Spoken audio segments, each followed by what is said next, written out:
Part 1, Unit 1, Gateway. I'm Charlie Reeves, manager of Toon Skills Company. If you're interested in new webtoon making skills and techniques, this post is for you. This year, we've launched special online courses, which contain a variety of contents about webtoon production. Each course consists of 10 units that help improve your drawing and storytelling skills. Moreover, these courses are designed to suit any level, from beginner to advanced. It costs $45 for one course, and you can watch your course as many times as you want for 6 months. Our courses with talented and experienced instructors will open up a new world of creativity for you. It's time to start creating your webtoon world at https://webtoonskills.com. Exercises. Number 1. Dear Dave and Gretchen, we hope all is well with you and your family. At last, spring is in the air, and that means summer can't be far behind. For the past several years, we have taken much pleasure in sharing our cottage on Mirror Pond with you and some of our other close friends. This year, though, I'm afraid we must do things a bit differently. The expense of maintaining the house has gone up quite a bit, and for at least the coming summer, we have decided to put the cottage on the market as a rental property. We already have several leads from people who are considering taking the cottage for most or all of the summer. We hope you understand, and if we end up with some unbooked time in the fall, we'll let you know. Sincerely, Sandy Webb. Number 2.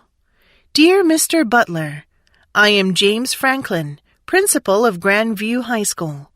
Each year, we provide engaging events to bring our school's community together. This year, we are trying to have a chess tournament.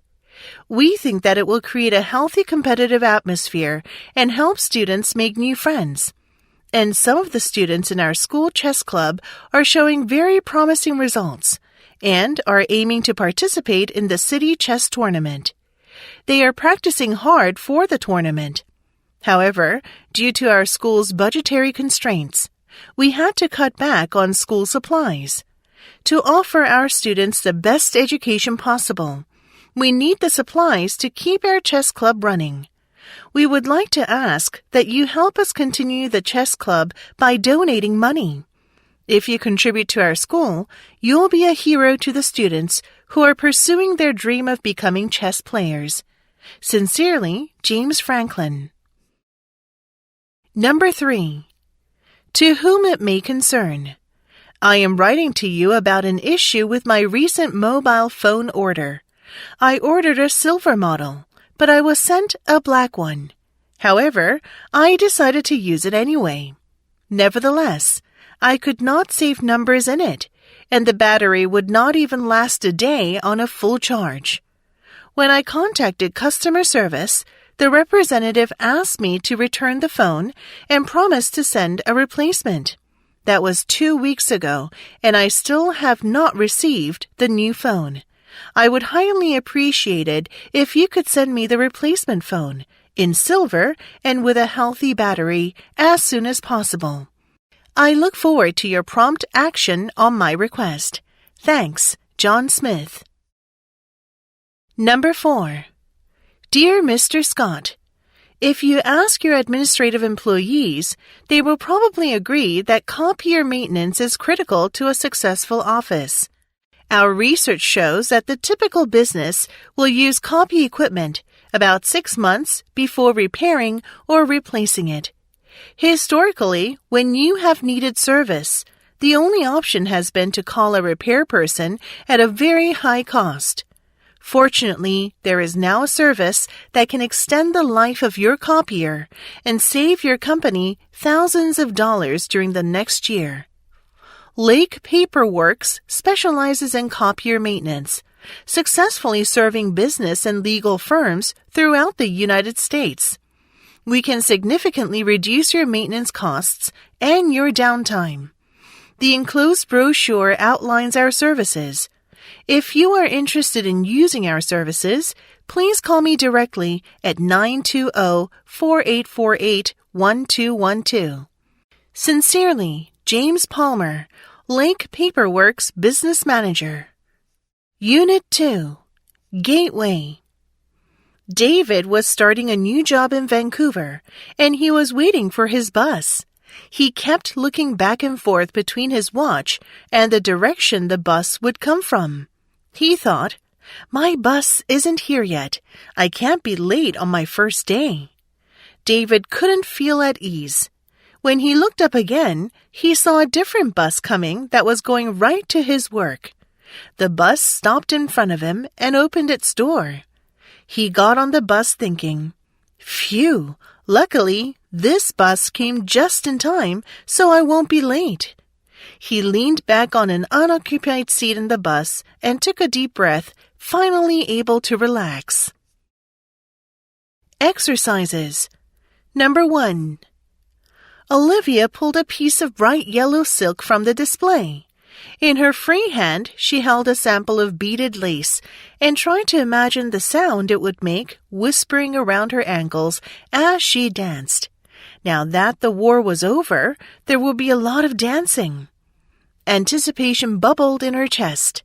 She'd meet a real gentleman this season, and who knew, maybe she would get married. "May I help you?" A shopkeeper stood beside her. "I would like 5 yards of this silk and a roll of this lace," Olivia said. "I'm very sorry, miss. They are already reserved." What a letdown. No other fabric would make her as beautiful as the yellow silk, and no other pearls would make such a charming whisper. With a sigh, she returned the items to the display. Number 2. Mr. Garcia walked to his closet and pulled a trumpet out of its case. He blew into it, like he was clearing it all out. He ran his fingers along the valves and played a scale. And then he said, "Okay, Zach, ready?" And then he started playing. The guy could play. He played this really soft and beautiful song. I never knew a trumpet could whisper. I kept looking at his fingers. I wanted him to keep playing forever. It was better than any of the poems he'd read to us in class. It was like the whole loud world had gone really, really quiet, and there was nothing but this one song, this one sweet and gentle and brilliant song that was as soft as a breeze blowing through the leaves of a tree. The world just disappeared. I wanted to live in that stillness forever.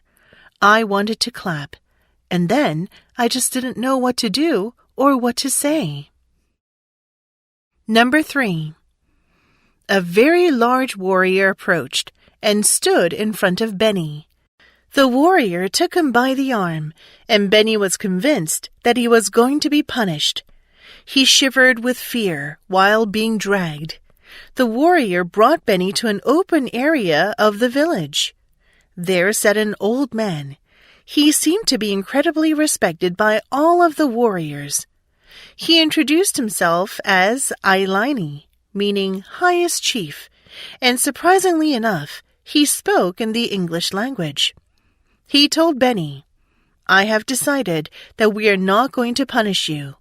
We do not punish good men, so you can relax." The chief continued, "I heard what you did for us. Your kindness makes me say welcome. Welcome to Life Island."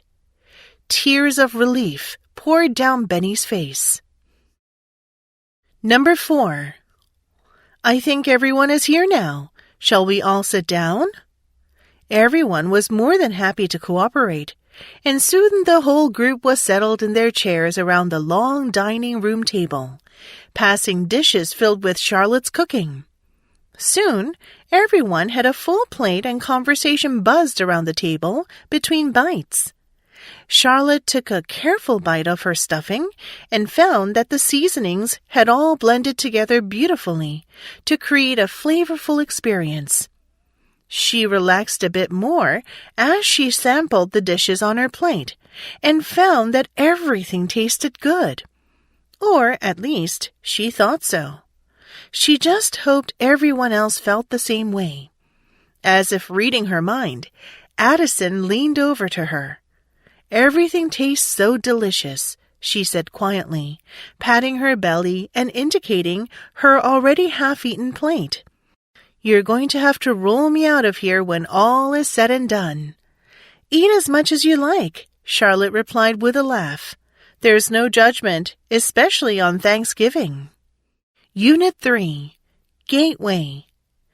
Being able to prioritize your responses allows you to connect more deeply with individual customers, be it a one-off interaction around a particularly delightful or upsetting experience, or the development of a longer-term relationship with a significantly influential individual within your customer base.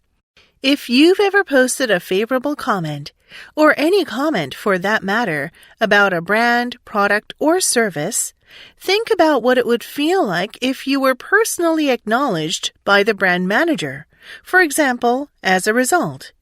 In general, people post because they have something to say, and because they want to be recognized for having said it. In particular, when people post positive comments, they are expressions of appreciation for the experience that led to the post. While a compliment to the person standing next to you is typically answered with a response like, "Thank you," the sad fact is that most brand compliments go unanswered.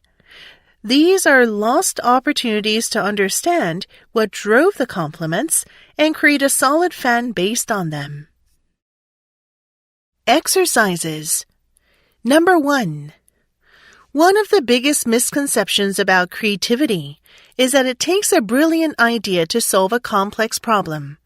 While this may be true in pure sciences, in most commercial contexts or even in day-to-day living, it is never that one silver bullet that does the magic. It is, in fact, a series of seemingly simple ideas that counts. The key is to have enough ideas that solve specific parts of the overall problem. And then the thorny task looks very much tenable. Since creativity comes from combining concepts in an unusual fashion, and since it is exceedingly difficult to trace the origins of ideas, you are better off generating as many ideas as possible with the hope that some of them would click. That is what great scientists and artists do. As the author Walter Isaacson notes, the sparks come from ideas rubbing against each other rather than as bolts out of the blue. Number 2. Sometimes it is hard to know the right thing to do for the planet. What sounds good may not necessarily be so. Rooftop solar panels, for example, are one of the most expensive and least effective ways to help the environment. Buying local food can actually increase water pollution and waste. According to research from the Danish and UK governments, plastic grocery bags may actually be better than cotton bags for the climate and for water. You may disagree with all or some of those claims, and you may be right. It depends on your individual circumstances. If you live in Phoenix, Arizona, for example, solar panels could be a smart choice. Using your own cotton bags continuously and without exception for shopping for several years is probably better for the environment than the alternatives. Each of these choices depends on personal circumstances and behavior. The best solutions for the environment are personal. Number 3. Consider people with disabilities. Often they are judged using criteria of competence that are biased in favor of non-disabled people. Compare, for example, an average blind person with an average sighted person. Who will be more competent in walking from one place to another? You might think that the sighted person will be more competent because the sighted person can see where he or she is going. But this is using an unfair criterion. If you think about competence based on the fairer criterion of who can best walk with the eyes closed, then the blind person will definitely be more competent. Such knowledge about people who are blind and, by extension, other socially marginalized people, can make us appreciate them and celebrate their unique abilities as they really are, rather than discriminate against, pity, or patronize them for some incompetence that does not exist, except as a figment of our traditional, prejudiced imaginations. Number 4. When you think, you are using your imagination to create an image or picture in your mind of an event rather than the real thing. If you are driving home from a football match, reviewing the game in your mind, you are merely imagining what the game was like. The game is no longer real. It's now only in your mind, in your memory. It was real once, but not any longer. Similarly, if you're thinking about how bad your marriage is, you are considering it in your mind. It's all in your imagination. You are literally making up your relationship. The thoughts you are having about your relationship are just thoughts. This is why the old saying, "Things aren't as bad as they seem," is almost always true. The reason things seem so bad is because your mind is able to recreate past events and preview upcoming events almost as though they were happening right in front of you at that moment, even though they're not. To make matters worse, your mind can add additional drama to any event, thereby making that event seem even worse than it really is, or was, or will be. Unit 4. Gateway. Values alone do not create and build culture. Living your values only some of the time does not contribute to the creation and maintenance of culture. Changing values into behaviors is only half the battle. Certainly, this is a step in the right direction, but those behaviors must then be shared and distributed widely throughout the organization, along with a clear and concise description of what is expected. It is not enough to simply talk about it.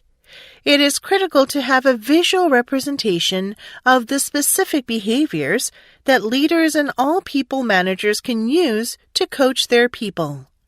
Just like a sports team has a playbook with specific plays designed to help them perform well and win, your company should have a playbook with the key shifts needed to transform your culture into action and turn your values into winning behaviors. Exercises. Number 1.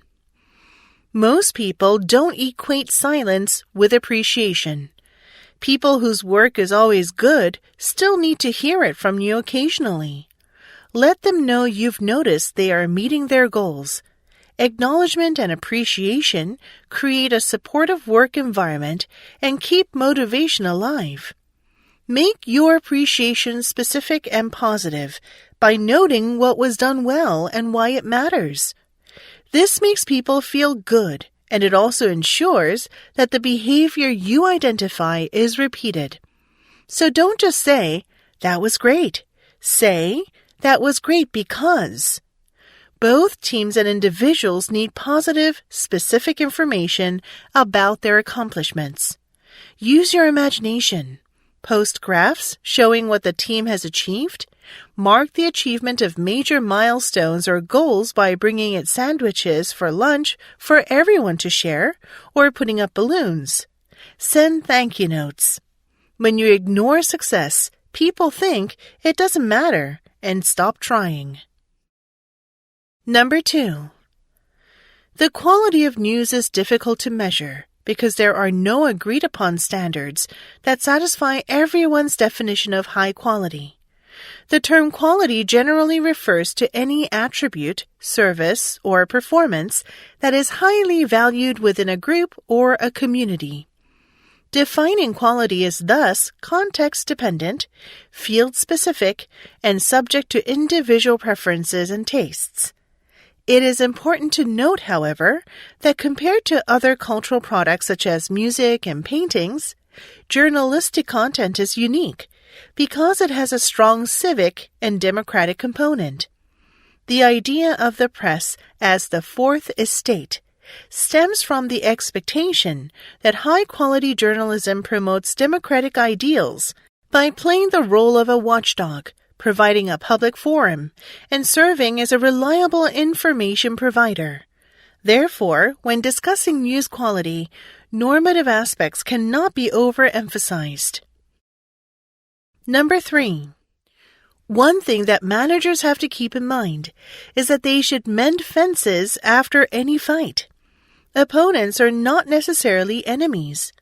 An opponent disagrees with you on the issue, of course, but enemies are ones with whom you also have a negative relationship. That makes it personal. You can often work with opponents and strategize toward mutually successful outcomes. But enemies are far more difficult and consequently far more dangerous. Try to keep opponents from becoming enemies and work to turn enemies into mere opponents. Find points of agreement and find ways you can legitimately support those who were your opponents. The subject of the fight will eventually recede, but you still need the relationships. Number 4. Political decisions and management decisions about how much of any given species can be harvested are often based on the amount of money there is to be made.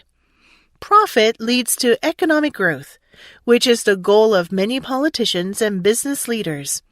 But the problem with seeking continuous economic growth is that our economy is not separate from the environment.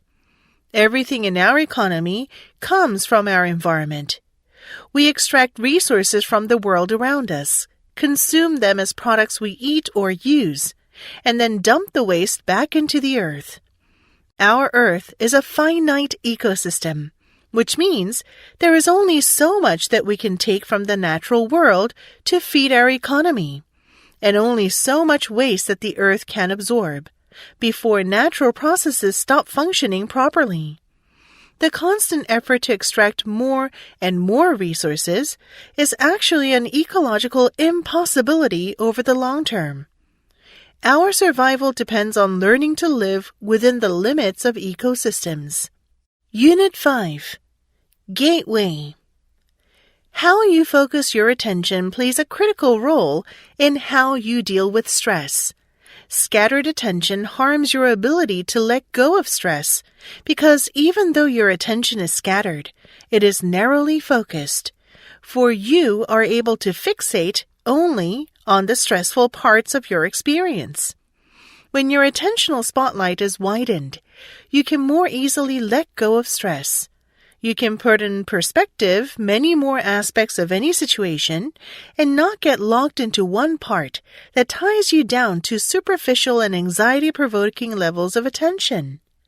A narrow focus heightens the stress level of each experience, but a widened focus turns down the stress level because you're better able to put each situation into a broader perspective. One anxiety-provoking detail is less important than the bigger picture. It's like transforming yourself into a non-stick frying pan. You can still fry an egg, but the egg won't stick to the pan. Exercises.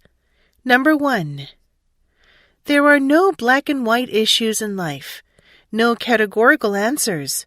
Everything is a subject for endless debate and compromise.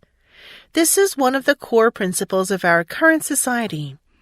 Because that core principle is wrong, the society ends up causing a lot of problems when it comes to sustainability. There are some issues that are black and white.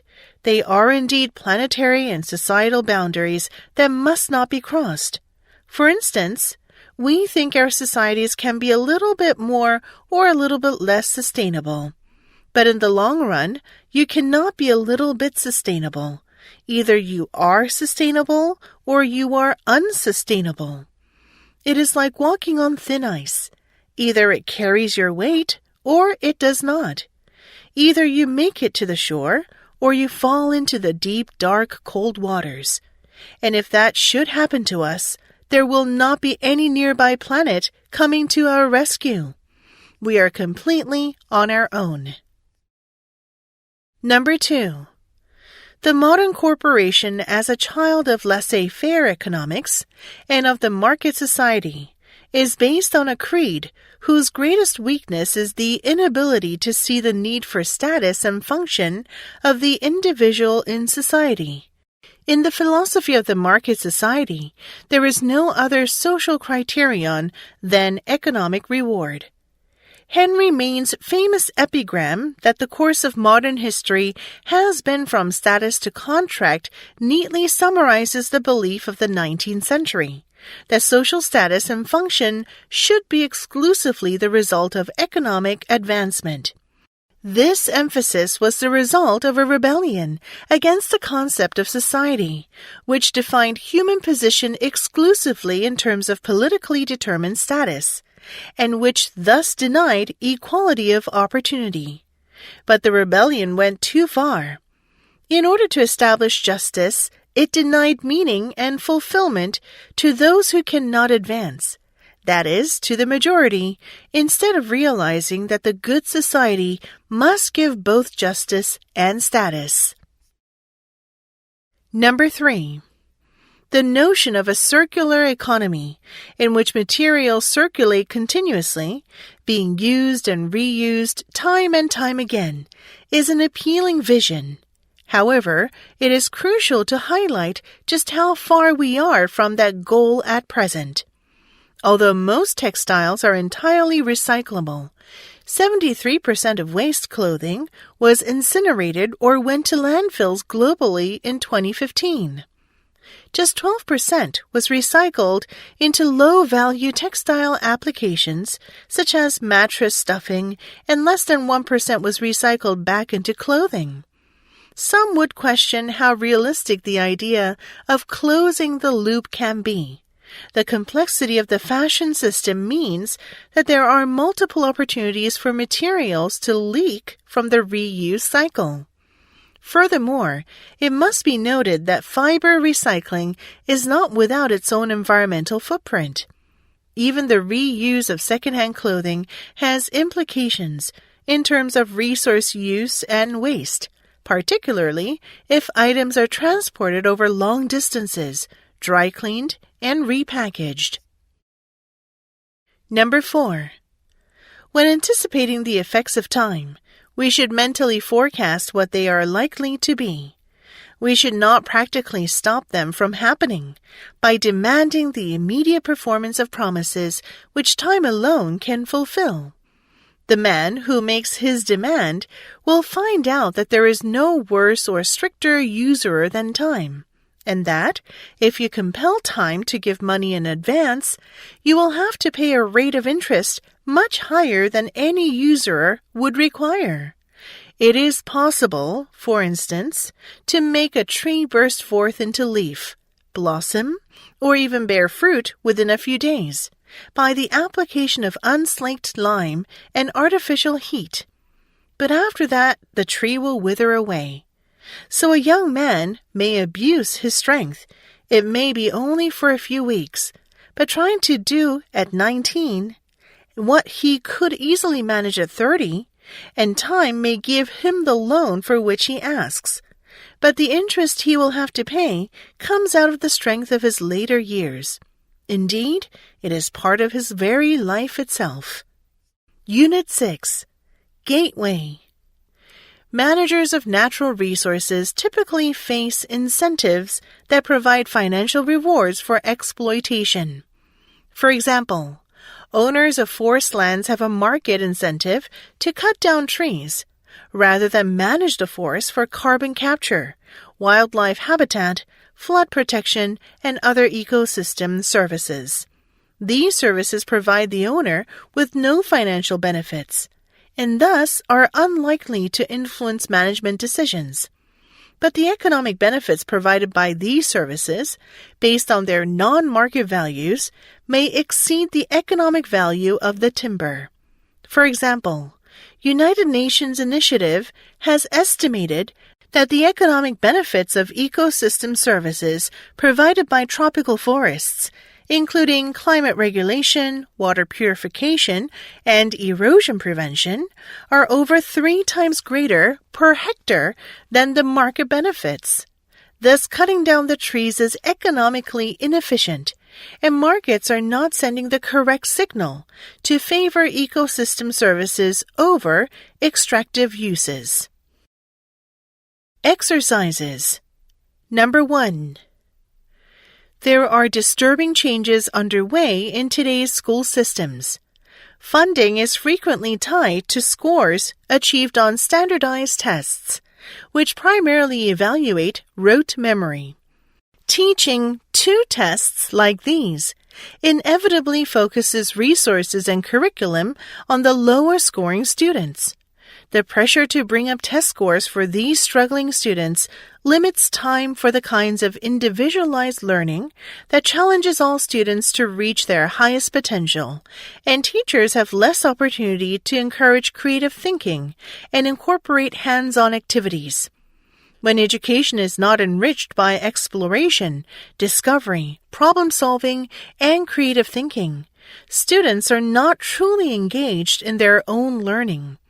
Because teachers are required to emphasize uninspiring workbooks and drills, more and more students are developing negative feelings about mathematics, science, history, grammar, and writing. Opportunities to authentically learn and retain knowledge are being replaced by instruction that teaches to the tests. Number 2. For many years, it was indeed widely believed that the adult brain was essentially set with all the neurons and major connections we'd need. Sure, we learn new things and update our understanding of things all the time, meaning new connections are regularly being formed and turned over in networks governing learning and memory. But in terms of overall physical structure and major connections, the stuff that makes us what we are, the adult brain was long thought to be done. However, in recent years, there has been a steady stream of evidence revealing that the adult brain can change and adapt, even create new neurons, and experiences can still reshape the brain, even as we head into our twilight years. Consider the taxi driver study, where constant driving and navigation of chaotic London streets leads to increased hippocampus size, revealing the adult brain structure is somewhat malleable. Number 3. Often, ideological principles crystallize in laws, rules, and institutions that threaten to block deals. Nationalism requires that all resources belong to the state and that no one else may own them. Islamic fundamentalism prohibits interest payments on loans. Egyptian socialism demands that workers participate both in the management and the profits of an enterprise. Each of these principles can be an obstacle to deal-making in particular cases. Yet, with some creativity, it is possible to structure a deal in such a way that the ideological principle is respected, but business goes forward. For example, worker participation in management need not mean a seat on the company's board of directors, but simply an advisory committee that meets regularly with an officer of the company. And a petroleum development contract could be written in such a way that the ownership of oil is transferred not when the oil is in the ground, but at the point that it leaves the flange of the well. Number 4.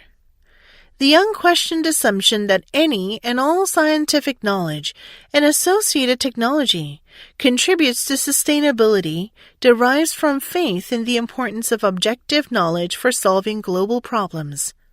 Scientists obtain power and become the priests of our era to the extent that they provide a special form of knowledge that can be used to do such wonderful things. And we often consider that the final test of scientific knowledge, we can do things with its results, such as applying it to reverse the decline of an endangered species. Regardless, We know now that the linear view of the relation between science and social outcomes is flawed.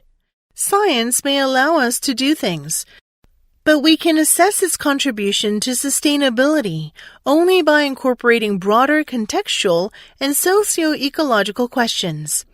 We typically think of sustainability as doing something out there in the world, when in fact, we may need to first reassess the way we are setting the problem.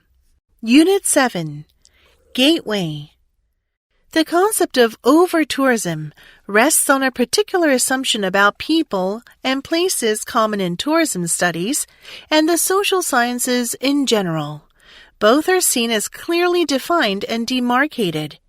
People are framed as bounded social actors, either playing the role of hosts or guests.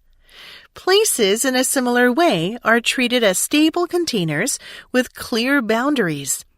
Hence, places can be full of tourists and thus suffer from over-tourism. But what does it mean for a place to be full of people? Indeed, there are examples of particular attractions that have limited capacity, and when there is actually no room for more visitors. This is not least the case with some man-made constructions, such as the Eiffel Tower. However, with places such as cities, regions, or even whole countries being promoted as destinations and described as victims of over-tourism, things become more complex. What is excessive or out of proportion is highly relative and might be more related to other aspects than physical capacity, such as natural degradation and economic leakages, not to mention politics and local power dynamics. Exercises. Number 1. According to research from the University of Arizona's Bureau of Applied Research in Anthropology, the average household ends up wasting an average of 14% of its grocery spending by throwing away unused or spoiled food.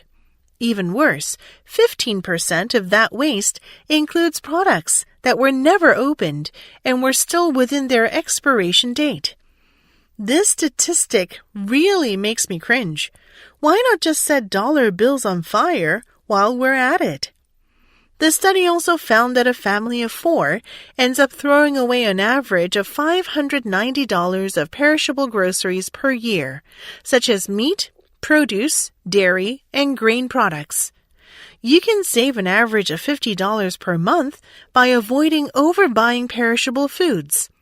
Check your supplies before shopping and estimate the exact amount you'll need to buy for the next week. This is also a good time to throw away outdated leftovers. Make sure perishable items are in view and use up good leftovers for that day's meals. Number 2.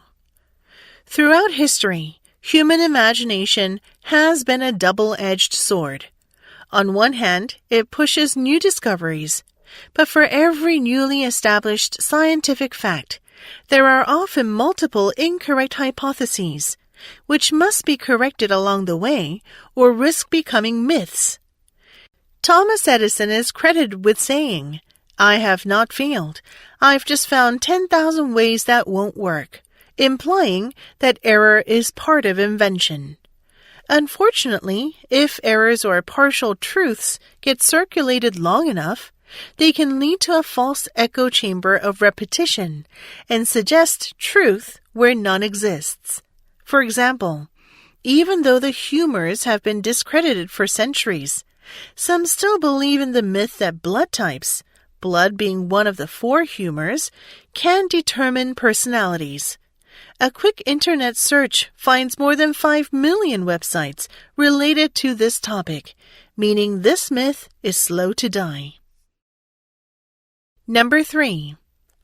Ideally, when we make art or engage in any creative activity by ourselves, we recognize its value and make time and space for it in our lives.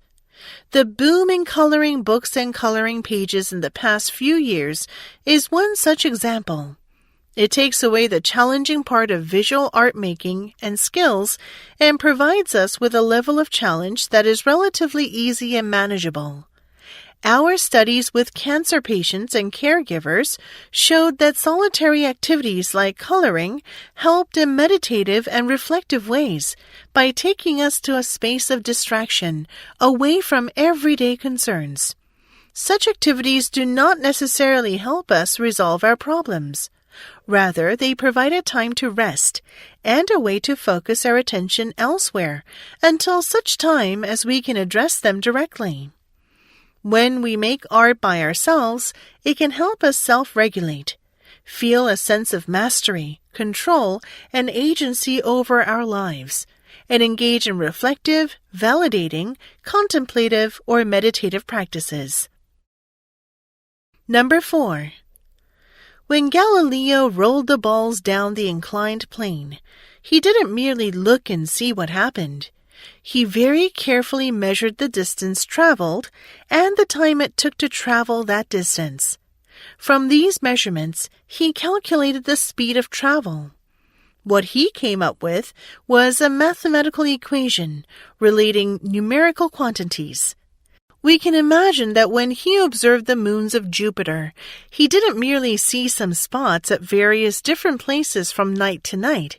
He kept track of where the spots were, compared their positions from night to night, and perhaps did some calculations intended to compute what path they were traveling, to find out that their change in apparent position was consistent with their being bodies moving around Jupiter. Similarly, in my hypothetical bird experiment, I imagined myself as a budding junior scientist, weighing the stuff I put into the cage and calculating percentages by weight of what was eaten.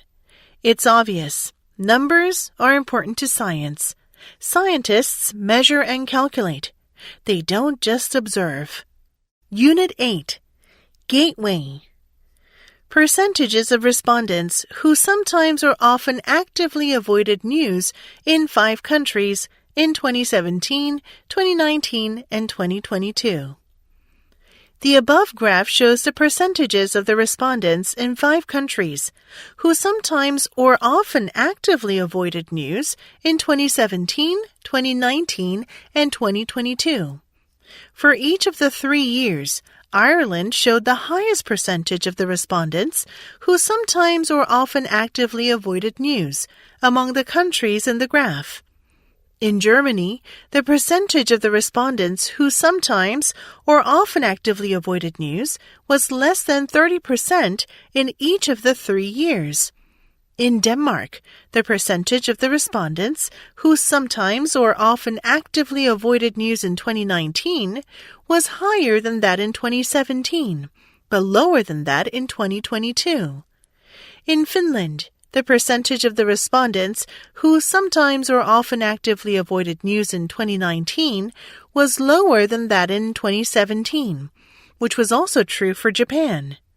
In Japan, the percentage of the respondents who sometimes or often actively avoided news did not exceed 15% in each of the 3 years. Exercises. Number 1. Total annual retail and household food waste per capita. The above graph shows the total annual food waste at the retail and household stages per capita for 9 selected countries. Among the countries, Saudi Arabia had the largest amount of total annual food waste per capita, immediately followed by Australia and Denmark. Austria was the only country whose total annual food waste per capita was less than 50 kilograms. In terms of the annual food waste per capita at the retail stage, Denmark topped the list with more than 25 kilograms. Germany had almost the same amount of total annual food waste per capita as the UK. At the household stage, the US wasted almost as much as New Zealand. Additionally, the former wasted even less than the latter at the retail stage. Number 2. The world's skiing hotspots, average number of skier visits per season. The above graph shows the latest 5-year average number of skier visits per season in the world's skiing hotspots, as of April 2022. The United States had the largest average number of skier visits per season among the 10 countries, with more than 50 million domestic skiers. Austria had the second largest average number of skier visits per season among the 10 countries, and recorded the most foreign skier visits. The average number of domestic skier visits per season in Japan was more than that of domestic and foreign skier visits per season combined in Italy. The average number of skier visits per season in Italy was more than that in Switzerland, with a difference of 300,000 visits. The two countries with less than 10 million average skier visits per season were Sweden and Germany, and the latter had more skiers than the former. Number 3. How often U.S. students read for fun from 1984 to 2020. Percentage of U.S. students of each age who say they read for fun by year. The graphs above show the survey results on how often U.S. students aged 9 and 13 read for fun from 1984 to 2020. In 1984, more than half of 9-year-olds said they read for fun almost every day. But in 2020, the proportion dropped to the same level as that of 9-year-olds who said they read for fun less frequently. In 2020, the proportion of 9-year-olds who said they never or hardly ever read for fun was at its highest level in the survey period. Among the 13-year-olds surveyed in 2020, 17% said they read for fun almost every day, which was less than half the percentage who said this in 1984. In 2020, about 3 in 10 students in this age group said they never or hardly ever read for fun, an increase of 21 percentage points compared to 1984. In 2020, the share of 13-year-olds who reported reading for fun less frequently was 12 percentage points lower than that of their 9-year-old counterparts. Number 4. Device types used in U.S. adults for their online shopping in 2022. Percentage of U.S. adults who said, thinking about their general shopping habits, they ever bought things online using. The above graph shows the devices that U.S. adults use for their online shopping in 2022, including the distribution for each device by age and income. In 2022, smartphones were the most preferred method of online shopping for most Americans, with around 3/4 saying they used a smartphone for online purchases. In comparison, 69% reported using a desktop or laptop computer for online shopping, while only 28% said they used a tablet. The use of smartphones for online shopping was more common among adults under 50 years old, especially with 92% of those aged 30 to 49 reporting that they shopped online using a smartphone. Meanwhile, when it comes to age differences in online shopping using tablets, those aged 18 to 29 were more likely to use a tablet for online shopping than those aged 30 and older. Device types for online shopping also varied by household income, with those with higher incomes more likely to use each device for online purchases. Unit 9. Gateway. Charles H. Towns, one of the most influential American physicists, was born in South Carolina. In his childhood, he grew up on a farm, studying the stars in the sky. He earned his doctoral degree from the California Institute of Technology in 1939, and then he took a job at Bell Labs in New York City. After World War II, he became an associate professor of physics at Columbia University. In 1958, Towns and his co-researcher proposed the concept of the laser. Laser technology won quick acceptance in industry and research. He received the Nobel Prize in Physics in 1964. He was also involved in Project Apollo, the moon landing project. His contribution is priceless because the internet and all digital media would be unimaginable without the laser. Exercises. Number 1. Gladys West is an American mathematician. She was born in rural Virginia in 1930. She grew up on her family's small farm and dreamed of getting a good education. She worked hard and received a scholarship to Virginia State College, now Virginia State University, a historically black university. In 1956, she was hired as a mathematician at the naval base in Dahlgren, Virginia. She was the second black woman to be hired at the base and was one of only 4 black employees. There, West made significant contributions to the applied mathematics that deals with the measurements of the Earth's size, shape, and gravitational field. West and her team created a model that allows the GPS system to make accurate calculations of any location on Earth. West retired from the base in 1998 at the age of 68, but continued her education. She later completed a PhD in public administration at Virginia Tech by distance learning. Number 2. Fado means fate in Portuguese, but is also the name of a form of music originating in Lisbon. It is usually performed by one singer, accompanied by dual guitarras, mandolin-shaped 12-string guitars, and a viola, Spanish guitar. Fado lyrics frequently focus on the hard realities of daily life or the trials of love. Fado is also linked with the notion of saudade, which is a longing for something impossible to attain. Fadistas, as fado singers are known, often wear a black shawl of mourning, although songs can also be upbeat. Since the 19th century, fado has been performed in bars and clubs in working-class districts of Lisbon. It flourished during the Salazar years, before falling out of favor after the 1974 revolution.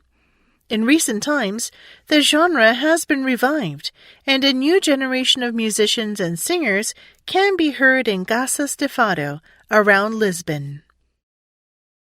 Number 3. The Mayan ball game was a very important part of Mayan culture. The ball games were played either by 2 players or by 2 teams of players. The object of the game was to put a ball through one of the stone rings, while stopping the other team from putting the ball through the other stone ring. The ball was a little larger than a basketball and was made of solid rubber.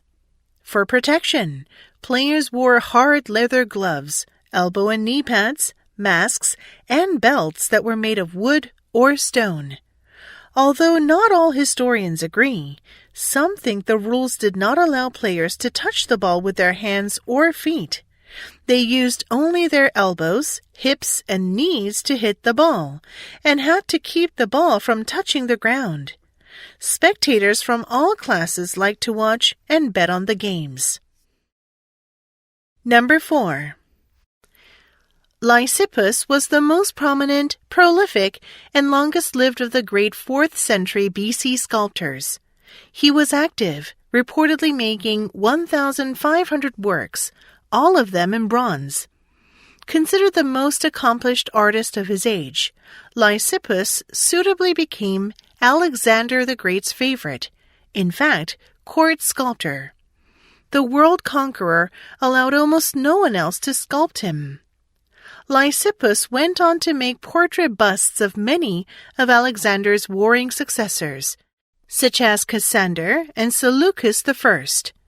A native of Sicyon in the Peloponnese, Lysippus ran a workshop of almost industrial size that was continued after his death by his sons.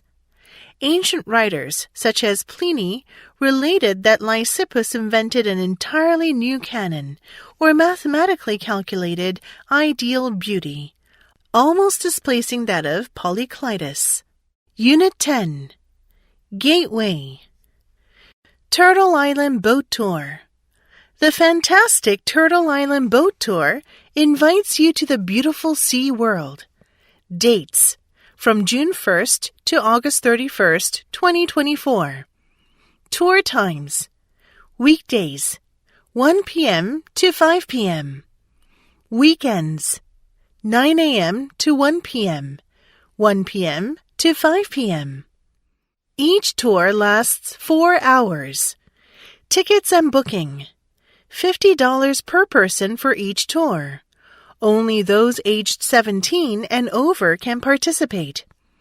Bookings must be completed no later than 2 days before the day of the tour. No refunds after the departure time.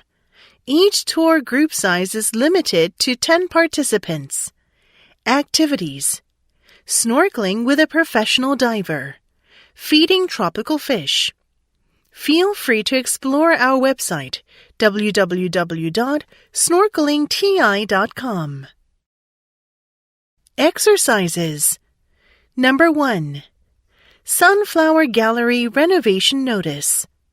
Renovation: March 1st to 31st, 2024. The gallery will be closed during the renovation period. Grand Reopening Exhibition, April 1st to 30th. Spring Flowers. Gallery membership changes. 20% birthday admission discounts. March birthdays can receive birthday discount in April. Gallery points expiration date. The expiration date of all gallery points expiring in March will be extended by 2 months. Voucher changes. All vouchers with March included in the term will be valid for an additional month, e.g., December 2023 to June 2024 will be valid through July 2024. The gallery information desk will be open during the renovation. As always, our digital gallery is open 24/7. Number 2. Kids Night Out. Kids Night Out is an opportunity for children ages 5 to 12 to come to the Chester University Recreation Center to play, do crafts, watch a movie, interact with other children, and enjoy a pizza party. Event dates: every second Friday of the month from May through August. Schedule: 5 to 6:15 p.m. Crafts: 6:15 to 6:50 p.m. Pizza party: 6:50 to 7:55 p.m. Watching a movie: 7:55 to 9 p.m. Other activities: pickup starts at 8:30 p.m., 30 minutes before the end of the program. Registration. Registration is online at www.curc.edu and costs $30 per child. Registration is required by 5 p.m., the day prior to each event day. If you are a university faculty or staff member, use your university ID and password to log in. If you are not a university faculty or staff member, create a guest account by selecting Sign Up. Number 3. 2024 Sunrise Zoo Spring Camp. Spring into a new season and discover the wonders of nature at the Sunrise Zoo Spring Camp. Participants will explore the Sunrise Zoo and learn about the plants, pollinators, and animals that return in the spring. All camps are 3 days long, March 6th to 8th, and run from 9 a.m. to 3 p.m.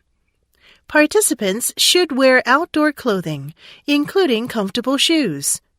Participants should bring a sack lunch and beverage. Snacks will be provided.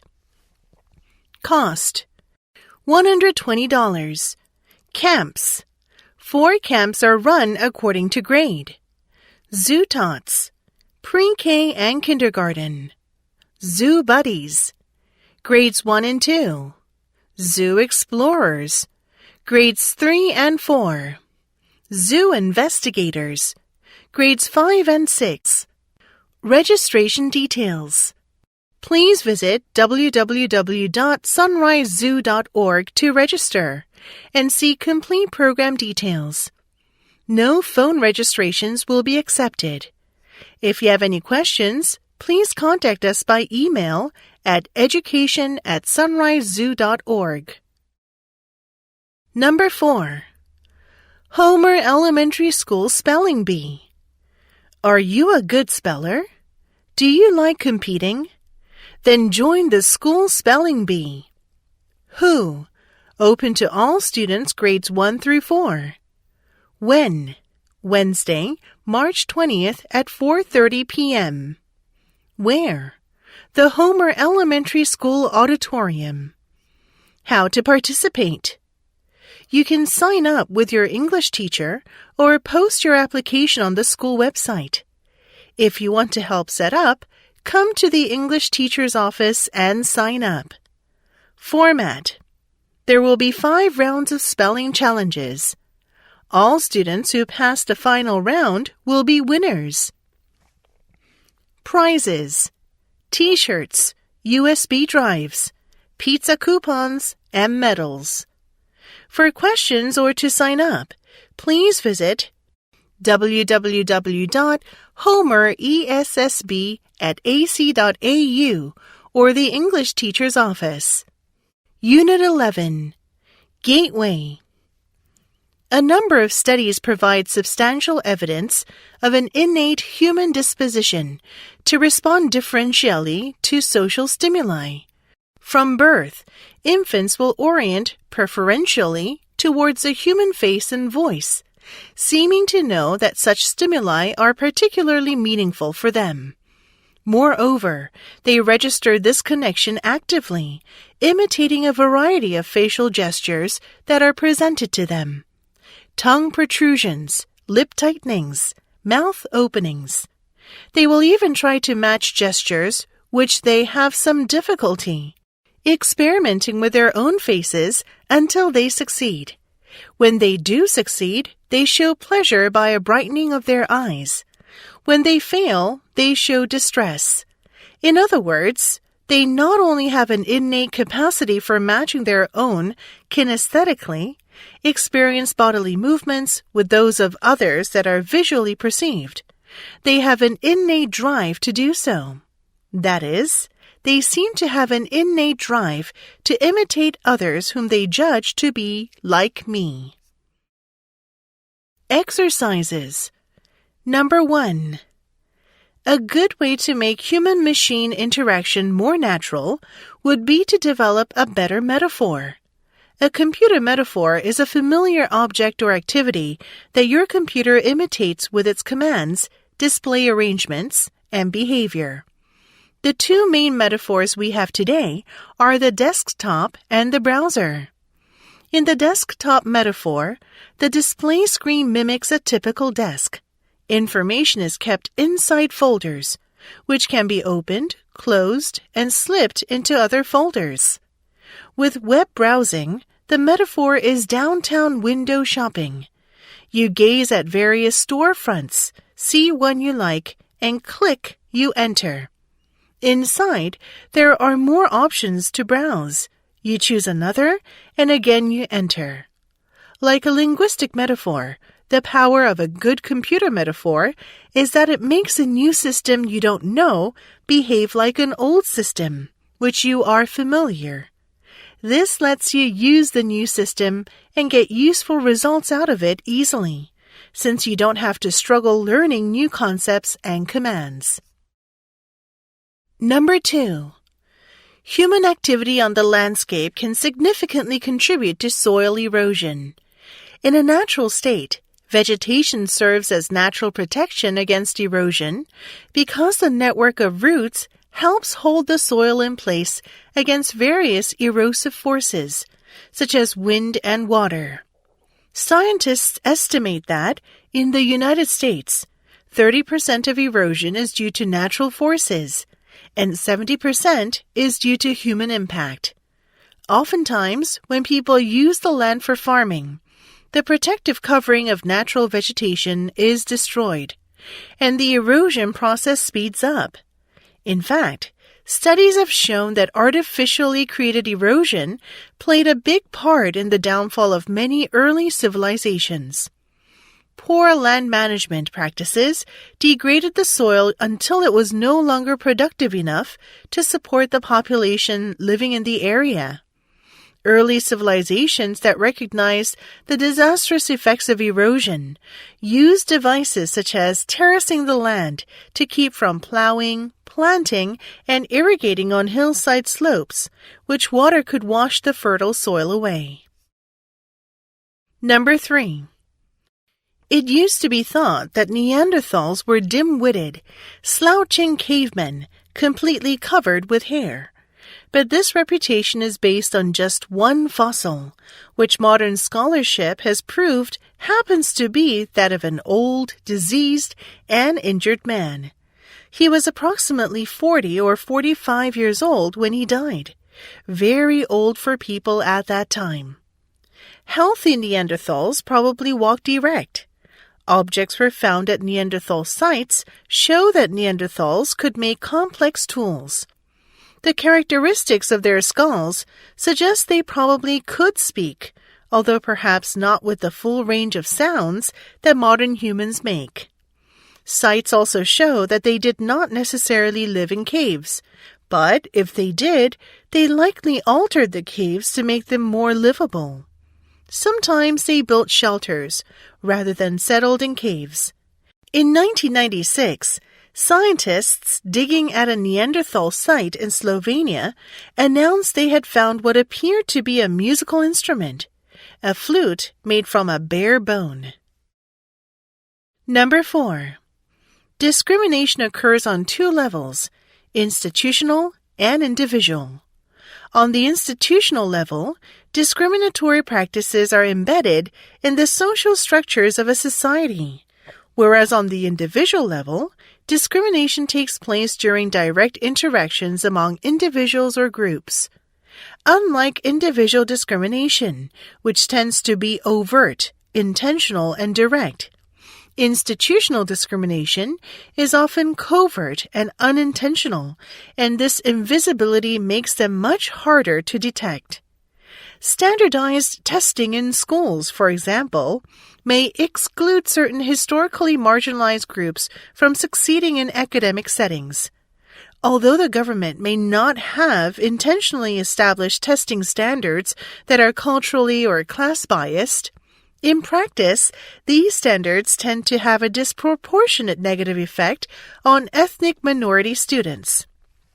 Furthermore, institutional discrimination often has a generational or cyclical impact on certain ethnic minority groups, and therefore its consequences are as severe, if not more so, than for those suffering individual discrimination. Unit 12. Gateway. Bizarre economies feature an apparently flexible price-setting mechanism that sits atop more enduring ties of shared culture. Both the buyer and seller are aware of each other's restrictions. In Delhi's bazaars, buyers and sellers can assess to a large extent the financial constraints that other actors have in their everyday life. Each actor, belonging to a specific economic class, understands what the other sees as a necessity and a luxury. In the case of electronic products like video games, they are not a necessity at the same level as other household purchases such as food items. So, the seller in Delhi's bazaars is carefully not to directly ask for very low prices for video games, because at no point will the buyer see possession of them as an absolute necessity. Access to this type of knowledge establishes a price consensus by relating to each other's preferences and limitations of belonging to a similar cultural and economic universe. Exercises. Number 1. One should perhaps ask why even very simple animals would prefer familiar stimuli or familiar other animals. a tendency to grow fond of the familiar would help stamp in the preference for a stable environment, so animals might learn to like their homes. It would certainly promote stable social bonds. Imagine, for example, that nature programmed animals in the opposite way, so that familiarity led to contempt or some other form of disliking. How would families stay together? How would friendships, alliances, or other partnerships survive? If you always preferred a stranger to someone you knew, social life would be in constant turmoil and turnover. In contrast, if you automatically grew to like the people you saw regularly, you would soon prefer them over strangers, and groups would form and stabilize easily. Given the advantages of stable groups, e.g., people know each other, know how to work together, know how to make decisions together, know how to adjust to each other, it is not surprising that nature removed animals that grew to like rather than dislike each other on the basis of familiarity. Number 2. Social psychologist Irving Janis recognized the problem of groupthink, but felt that it could be avoided. It is most likely to develop when team spirit becomes more important than the opinions of individual members. It's also likely to form if the group is made up of like-minded people to begin with, and if they are faced with a difficult decision. To prevent groupthink, Janis proposed a system of organization that encourages independent thinking. The leader of the group should appear to be impartial, so that members do not feel any pressure to obey. Furthermore, he or she should get the group to examine all the options, and to consult people outside the group too. Agreement, Janis argued, is actually a good thing, and he suggested that members should be asked to play devil's advocate, introducing an alternative point of view in order to provoke discussion. In addition to ensuring that the group comes to more rational and fair decisions, allowing members to retain their individuality creates a healthier team spirit than the state of groupthink, which results from conformity and obedience. Number 3. The alternative world provided by cyberspace is essentially an ideal private world in which each person controls the information that is revealed. In this world, the full identity of the person is not revealed, and the two people are physically remote from each other. Hence, it is much easier to keep private whatever areas the participants so wish. These circumstances do not lead the participants to remain completely mysterious. On the contrary, in many cases, it leads the participants to reveal much more about themselves than they would usually do. When we can keep private that which seems to threaten us, we can be more open concerning other matters. The greater degree of openness generates a greater degree of emotional closeness as well. Accordingly, in online relationships, we can find both greater privacy and greater closeness and openness. This considerably maximizes the common conflict between openness and privacy. Number 4. People often have different definitions of education, as the nature of education is somewhat fluid. Nearly 600 years ago, the printing press changed the way much of education occurred. Students began reading information, coupled with the information a teacher would share. To ensure that the student had retained the information, a test or paper was often required to make an assessment of that retention. This downloading of information is known as the banking model. And what the banking model does is it reduces the student from being a critical and independent thinker to being a receptacle for facts. The process of the banking model raises the power and control of the teacher, while failing to recognize that students are more than simply unthinking blank slates. The concept then is placed squarely into the minds of students, who are taught that they are subservient and beholden to the keeper of information. As a result, students have considerable control over their own thinking and their own education. Unit 13. Gateway. A musical score within any film can add an additional layer to the film text, which goes beyond simply imitating the action viewed. In films that tell of futuristic worlds, composers, much like sound designers, have added freedom to create a world that is unknown and new to the viewer. However, unlike sound designers, composers often shy away from creating unique pieces that reflect these new worlds, and often present musical scores that possess familiar structures and cadences. While it is possible that this may interfere with creativity and a sense of space and time, it in fact aids in viewer access to the film. Through recognizable scores, visions of the future or a galaxy far, far away can be placed within a recognizable context. Such familiarity allows the viewer to be placed in a comfortable space so that the film may then lead the viewer to what is an unfamiliar but acceptable vision of a world different from their own. Exercises. Number 1. In his 1967 book, Cooper Smith first noticed a positive relationship between self-esteem levels in mothers and their children. But Bednar, Wells, and Peterson made considerable use of this factor by pointing out that parents actually show their children the route to self-esteem by how they handle their own challenges, conflicts, and issues. The impact of parents' behavior upon the child's self-esteem is undeniable. Given the immaturity of children, however, parents' expression of their own resolution of the self-esteem question is far more influential than what they teach verbally. Parents who face life's challenges honestly and openly, and who attempt to cope with difficulties instead of avoiding them, thereby expose their children early to a pro-self-esteem problem-solving strategy.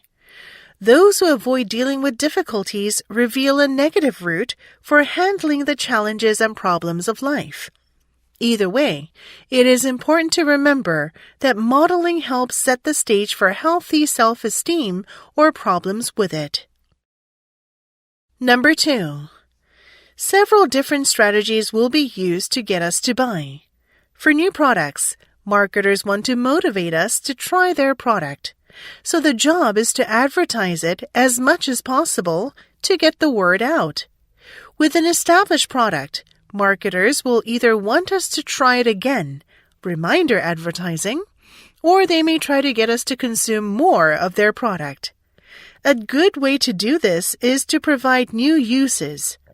One brand of baking soda is a good example. After women entered the job market en masse in the 1960s, and there was less time for baking, the company promoted using the product to keep the freezer and refrigerator smelling clean, and to change the box every 3 months. Or when women started earning significant salaries and getting married later, the diamond industry started selling diamond rings to women, claiming that the left hand is for we and the right is for me. Number 3. When kids feel forced to do things or are too tightly regulated in the way they do things, they're likely to become less interested in what they're doing and less likely to stick with something challenging. In an intriguing experiment, parents were invited to sit on the floor next to their very young children, not even 2 years old, who were playing with toys. Some of the parents immediately took over the task or barked out instructions. Put the block in. No, not there. There. Others were content to let their kids explore, providing encouragement and offering help only when it was needed. Later, the babies were given something else to play with, this time without their parents present. It turned out that, once they were on their own, those who had controlling parents were apt to give up more easily, rather than trying to figure out how the new toy worked. Number 4. It is critical, as we recreate mutual provision in a sustainable form, that we keep track of the line between needs and wants. While a permanent place for people on earth requires that our needs be met, people gathering about themselves quantities of unnecessary goods, while others lack food and shelter, cannot be part of a durable order. A society that oppresses other people to bloat itself will not stop at undermining foreign nations.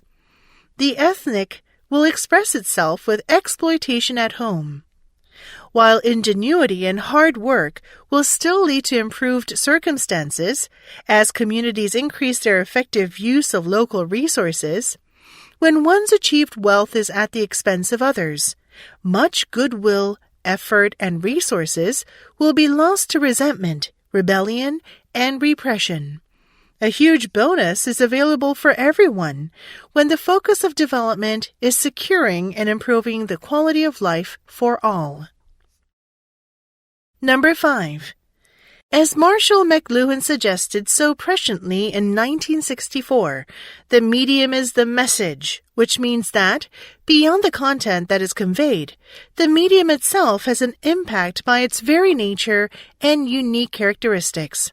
For example, the use of social media means that we have less need to interact with others directly. This distancing of communication has real implications for children's development.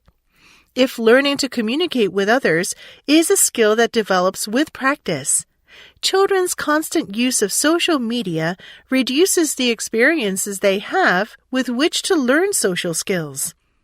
McLuhan asserts that we are so focused on the content of the technology that we neglect to notice the influence of the technology itself on people. This observation is certainly true today. We focus on what the technology provides, e.g., video, text messages, social media. But we fail to consider how the very act of using these advances shapes us. Number 6. Cities continue to reinvent themselves. In the last few decades, many have worked to reduce pollution and create appealing modern spaces by restricting polluting vehicles, encouraging energy-efficient buildings, and planting trees. In 2020, another impetus for change came in the form of COVID-19, which saw retail centers empty, businesses send workers home, and some question whether crowded cities were a safe environment. Yet cities have responded to changing circumstances in the past.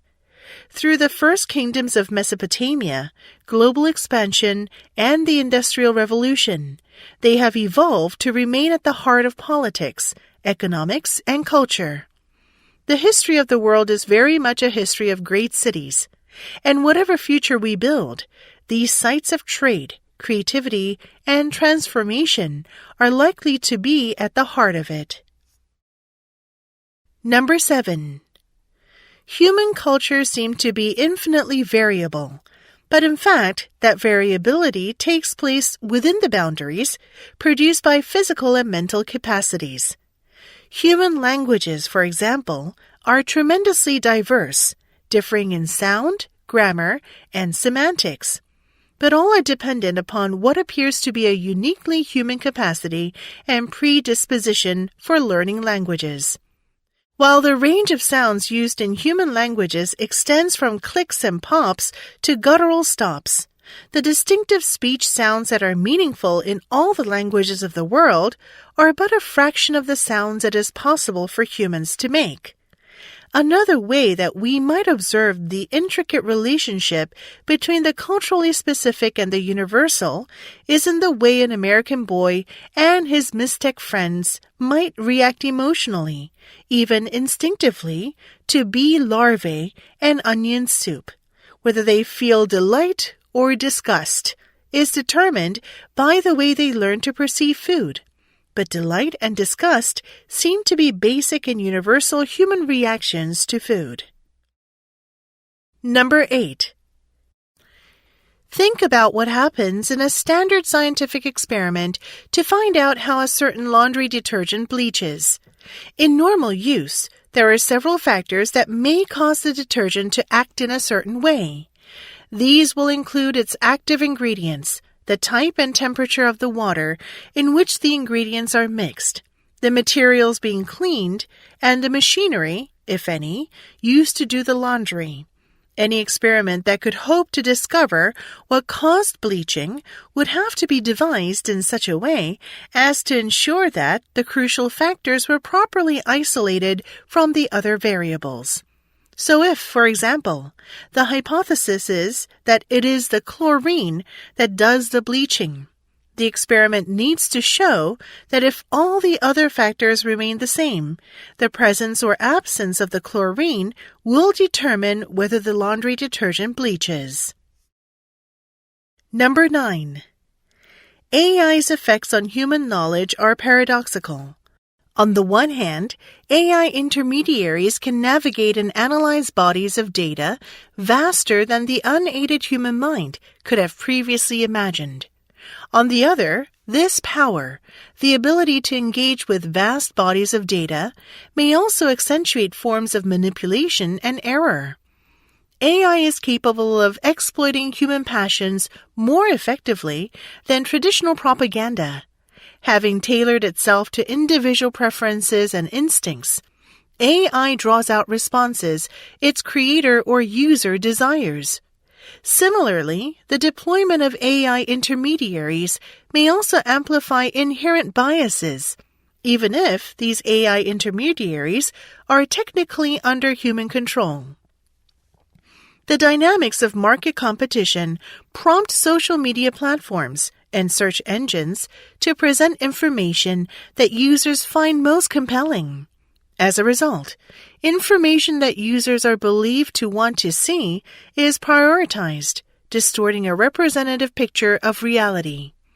Much as technology accelerated the speed of information production and dissemination in the 19th and 20th centuries, in this era, information is being altered by the mapping of AI onto dissemination processes. Number 10. It is not a coincidence that children turn out like their parents. From the moment you come into the world, your mother and your father are your role models. As little girls grow, they try on their mother's clothes, put on her makeup, and pretend to be her. When little boys come of age, they play with their father's tools and try to build or fix something for real. The truth of the matter is that children look up to their parents as mentors. They praise them and hold them in high regard. The greatest compliment they can give their parents as they grow is to turn out just like them. If you stop to take a personal inventory, you may find that you are much like those that you emulate. A parent, a coach, a teacher, or a leader all leave their mark on the final package with your name on it. When you look in the mirror, you may see one or all of them in the reflection. Number 11. We are all familiar with battles between reason and desire. Socrates asks whether there are thirsty people who don't wish to drink. Indeed, there are. A sign on a faucet that reads, "Non-potable water, do not drink," won't take away a person's thirst, but she won't want to drink there. Yet there is something paradoxical about this. The word thirsty means wishes to drink. So we are imagining people who wish to drink and do not wish to drink. How could that be?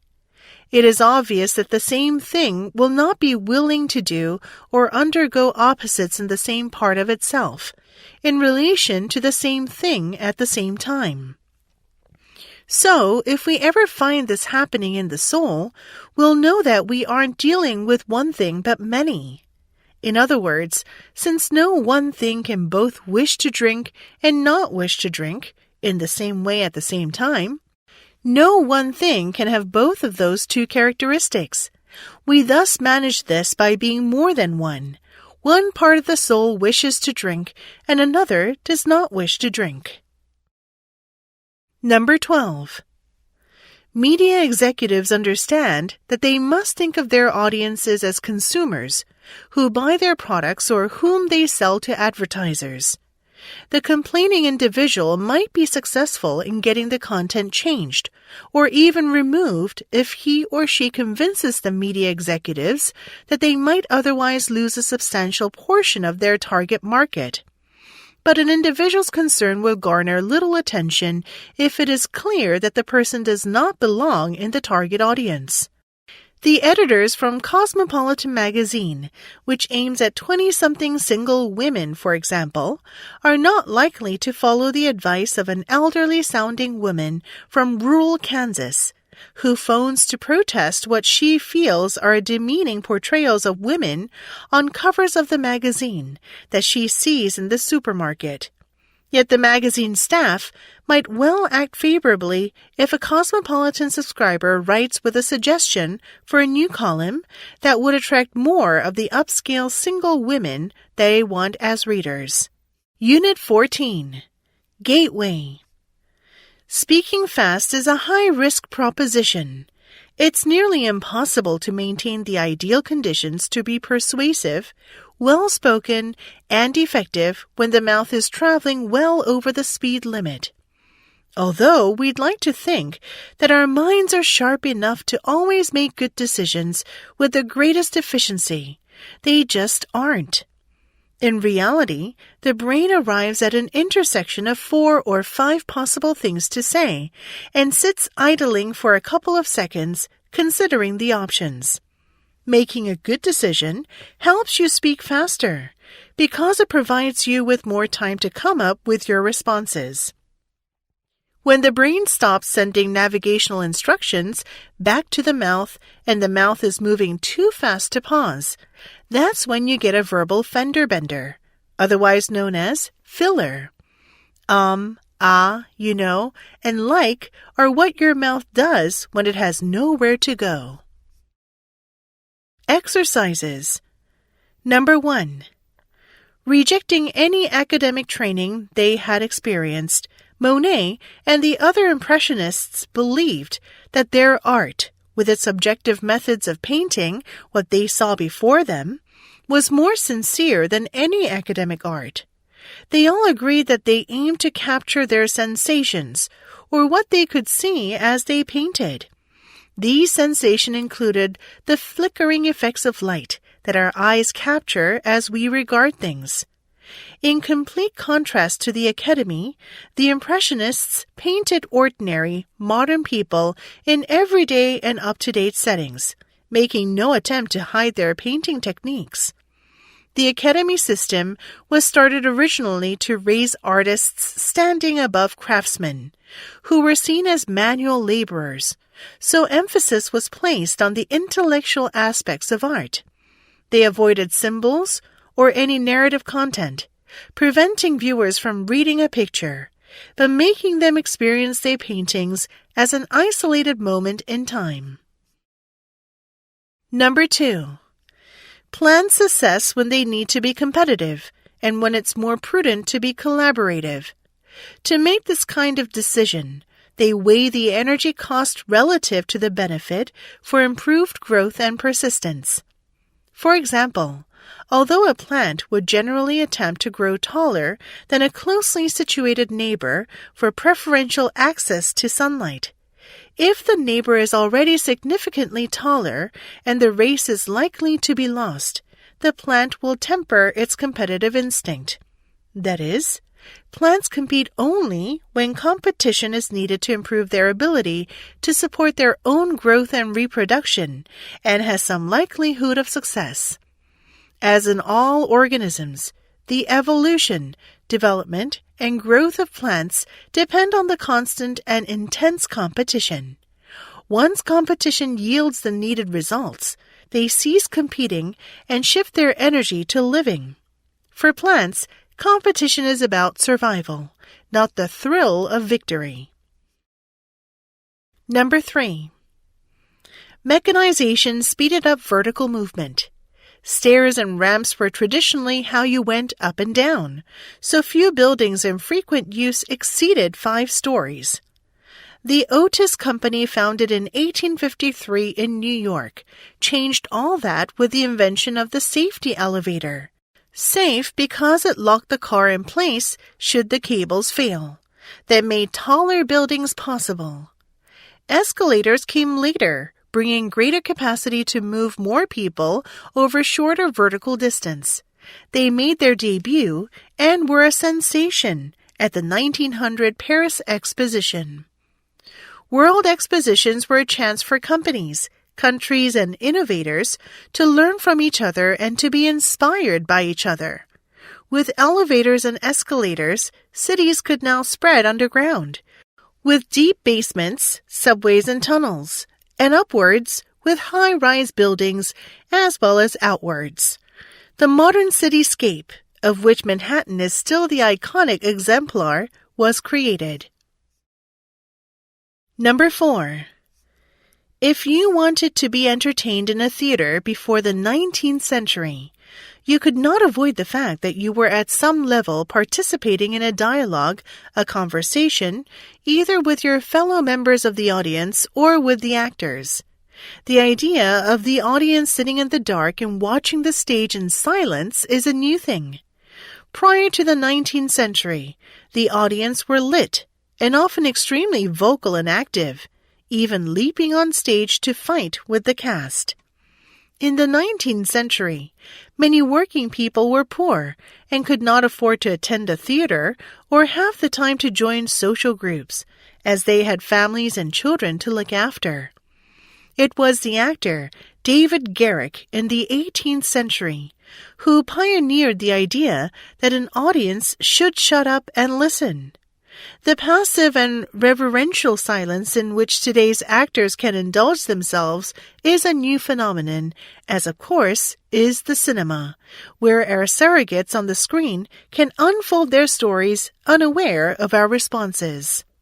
Unit 15. Gateway. Norms emerge in groups as a result of people conforming to the behavior of others. Thus, the start of a norm occurs when one person acts in a particular manner in a particular situation because she thinks she ought to. Others may then conform to this behavior for a number of reasons. The person who performed the initial action may think that others ought to behave as she behaves in situations of this sort. Thus, she may prescribe the behavior to them by uttering the norm statement in a prescriptive manner.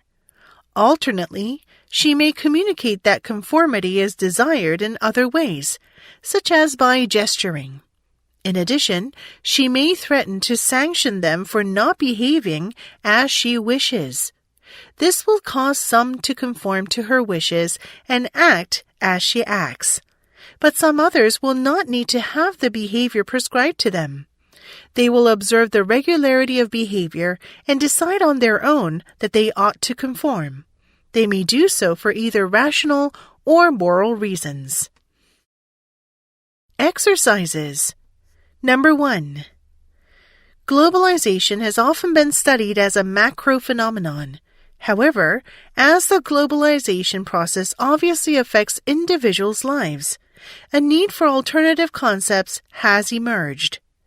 Concepts such as cosmopolitanism and global citizenship have therefore frequently been used to capture how globalization is experienced from below, with individuals as the object of analysis.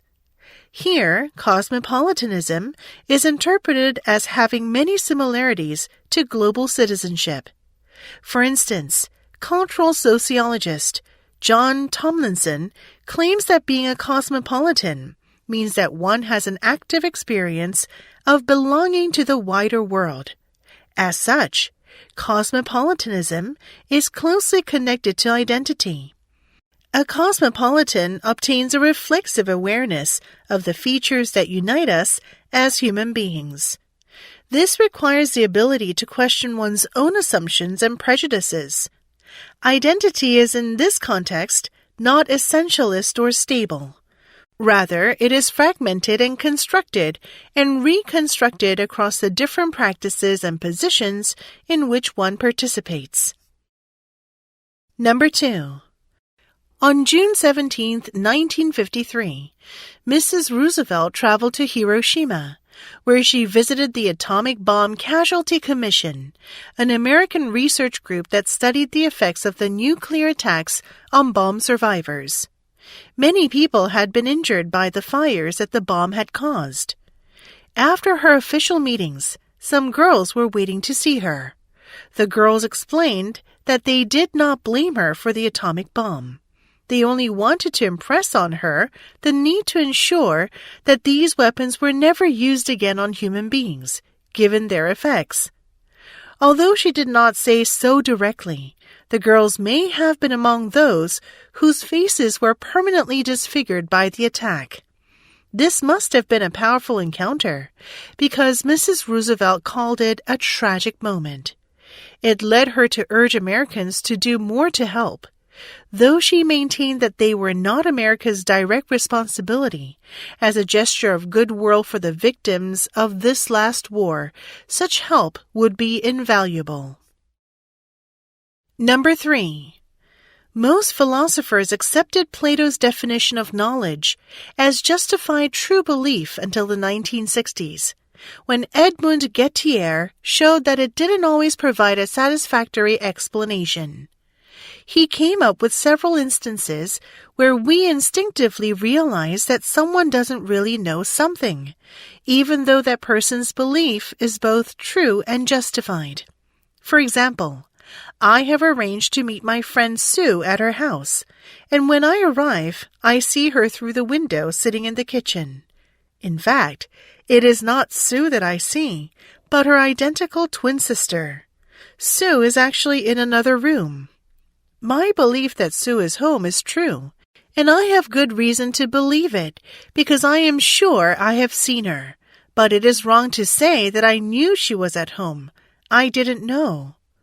Examples such as this became known as Gettier problems, and have prompted philosophers to ask if, in addition to belief, truth, and justification, there is a fourth criterion for knowledge.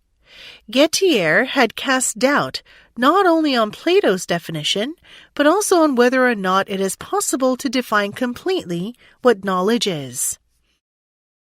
Number 4.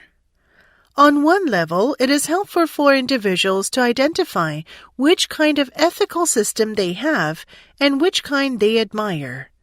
Immanuel Kant takes it one step further, adding an unusual rule for a deontologist. He believed that you can and should test your decisions for moral and ethical soundness, and outlined a thought experiment he called the categorical imperative to help you do just that. When considering any course of action, ask yourself, would I want everyone else, if placed in my position, to do the same thing? If the answer is yes, you're on the right path. If the answer is no, then don't do it yourself. For example, when you can easily imagine a situation in which it might be to your advantage to lie, you would not want everyone to lie, so you should not lie yourself. Number 5. Life forms work to evolve survival strategies, but without necessarily being aware of the process. Consciousness is not a necessary condition of life, though it says much about the organism that happens to possess it.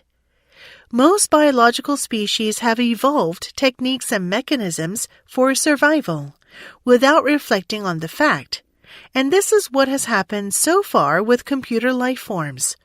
We can speculate on how computers might ponder on their own survival, but this is essentially a matter for the future. However, as machine autonomy develops, there will be a progressive reduction in the extent of human influence on computer evolution. Computers will come to think about their own position in the world and take steps to enhance their own security. At present, we see a host of rudimentary survival mechanisms in computers. We may expect these to develop and new ones to emerge. It is inevitable. At the present stage of their development, the computer survival strategies owe virtually everything to human involvement in computer design. Number 6. Since at least the late 19th century and the rise of industrial cities, The history of urbanism and urban planning has been a history of expertise, political, administrative, and technocratic. Cities came to be seen as solutions to demands for wealth, health, safety, opportunity, and personal development, as society grew more economically, socially, and politically complex. Cities also came to be seen as posing new problems, often caused by their successes in meeting earlier social demands, both fueled by and fueling that problem/solution framework. The progressive political movement of the early 20th century relied heavily on trained and trusted experts, especially economists and other social scientists. Those experts were often educated in newly formed occupational disciplines and professional schools. Degrees in hand, they were primed to lead both governments and businesses away from the era of laissez-faire and toward better outcomes for themselves and for workers and citizens. That meant safer food, safer water, better working conditions, safer and less expensive automobiles, expanded opportunities for education, leisure, and personal fulfillment, and so on. Unit 16. Gateway. Science is sometimes described as a winner-take-all contest, meaning that there are no rewards for being second or third. This is an extreme view of the nature of scientific contests. Even those who describe scientific contests in such a way note that it is a somewhat inaccurate description, given that replication and verification have social value and are common in science. It is also inaccurate to the extent that it suggests that only a handful of contests exist. Yes, some contests are seen as world-class, such as identification of the Higgs particle or the development of high-temperature superconductors. But many other contests have multiple parts, and the number of such contests may be increasing. By way of example, for many years, it was thought that there would be one cure for cancer. But it is now realized that cancer takes multiple forms, and that multiple approaches are needed to provide a cure. There won't be one winner. There will be many. Exercises. Number 1. As soon as a reporter is assigned to a specialized beat, he or she should read several basic books on that subject to become familiar in a general way with how the beat works. If a governmental area is involved, for example, a state legislature or a court system, a reporter should not go on a first assignment without knowing how that particular unit operates. Libraries contain such books, although it is better for reporters to buy their own copies for future reference. No medical reporter can work successfully without a good medical dictionary, for example. Nor should a business reporter be without a basic economics text. City directories and telephone books from all cities in a reporter's area of coverage are valuable tools, as are internal directories of the organizations he or she will encounter on the beat.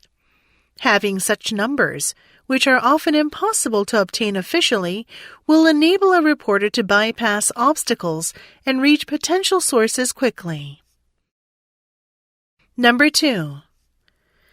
Cultural and behavioral diversity can result from humans' innate ability to flexibly respond to their environments, to gauge in social learning, and to make culture, an ability which is itself a part of the social suite. The diversity might conceal an underlying universality that, paradoxically, might relate more to our genes than to cultural exigencies. Evolutionary psychologists John Tooby and Leda Kosmeets provide a fanciful illustration of this idea. They suggest a thought experiment in which aliens replace humans with jukeboxes, each of which has a repertoire of thousands of songs and the ability to play a particular song according to where and when it is. We would then observe that jukeboxes in different parts of the world play different songs at different times, songs that were similar to those on the jukeboxes near them. But none of this intergroup variation and intragroup commonality would have anything to do with the workings of culture. This is a way of illustrating that humans might have an inborn ability to respond flexibly, but also predictably, to their environment. Number 3. When companies select leaders, two of the first questions they ask are, has he done anything like this before? What is his track record? We assume that if that person has done it before and done it well, he can do it again. Experience is still important for leaders, and there are times when it is the most effective predictor of future success. The problem, however, is that because of constantly improving technology, processes, and best practices in a world that is constantly changing, and where success is being continually redefined, experience can be a handicap. Today, leaders must discipline themselves to look at problems and opportunities with a fresh eye. This is difficult because people naturally want to repeat an approach that worked in a similar situation. It is a challenge to consider an alternative to what brought you success in the past or to your current position in the present. Number 4. Smell is not just a sense that determines taste. It is also a powerful force that stimulates desire and may even overwhelm the other senses. In the past decade, aromatherapy has emerged as an alternative healing practice, as well as a new product to be advertised to consumers. Some stores spread scents of freshly baked bread or apple pie to encourage shoppers to stay longer and buy more. Smells are also important for distinguishing between edible and inedible foods. Herbal medicine stores frequently have a wide variety of pungent odors. The preparation of herbal medicines may include cooking plants into liquid form or distilling essences with alcohol, which often creates an odor. Yet biomedical pills and tablets are prepared in ways that de-emphasize smells considered to be more palatable. The absence of smells further distances medicine from food. Number 5. The divergence between parental and peer values does not necessarily lead to a hostile confrontation between parents and teenagers. In fact, most youngsters are just as friendly with parents as with peers. They simply engage in different types of activities: work and task activities with parents, play and recreation with peers. Concerning financial, educational, career, and other serious matters, such as what to spend money on and what occupation to choose, youths are inclined to seek advice from parents. When it comes to social activities, such as whom to date and what clubs to join, they are more likely to discuss them with peers. This reflects the great importance placed by the peer group on other-directed behavior, looking to others for approval and support as opposed to reliance on personal beliefs and traditional values. Peer groups, in effect, demand conformity at the expense of independence and individuality. Number 6. One important point related to the possibility of reproducing believable tactile sensations in virtual or machine-mediated environments lies in the role of pain. Certainly, a number of real interactions can never be entirely believable without the presence of painful stimulation. However, one might wonder whether reproducing such kinds of stimulation would ever be of any use within virtual or mediated interactions.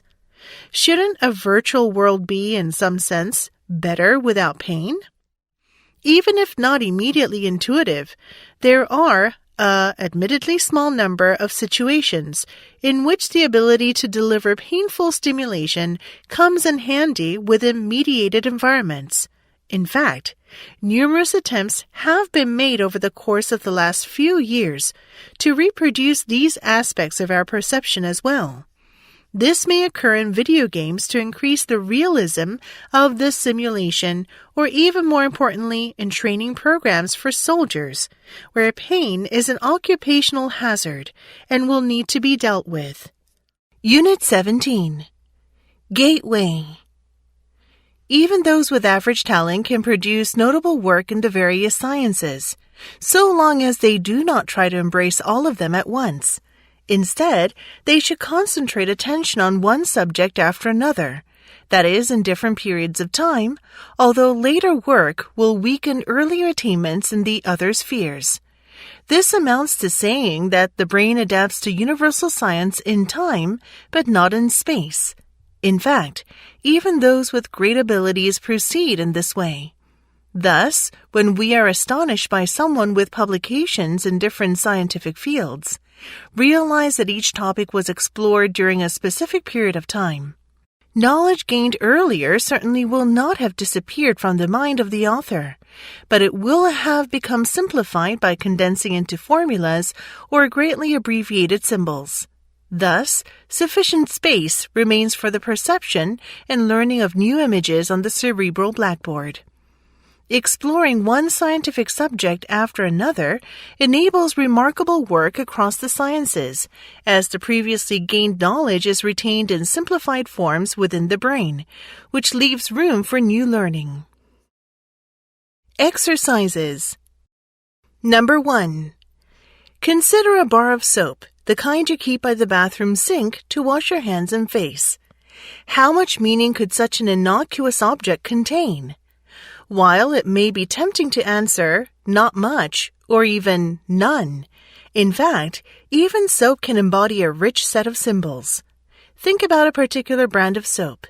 By itself, that soap cleans like any other soap.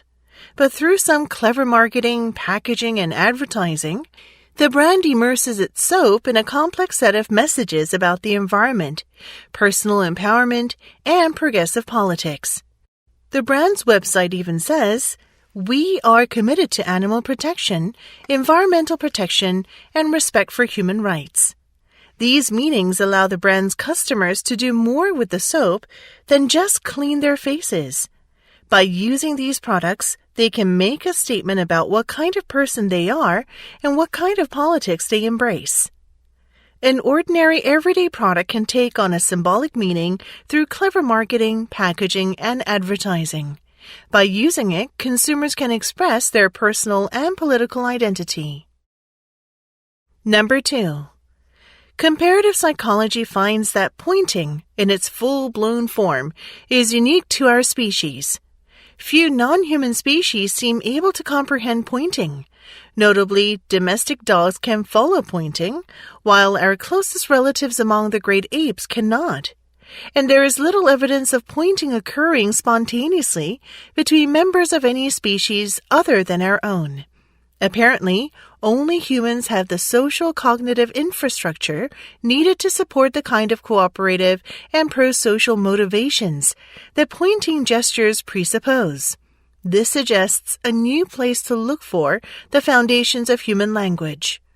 While research on language and cognitive science has long focused on its logistical structure, the news about pointing suggests an alternative, that the essence of language is found in our capacity for the communion of minds through shared intentionality.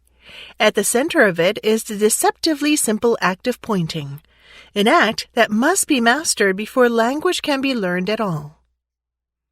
Pointing, which indicates cooperative and pro-social motivations, is exclusive to humans. And since the nature of language requires shared intentionality, mastery of pointing must precede language learning. Number 3. We come into the world ready to start relationships, and, as we gain control of our body, we're keen to take part in games and tasks that involve working with others. In this way, we're so different from young chimps. Experiments have shown chimps can understand collaborative tasks perfectly well, but they only bother to take part if they can see how it will result in their getting a piece of fruit or some other reward. Humans, by contrast, often work together just for the joy of it. Experiments have shown that working with others affects children's behavior. Afterward, they're more generous in sharing any treats the experimenters give them, as if working with others has put them in a better mood. It seems unlikely that children's greater willingness to share is simply the result of learning that they should pay people for working with them. But the way we feel about everything is strongly influenced by the experiences that shape the development of our brain. Our childhood observations of others don't just help us learn how to behave. They help us understand how we're supposed to feel. While young chimps collaborate solely for their own benefit, humans derive pleasure from working with others, and through such experiences, they feel better and become more charitable. Number 4. The theory of reasoned action maintains that a person's decision to engage in a purposeful activity depends on several factors, of which some are situational and some are mediated by personal dispositions or characteristics. At the core of the theory is the idea that when people engage in a given behavior, it is because they formed an intention to do so, and have reasons for their decision to actualize their intentions. Because of this, much of our behavior can be characterized as reasoned action. Fishbein and Agjen suggest that behavioral intentions are controlled by two factors: attitude toward an act and the normative component. Attitude toward an act is influenced by the beliefs that people have about the consequences of performing an act.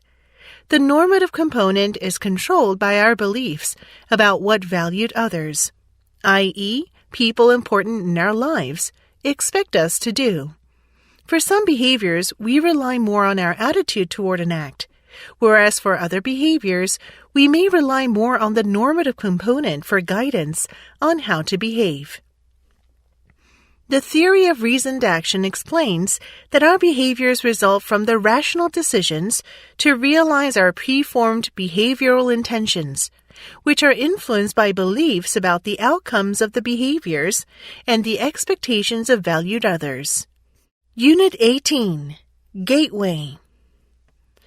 One way to avoid contributing to overhyping a story would be to say nothing. However, that is not a realistic option for scientists, who feel a strong sense of responsibility to inform the public and policymakers, and/or to offer suggestions. Speaking with members of the media has advantages in getting a message out, and perhaps receiving favorable recognition. But it runs the risk of misinterpretations, the need for repeated clarifications, and entanglement in never-ending controversy. Hence, the decision of whether to speak with the media tends to be highly individualized. Decades ago, it was unusual for Earth scientists to have results that were of interest to the media, and consequently, few media contacts were expected or encouraged. In the 1970s, the few scientists who spoke frequently with the media were often criticized by their fellow scientists for having done so. The situation now is quite different, as many scientists feel a responsibility to speak out because of the importance of global warming and related issues, and many reporters share these feelings. In addition, many scientists are finding that they enjoy the media attention and the public recognition that comes with it. At the same time, other scientists continue to resist speaking with reporters, thereby preserving more time for their science and running the risk of being misquoted and the other pleasantries associated with media coverage. Exercises. Numbers 1 and 2. We trust our common sense largely because we are prone to naive realism, the belief that we see the world precisely as it is. We assume that seeing is believing, and trust our intuitive perceptions of the world and ourselves. In daily life, naive realism often serves us well. If you are driving down a one-lane road and see a tractor-trailer moving uncontrollably towards you at 120 kilometers per hour, it is a wise idea to get out of the way. Much of the time, we should trust our perceptions. Yet appearances can sometimes be deceptive. The earth seems flat. The sun seems to revolve around the earth. Yet in both cases, our intuitions are wrong. Sometimes what appears to be obvious can mislead us when it comes to evaluating ourselves and others. Our common sense tells us that our memories accurately capture virtually everything we have seen, although scientific research demonstrates otherwise. Our common sense also assures us that people who do not share our political views are biased, but that we are objective. Yet psychological research demonstrates that we are all susceptible to evaluating political issues in a biased fashion.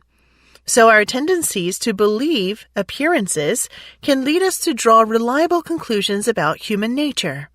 In many cases, believing is seeing rather than the reverse. Our beliefs shape our perceptions of the world. Numbers 3 and 4. Some people claim that gratitude is just about thinking nice thoughts and expecting good things, and ignores the negativity, pain, and suffering in life. Well, they're wrong. Consider our definition of gratitude as a specific way of thinking about receiving a benefit and giving credit to others besides yourself for that benefit. In fact, gratitude can be very difficult because it requires that you recognize your dependence on others, and that's not always positive. You have to humble yourself in the sense that you have to become a good receiver of other support and generosity. That can be very hard. Most people are better givers than receivers.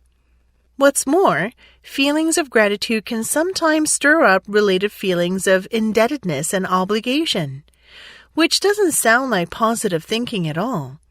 If I am grateful for something you provided to me, I have to take care of that thing. I might even have to reciprocate at some appropriate time in the future. That type of indebtedness or obligation can be perceived very negatively. It can cause people real comfort, as Jill Suddy explores in her essay, How to Say Thanks Without Feeling Indebted. The data bear this out. When people are grateful, they aren't necessarily free of negative emotions.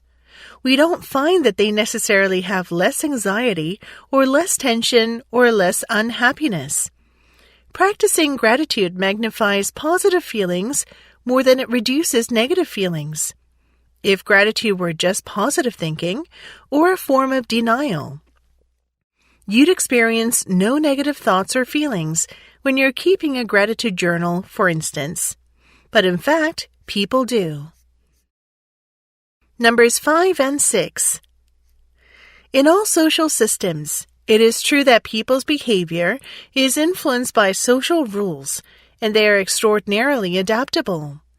One natural environment involving baboons is instructive. A study in 2004 examined how a troop of baboons dominated by large and aggressive males changed after all those dominant males caught a disease and died. With only smaller, gentler males remaining, the culture of that troop underwent a dramatic shift, moving from a social structure characterized by widespread bullying and fighting to one with much more peaceful grooming. Conflict was still there, of course, but it tended to be resolved with peaceful methods, and the fighting that did happen was more between equally matched baboons, instead of a big one picking on a small one. Remarkably, the culture of that troop persisted even after all those original males had died off and were replaced by others coming in from outside. The new males were acculturated to the group norms and learned to behave less generously. Obviously, humans are not baboons, but it seems highly possible that this is basically similar to why different human societies can have much different behavioral norms.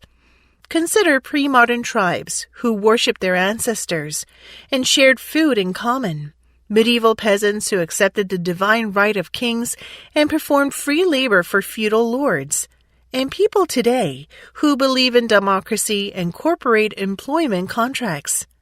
Human societies have much more complexity and choice than baboon societies. But the point is that behavioral norms are to a great degree the product of culture and learning, not the other way round.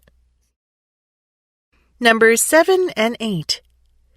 Not surprisingly, usage of unsafely designed and insecurely implemented software presents some risks.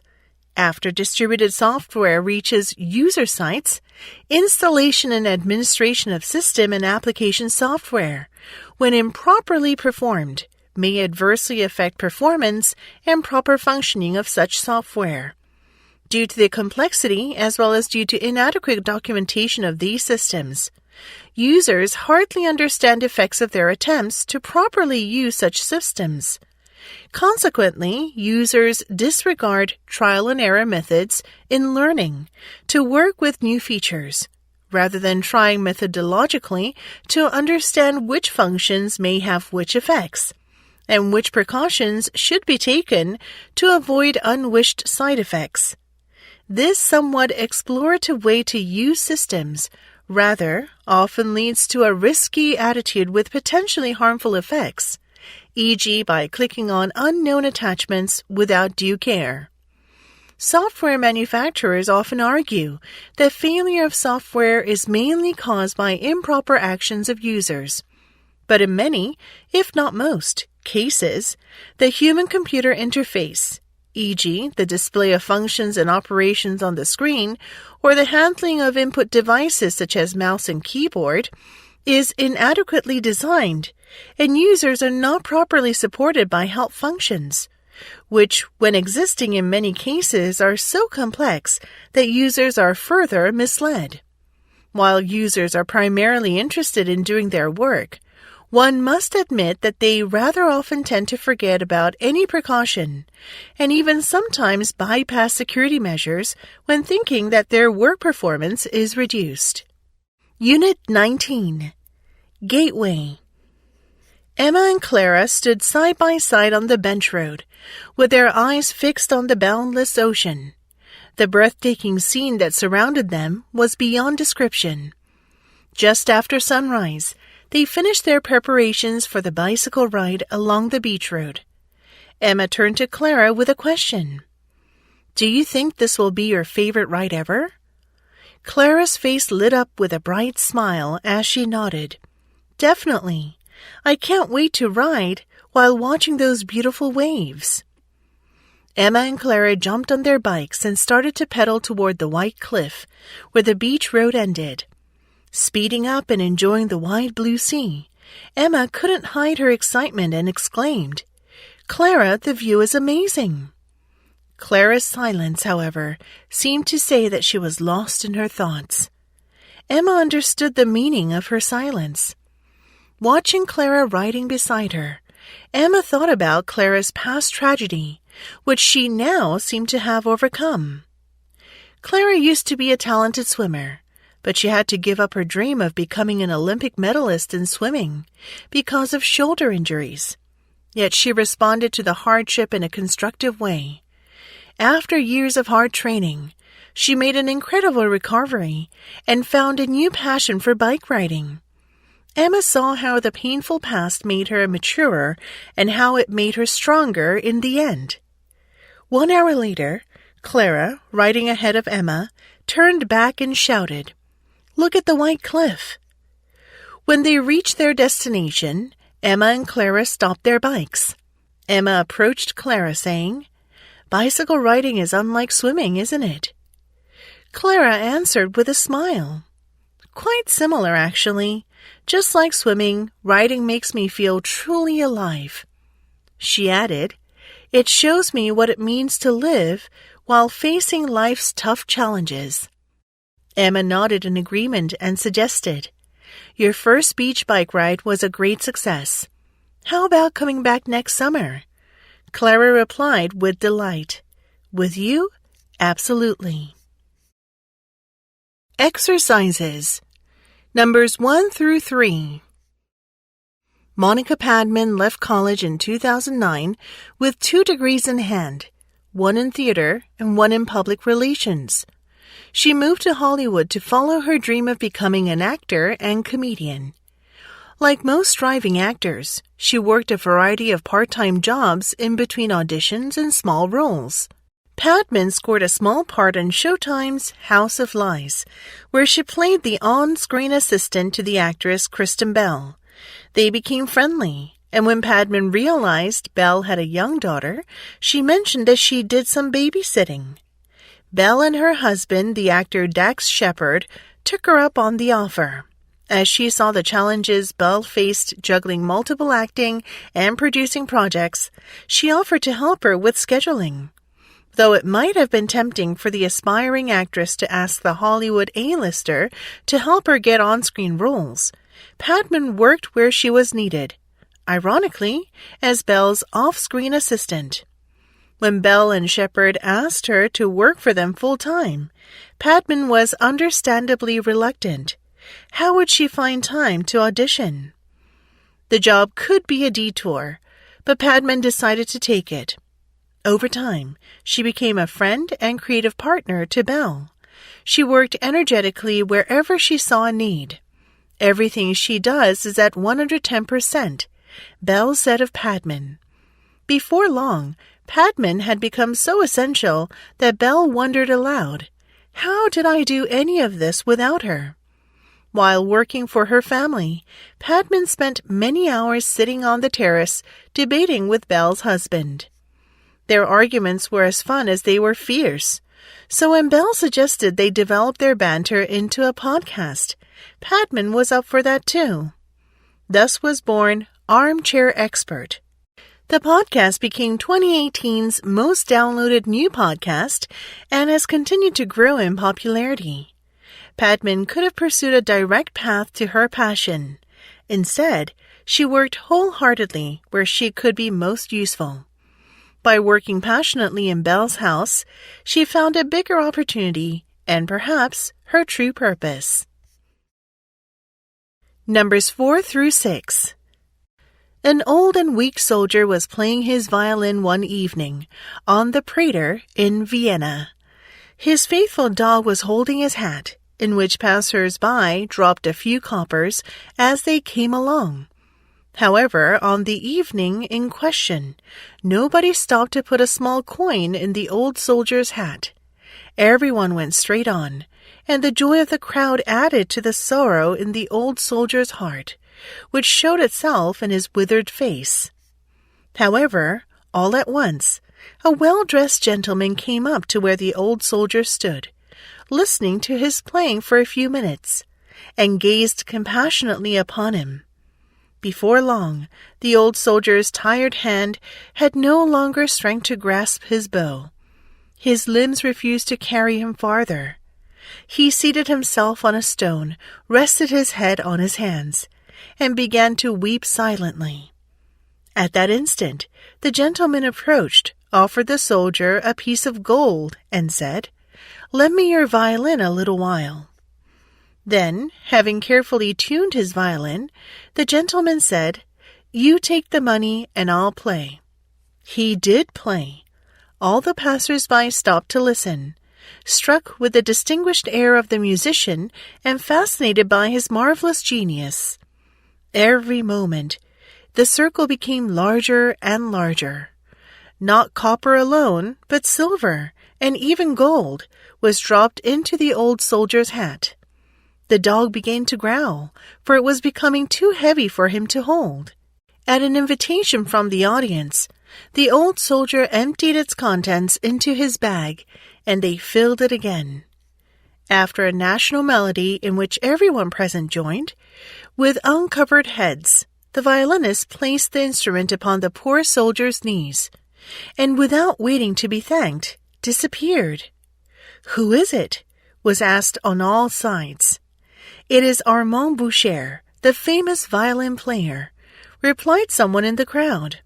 "He has been turning his art to account in the service of charity. Let us follow his example." And the speaker sent round his hat also, made a new collection, and gave the proceeds to the old soldier, crying, "Long live Boucher!" Deeply affected, the old soldier thanked everyone around him. Numbers 7 through 9. One day when I was little, my father told me the story of how Say had come to be with us. My father was talking to my mother about his work in the Claire-Louis-Houtou district, from where he had just returned. It was far distant from us, and much closer to the front line, where the Burmese military were attacking our villages. The Burmese regime had a notorious policy called the Four Cuts, which was designated to crush the Karen. It was brutally simple. It could cut off all supplies, information, recruits, and food to the Karen resistance. The Four Cuts policy was hurting people terribly, my father explained. As a small child, I couldn't understand everything he told us. I knew my people were starving to death, but I was scared, and I didn't want to think about it. I could see that my father was suffering, but I tried to close my mind to that. We were all closer to our mother at this time, for the simple reason that she was around. I'd grow close to my father when he was with us, but hurt and distant when he left. The Four Cuts policy had driven families to ever more desperate measures. One day, a man who worked for the resistance had approached my father. Over their time spent working together, they had grown to like and respect each other. He told my father that he had 7 children, and that he wanted one at least to get a proper education. But the Four Cuts policy had destroyed all the schools in the area. He asked my father if he could take one of his older sons, Sei, and give him an education in our home village. My mother and father had only one child at this time, my older sister, Bois, and my father felt a deep sympathy for his friend. He agreed to take Sei as one of his own children, and so Sei became my parents' adopted son. Once a year, Sei's father would try to visit, if he could afford the time to make the long journey. Whenever he did, he was so happy and proud to see how well his son was doing in his studies at school. Numbers 10 through 12. Long ago in New Orleans, there was an old gentleman named Raymond, who would sit on his porch every day. Raymond enjoyed his time outdoors, communing with nature and the neighbors and soaking up sunshine. Every day at the same time, a kid would walk down his street on his way home from school. Raymond enjoyed talking to the local kid, and the kid also loved talking with him. They kept an eye out for each other. However, this kid had developed a bad habit. On his way down the street every day, he would beat on the metal trash cans and sticks. Raymond found this very annoying and tried to ask the kid to stop, but he didn't want to listen to the old man on the porch. Raymond decided to put the concepts of intrinsic motivation and reinforcement theory to work.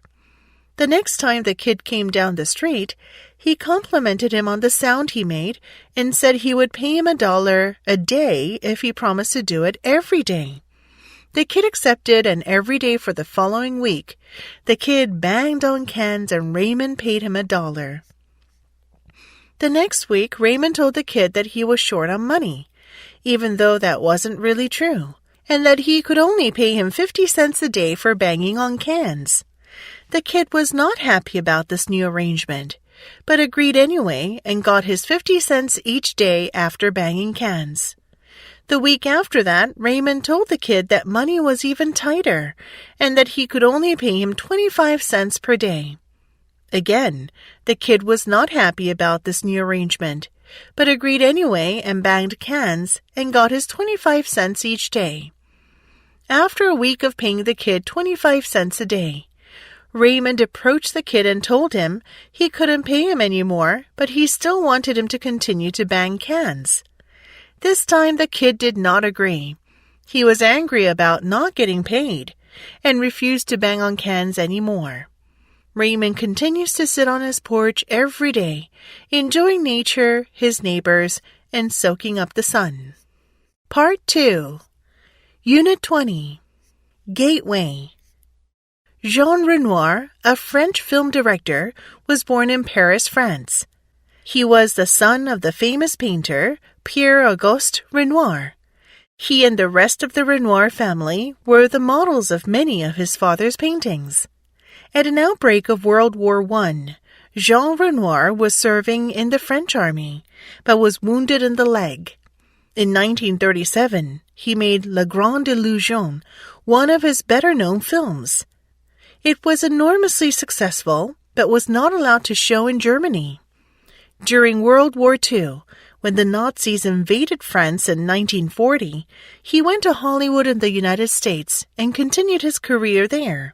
He was awarded numerous honors and awards throughout his career, including the Academy Honorary Award in 1975 for his lifetime achievements in the film industry.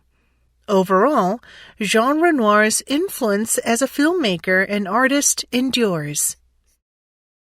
Exercises. Number 1. Marcel Pagnol was born in Auban in 1895 and died in 1974. The son of a primary school teacher, whom he describes so vividly in his Souvenirs d'enfance, Childhood Memories, the Southern Frenchman began his professional life as an English teacher. However, he quickly earned a reputation for his plays in the 1920s. The extraordinary success of Topaz in 1927 and Marius in 1928 established him as a playwright. Marcel Pagnol had long been interested in the cinema, but had to wait for the development of talking picture techniques to use his full vigor as a dialogue writer. His first few films were adaptations of his theatrical works. For example, the highly acclaimed trilogy, Marius, Fanny, and César. The public success was enormous at both national and international levels. This persuaded Marcel Pagnol to devote himself exclusively to the cinema. For his second film, he set up his own production company, La Société de Films Marcel Pagnol. He was certain that the dramatist of the past would be the filmmaker of the future, a thesis which he controversially developed in a short-lived critical review entitled Le Cahier du Film. Number 2. When he was a Harvard student, world-famous cellist Yo-Yo Ma played often at concerts in and around Boston. He became very popular, and one day when one of his concerts was sold out, he gave a free concert for those who were unable to obtain tickets. He sat in the theater lobby and played Bach cello suites. Later in his career, when he was an international success, he still would often give more than required. For example, many guest cello soloists play in the first half of a concert. Then they are finished for the night. However, Mr. Ma would sometimes play as part of the orchestra in the second half of the concert. Doing this with the Philadelphia Orchestra was especially enjoyable for him. He says, "It is an honor to play the back stands of the Philadelphia Orchestra. It's incredible the way those players listen, the knowledge they have. I admire it so much, and I feel the thrill of being part of something that's greater than the sum of its parts, being accepted as part of the team." Number 3. In the summer of 1878, a 30-year-old Dutch botanist named Hugo de Vries traveled to England to see Darwin. It was more of a spiritual journey than a scientific visit. Darwin was vacationing at his sister's estate in Dorking, but de Vries tracked him down and traveled out to meet him. Thin, intense, and excitable, with a beard that rivaled Darwin's, de Vries already looked like a younger version of his idol. He also had Darwin's persistence. The meeting must have been exhausting, for it lasted only 2 hours, and Darwin had to excuse himself to take a break. But de Vries left England transformed.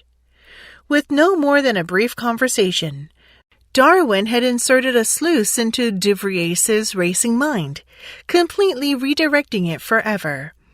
Back in Amsterdam, de Vries suddenly terminated his prior work on the movement of tendrils in plants and threw himself into solving the mystery of heredity. Unit 21. Gateway. In the post-World War II years after 1945, unparalleled economic growth fueled a building boom and a massive migration from the central cities to the suburban areas. The suburbs were far more dependent on the automobile, signaling the shift from primary dependence on public transportation to private cars. Soon, this led to the construction of better highways and freeways, and the decline of even loss of public transportation. With all of these changes came a privatization of leisure. As more people owned their own homes, with more space inside and lovely yards outside, their recreation and leisure time was increasingly centered around the home, or at most the neighborhood. One major activity of this home-based leisure was watching television. No longer did one have to ride the trolley to the theater to watch a movie. Similar entertainment was available for free and more conveniently from television. Exercises. Number 1. It is uncontroversially true that people in different societies have different customs and different ideas about right and wrong. There is no world consensus on which actions are right and wrong, even though there is a considerable overlap between views on this.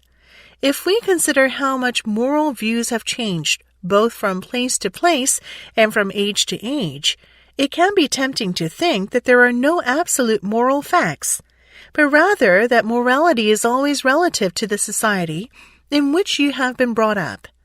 On such a view, since slavery was morally acceptable to most ancient Greeks, but is not to most Europeans today, slavery was right for the ancient Greeks, but would be wrong for today's Europeans. This view, known as moral relativism, makes morality simply a description of the values held by a particular society at a particular time. This is a meta-ethical view about the nature of moral judgments. Moral judgments can only be judged true or false relative to a particular society. There are no absolute moral judgments. They are all relative. Number 2. If the United States has one of the easiest geographies to develop, Mexico has one of the most difficult. The entirety of Mexico is, in essence, the southern extension of the Rocky Mountains, which is a kind way of saying that America's worst lands are strikingly similar to Mexico's best lands. As one would expect from a territory that is mountain-dominated, there are no navigable rivers and no large cohesive pieces of fertile land like the American Southeast or the Columbia Valley, much less the Midwest. Each mountain valley is a sort of fastness, where a small handful of oligarchs control local economic and political life. Mexico shouldn't be thought of as a unified state, but instead as a collage of dozens of little Mexicos, where local power brokers constantly align with and against each other, and a national government seeking, often in vain, to stitch together something more cohesive. In its regional disconnectedness, Mexico is a textbook case that countries with the greatest need for capital-intensive infrastructure are typically the countries with the lowest ability to generate the capital necessary to build that infrastructure. Number 3.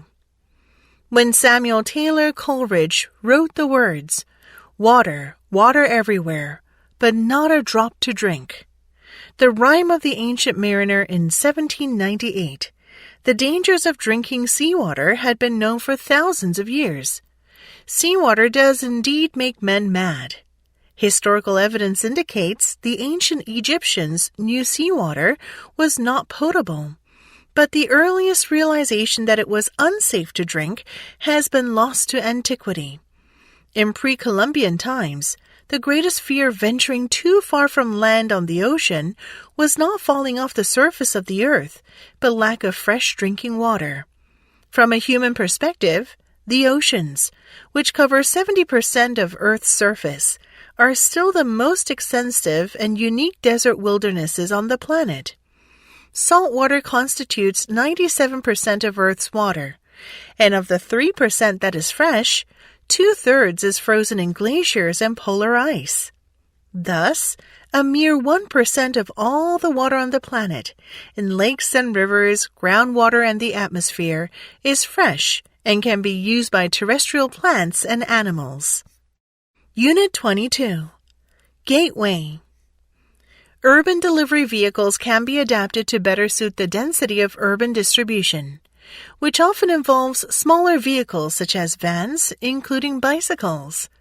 The latter have the potential to become a preferred last-mile vehicle, particularly in high-density and congested areas. In locations where bicycle use is high, such as the Netherlands, delivery bicycles are also used to carry personal cargo, e.g., groceries.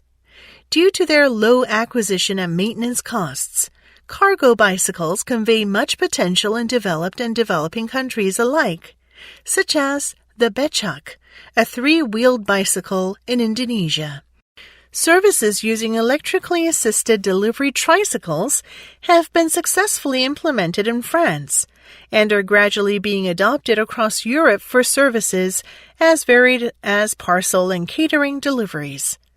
Using bicycles as cargo vehicles is particularly encouraged when combined with policies that restrict motor vehicle access to specific areas of a city, such as downtown or commercial districts, or with the extension of dedicated bike lanes.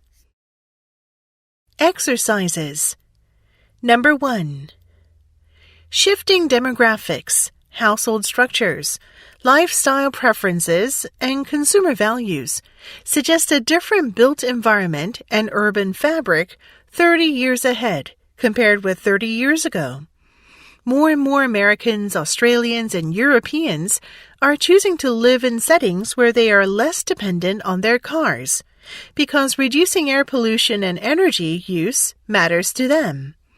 A 2011 survey of more than 2,000 adult Americans found 7 times more people said the neighborhood where a house is located is a bigger consideration in deciding where to live than the size of the house. Walking to restaurants, businesses, schools, and other amenities was the most appealing neighborhood feature for many respondents. To many 20 and 30-somethings, walkable communities are equated with a downsized environmental footprint and energy efficiency, with the added benefit of burning calories during everyday activities. If green buildings and solar panels dot the landscapes and rooftops, all the better. Notes one economist with the Urban Land Institute. Energy efficiency is becoming the new granite countertops. It's a necessary feature to sell the property. Number 2. In recent years, there has been an increasing tendency of economists, scientists, and politicians to shift the focus from population growth to consumption as the more important underlying driver of biodiversity loss. For many, the emphasis on consumption avoids politically charged topics, such as population control, which most people oppose on ethical or moral grounds, and because it is associated with divisive topics such as xenophobia, racism, and eugenics. Others highlight that it is not the number of people per se, but how natural resources are consumed, what is the main cause of environmental decline. Indeed, rich people in rich countries have a disproportionate impact on the natural environment because they consume a disproportionately large share of the world's natural resources.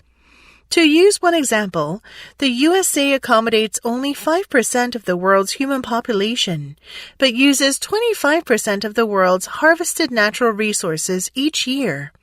In fact, decorative Christmas lights in the USA alone use more energy than the annual energy usage of the entirety of Ethiopia or Tanzania. And yet, the average USA citizen uses less than half of the energy that an average citizen of Qatar uses, Qatar being a small but wealthy Middle Eastern country.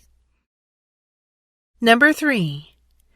Movies featuring wonderful natural landscapes and charismatic wildlife often increase the desire of moviegoers to visit natural areas where they can see these landscapes and animals firsthand. But they can also raise awareness of environmental issues in new audiences. While many documentaries are created with the purpose in mind, such benefits can also extend to blockbuster movies meant for broader audiences. For example, Disney's Happy Feet, 2006, highlighted the threat of overfishing and plastic pollution to penguins. The Jungle Book, 2016, exposed audiences to the endangered pangolins. Such exposure can even lead to environmentally conscious behavioral changes. For example, moviegoers were willing to donate 50% more money to climate mitigation after watching the apocalyptic movie The Day After Tomorrow, 2004.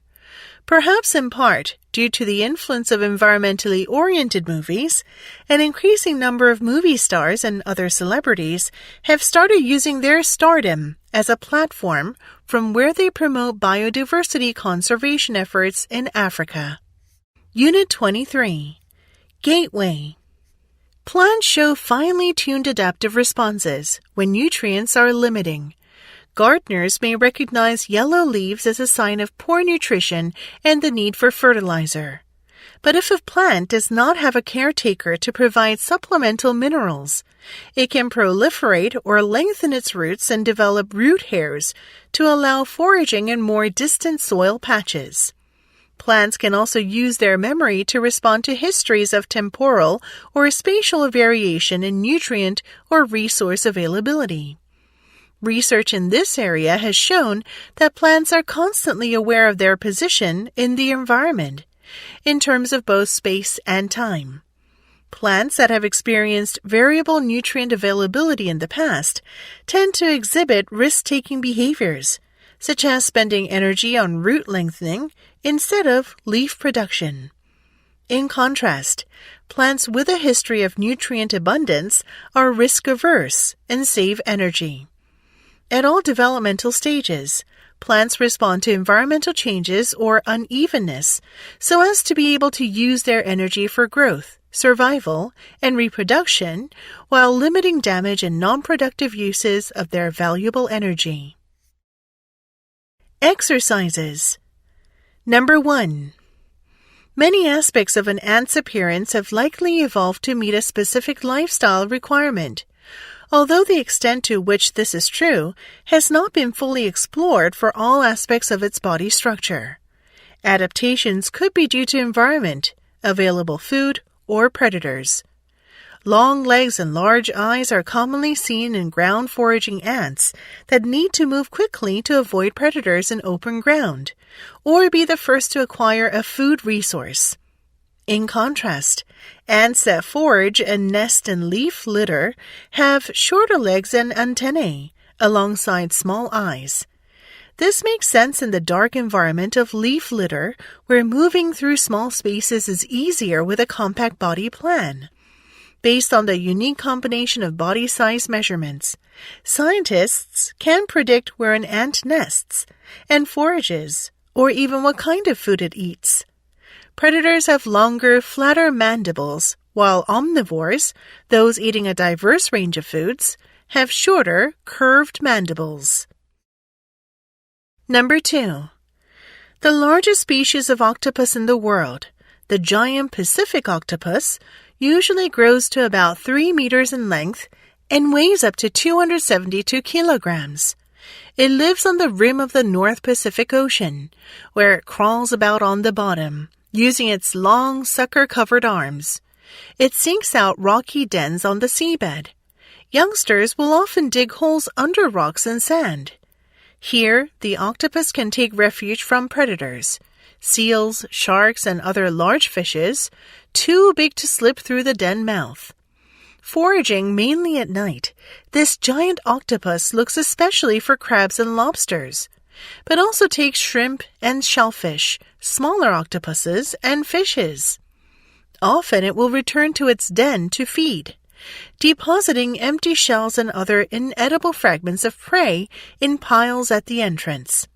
Like its relatives, this octopus mostly lives alone, except for a brief period when adults come together for mating. The female lay her eggs in a den and will tend them until her young emerge. She will not feed in all this time, and will die soon after her young emerge. Number 3. However skilled you may be at bowling, there will always be minute changes in the angle at which you release the ball that will be magnified as the ball travels the length of the lane. As it strikes, the first skittle falls back either slightly to the right or the left, and the ball is deflected slightly in the other direction. From then on, within a fraction of a second, skittles start falling in different directions, sometimes hitting others as they fall. The differences in the final arrangement of skittles each time are difficult to predict from the slight variation of angle as the ball leaves the bowler's hand. Whereas most sports require participants to be in good physical shape and play with people around the same age, bowling allows a mixed group of all sizes, ages, and skill levels. Even those who can achieve strike after strike actually achieve a different strike every time, for the skittles will never fall in exactly the same way twice. Unit 24. Gateway. Share of the EU28 population participating in tourism by age group and destination category 2017. The above graph shows the share of the EU28 population participating in tourism in 2017 by age group and destination category. The share of people in the no trips category was over 30% in each of the 5 age groups. The percentage of people in the outbound trips only category was higher in the 25 to 34 age group than in the 35 to 44 age group. In the 35 to 44 age group, the percentage of people in the domestic trips only category was 34.2%. The percentage of people in the domestic and outbound trips category was lower in the 45 to 54 age group than in the 55 to 64 age group. In the 65 or over age group, the percentage of people in the no trips category was more than 50%. Exercises. Number 1. Spectators are seen as a source of drive arousal. This heightened state of arousal is presumed to facilitate the performance of well-learned or simple skills. However, if a skill is not well-learned or complex, the increase in arousal will interfere with its performance. The underlying notion is that an increase in drive arousal favors the emission of the performer's dominant responses. In the case of a skilled performer, her dominant responses are presumed to be largely correct ones. Her performance stands to be improved with an audience present.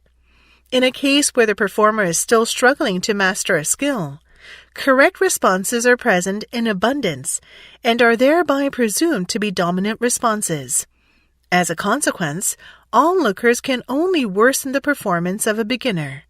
Hence, the performer's level of skill and the complexity of the skill itself will determine whether an audience helps or hinders a performance. Number 2. Athletes do require more protein and all nutrients than sedentary people, but there is no evidence that they require a higher percentage of protein compared to other macronutrients in their diet to perform more optimally. To put it another way, a diet with 10% protein is sufficient for most people, athlete and non-athlete alike. If an average adult female eats 2,000 calories, 10% is 200 calories from protein.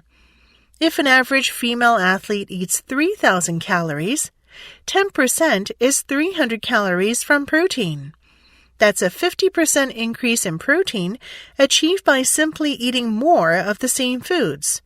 So when you exercise, you don't need to change the composition of the food, i.e., consuming foods with higher concentrations of protein or consuming protein powders.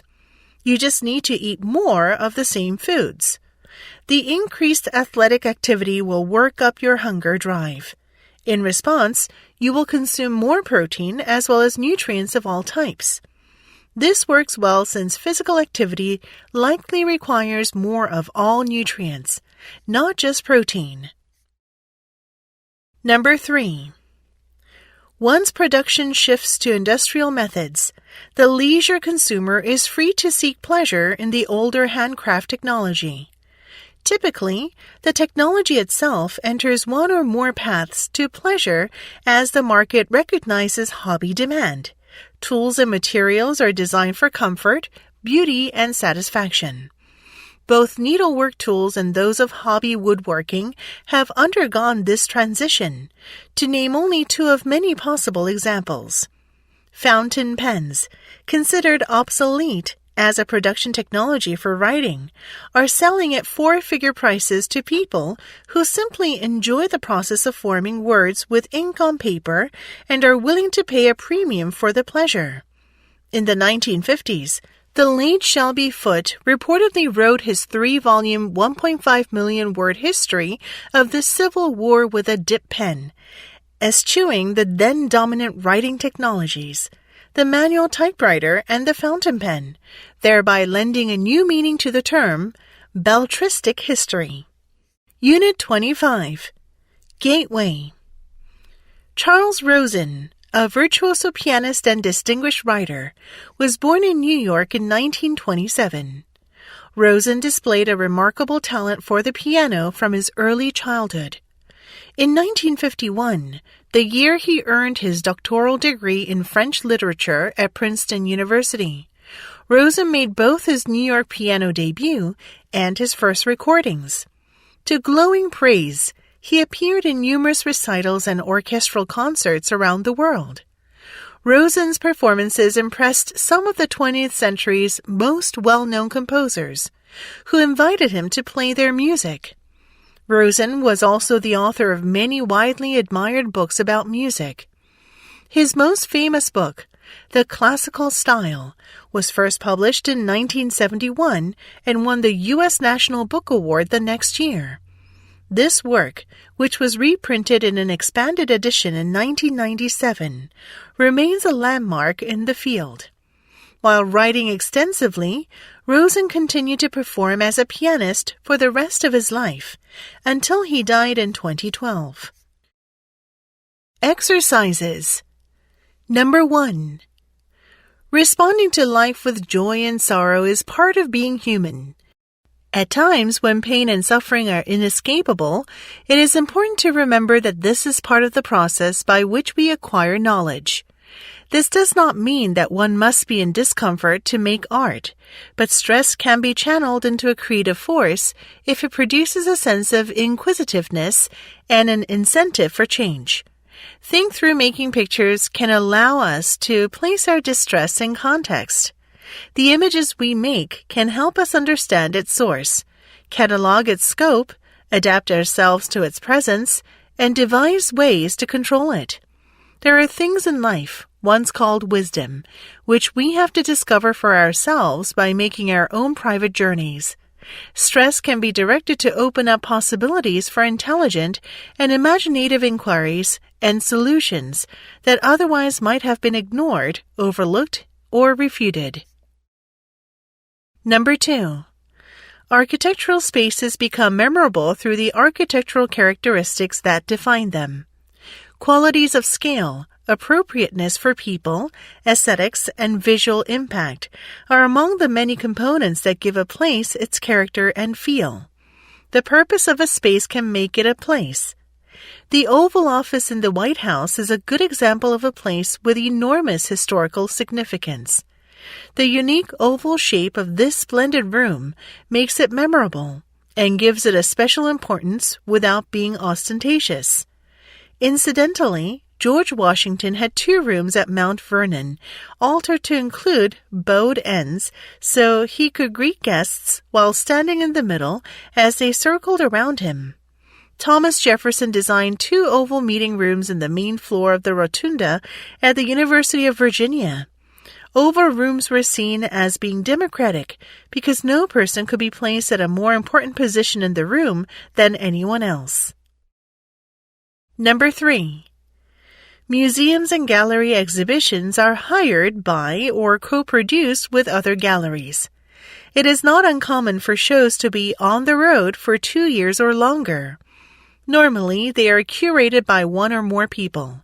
whose role includes researching the exhibition concept, the selection or commissioning of work, planning how the work will be hung within the exhibition space, and writing a significant part of any accompanying book or catalog. The power of the curator, operating regionally, nationally, or internationally, has been questioned. Of course, curators take initiatives which contribute to the exposure of work, but they may also regularly favor certain artists or types of work at the expense of others. Furthermore, it has been suggested that curators often act more as creators, putting together themed exhibitions, which, however relevant and interesting, serve as much to advance themselves as to showcase the work of artists. Indeed, all exhibitions and collections reflect the particular interests of their curators and archivists, as well as the mission statement, priorities and terms of reference of particular organizations. Unit 26. Gateway. Certain hindrances to multifaceted creative activity may lie in premature specialization, i.e., having to choose a direction of education or to focus on developing one ability too early in life. However, development of creative ability in one domain may enhance effectiveness in other domains that require similar skills, and flexible switching between generality and specificity is helpful to productivity in many domains.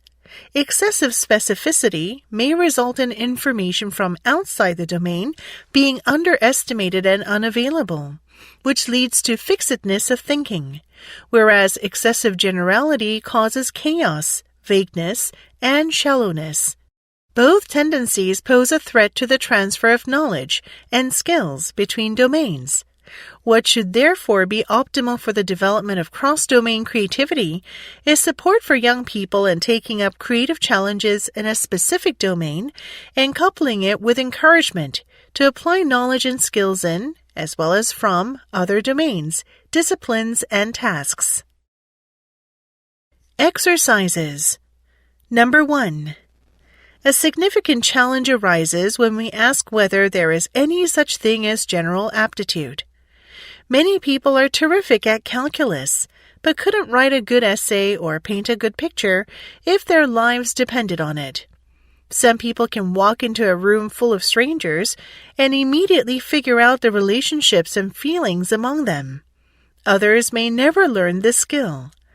As Will Rogers put it, everybody is ignorant, only on different topics.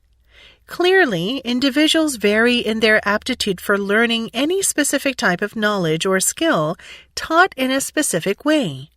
100 students attending a lecture on a topic they knew nothing about beforehand will all walk away with different amounts and kinds of learning and aptitude for that particular content, and that particular teaching method is one important factor in explaining these differences.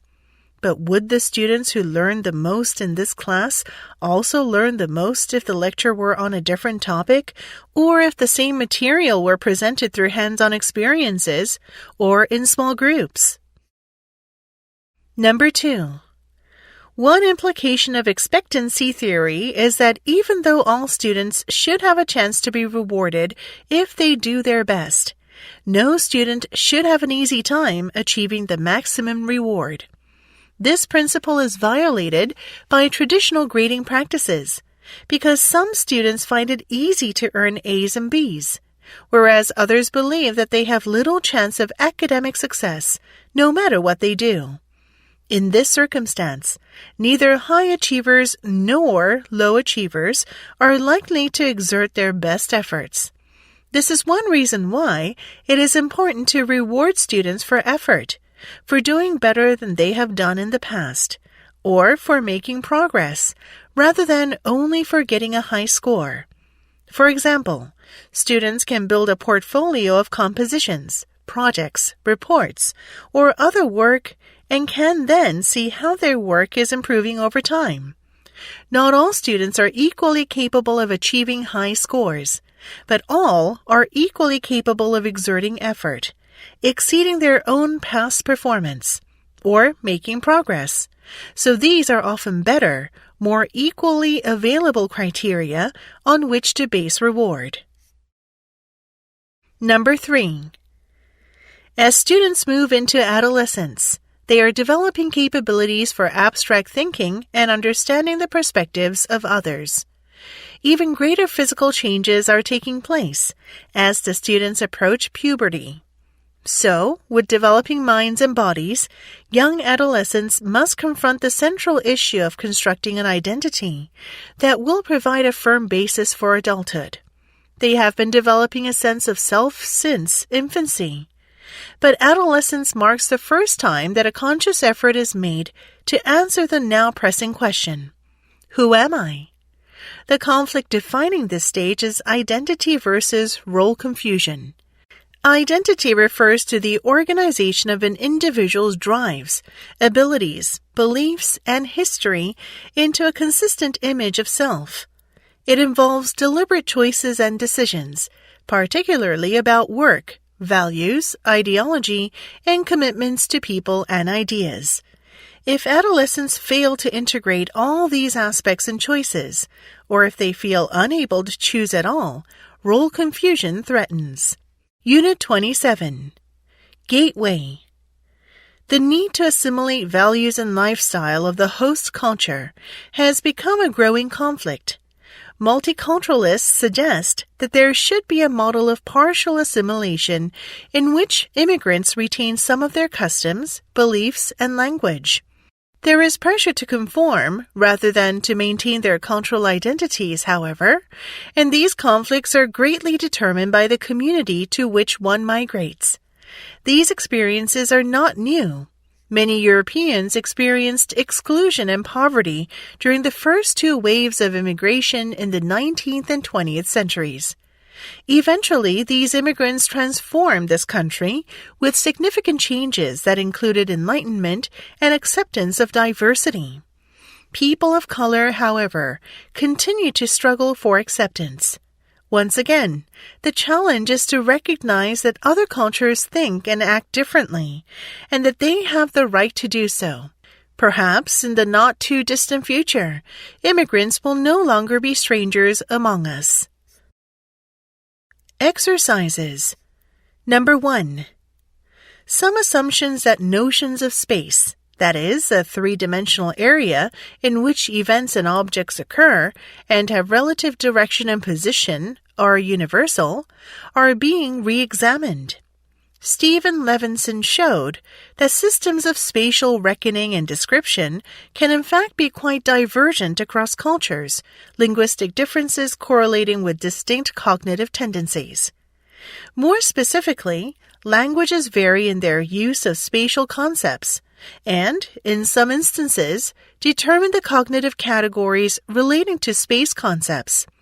Also, the speakers of a number of languages do not use spatial terms corresponding to the bodily coordinates of left, right, and front, back.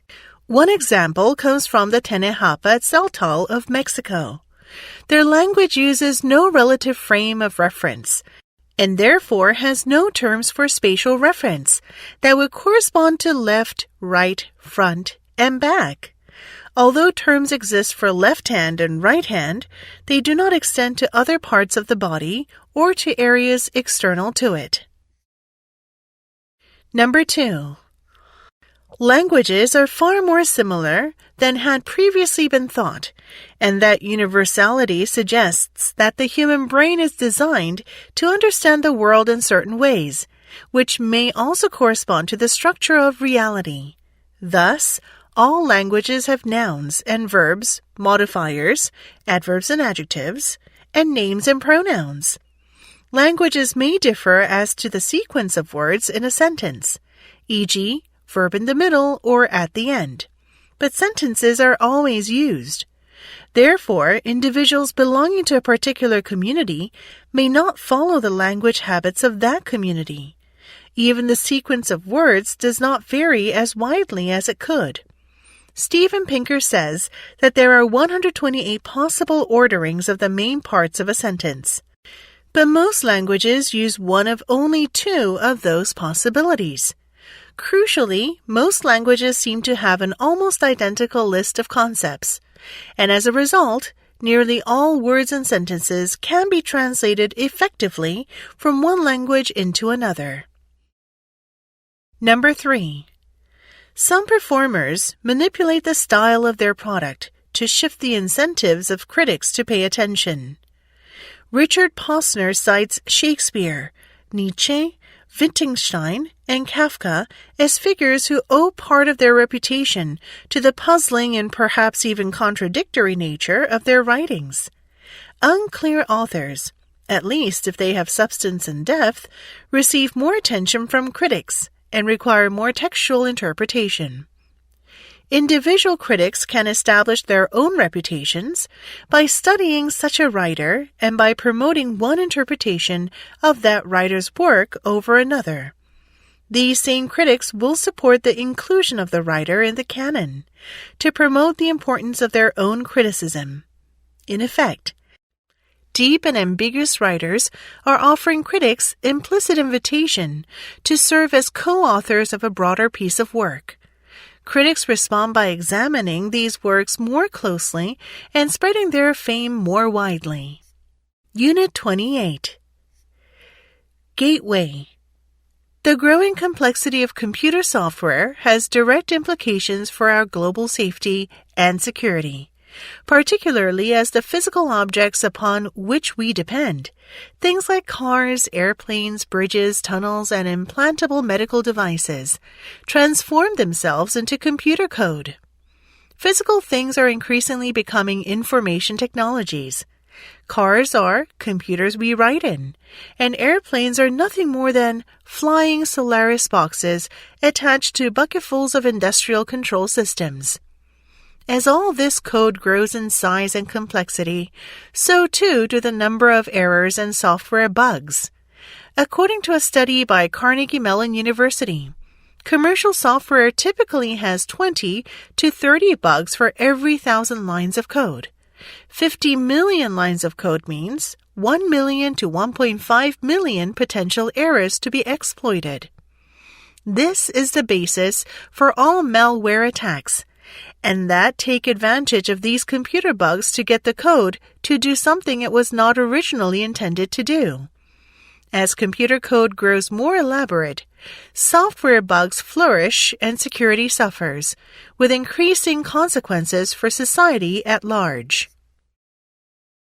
Exercises. Number 1. The proliferation of data brings with it many challenges for both reporting and consuming information. Social networks themselves are biased by their constituents, which never exactly mirror the population at large. Certain ethnicities are overrepresented, a significant challenge to social news as an equalizer. In addition, a growing number of algorithms make automated decisions on which content to recommend for people to read. Algorithms are generating top news lists or hot trends and personalizing recommendations for readers. Algorithms leave the impression of being neutral, yet they are not. Algorithms are human creations. They encode political choices of their designers and have cultural values baked in. As curatorial power is enhanced by automated systems, we should understand the biases at play. Perhaps more important, we should work to make sure product engineers and designers are seeking to optimize the wanted outcome, an informed public, not just heightened traffic. Number 2. How much time are we spending not truly connected to other things or people in the analog or real sense of the word? Not much. We have turned ourselves into human wearables attached to our phones nonstop, with additional sensors from our smartwatches and AI assistant devices, while we patiently await to upload our memories, fantasies, and consciousness to the cloud.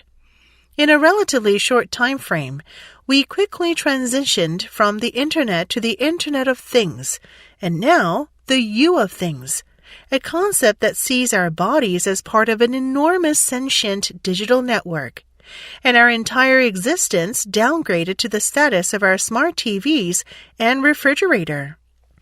Since ourselves have been largely reduced to the digital fragments of our reputation captured in many devices that connect us to others and the world, it is hard to disagree with Yuval Harari's argument that we are becoming tiny chips inside a giant data processing system that nobody really understands. Number 3. Much alarm and hand-wringing have occurred over the idea that the Internet allows you to lock yourself in an information bubble and see only facts that support your views. I am sure this happens, but it would do us good to remember the alternative. In 1980, for instance, you got your daily dose of information from your local paper and your choice of any of 3 network news shows, which ran for an hour, all covering the same basic stories. That was about it. We were all beholden to the views of a very few people. The Internet allows every statement to be fact-checked, every falsehood challenged. Anything you want to know is just a few keystrokes and a few clicks away. Well over 100,000 web searches are performed each second, and at their heart, they each represent a person who wants to know something they don't currently know. It is the great democratization of knowledge, which is an unquestionably good thing. Unit 29. Gateway. Viewing the stress response as a resource can transform the physiology of fear into the biology of courage. It can turn a threat into a challenge and can help you do your best under pressure. Even when the stress doesn't feel helpful, as in the case of anxiety, welcoming it can transform it into something that is helpful. More energy, more confidence, and a greater willingness to take action. You can apply this strategy in your own life anytime you notice signs of stress. When you feel your heart beating or your breath quickening, realizing that it is your body's way of trying to give you more energy. If you notice tension in your body, remind yourself that the stress response gives you access to your strength. Sweaty palms? Remember what it felt like to go on your first date. Palms sweat when you're close to something you want. Exercises. Number 1. Unfortunately, as we age, we tend to avoid vulnerability by avoiding change, so our learning opportunities are reduced and new learning slows. We've all had the experience of a reunion with an old friend, when listening to them saying how they've been, noticing how he or she has held on to some old beliefs that we discarded long ago. Probably the friend has not put himself or herself into a state of vulnerable openness for a long time.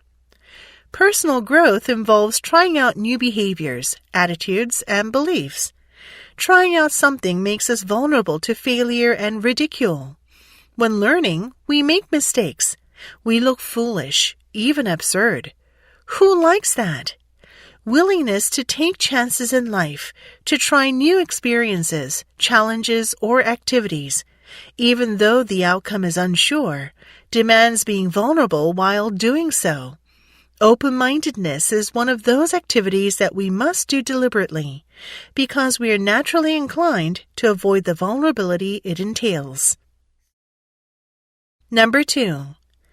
Expectations influence children's behavior. After observing the amount of litter in 3 classrooms, Richard Miller and colleagues had the teacher and others repeatedly tell one class that they should be neat and tidy. This persuasion increased the amount of litter placed in wastebaskets from 15 to 45%, but only temporarily. Another class, which also had been placing only 15% of its litter in wastebaskets, being repeatedly congratulated for being so neat and tidy. After 8 days of hearing this, and still 2 weeks later, these children were fulfilling the expectation by putting more than 80% of their litter in wastebaskets.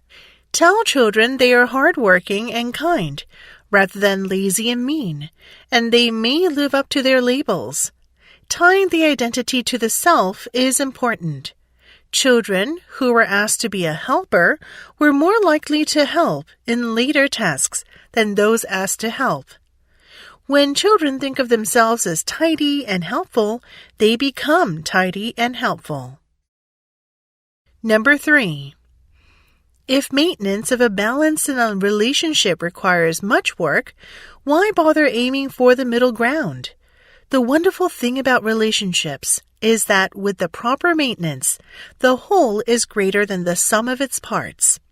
Ideally, both members get support to realize their potential as individuals as well as realizing the potential of the team. If things go sour, the tremendous energy drain of an irreparably damaged relationship can also mean that the whole is less than the sum of its parts.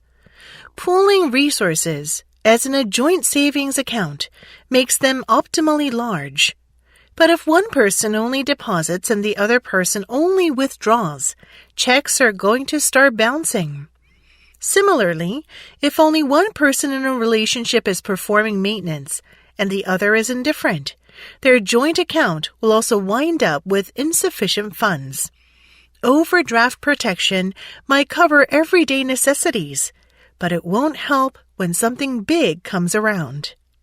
Unit 30. Gateway. Why is the value of place so important? From a historical perspective, until the 1700s, textile production was a hand process using the fibers available within a particular geographic region. For example, cotton, wool, silk, and flax. Trade among regions increased the availability of these fibers and associated textiles made from the fibers. The first industrial revolution and subsequent technological advancements in manufactured fibers added to the fact that fibers and textiles were no longer place-bound.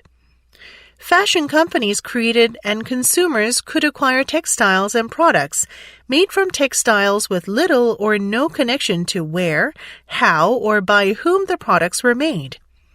This countered a disconnect between consumers and the products they use on a daily basis, a loss of understanding and appreciation in the skills and resources necessary to create these products, and an associated disregard for the human and natural resources necessary for the product's creation. Therefore, renewing a value on place reconnects the company and the consumer with the people, geography, and culture of a particular location. Exercises. Number 1. The ancient Egyptian term for color was Iwan, a word that also meant skin, nature, character, and being, and was represented in part by a hieroglyph of human hair. The members of that civilization had noticed a striking resemblance between colors and humans. To them, colors were just like people, full of life, energy, power, and personality. We now understand, as the Egyptians could only sense, how thoroughly the two are connected. Color, after all, is ultimately made by its perceivers. Every hue we see around us is actually manufactured within us. And the same gray matter that forms language, stores memories, triggers emotions, shapes thoughts, and gives rise to consciousness. Color is a pigment of our imaginations that we paint all over the world. Larger than any city, more sophisticated than any machine, more beautiful than any painting, it might in fact be the greatest human creation of them all. Number 2.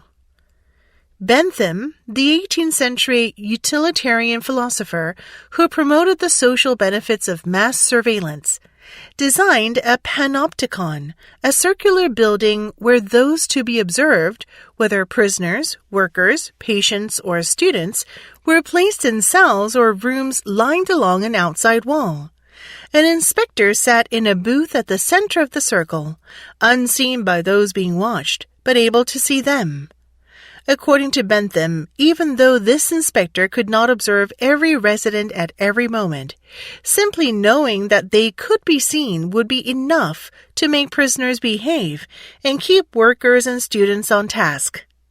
The panopticon's physical design proved impractical, but the idea that behavior could be regulated by stripping away privacy lived on.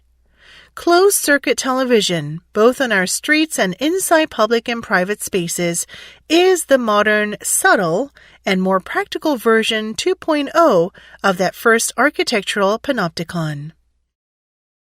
Number 3.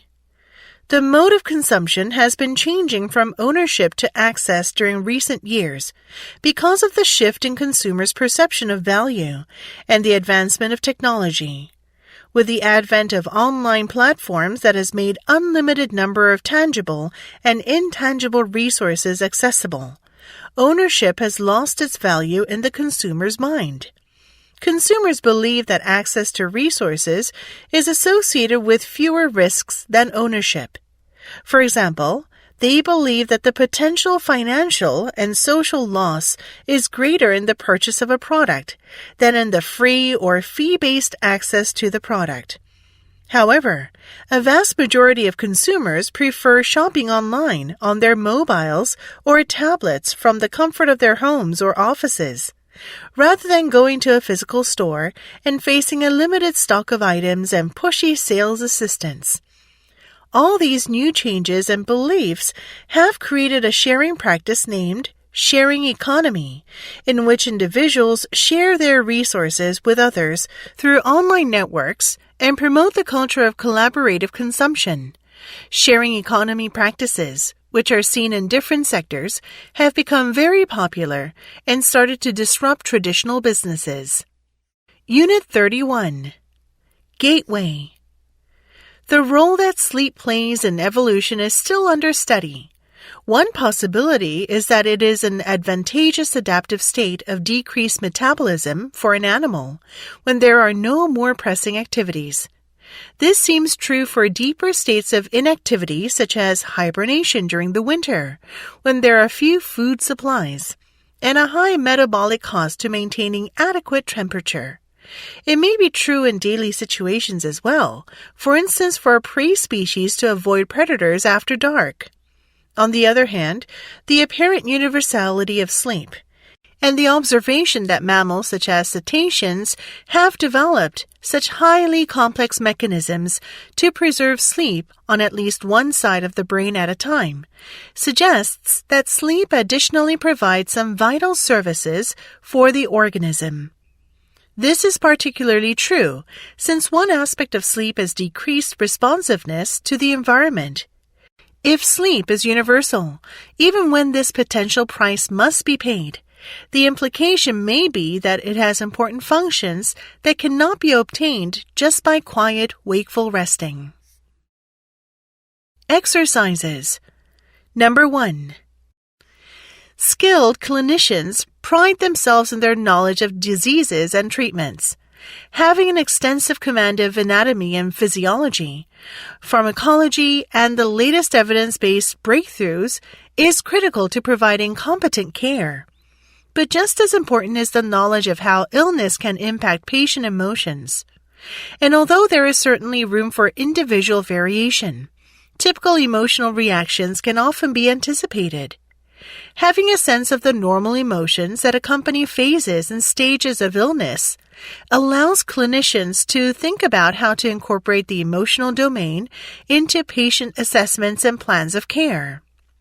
Working with patients' emotions from a place of understanding and acceptance allows the clinician to skillfully address the emotions in a manner that best serves the patient's needs. Number 2.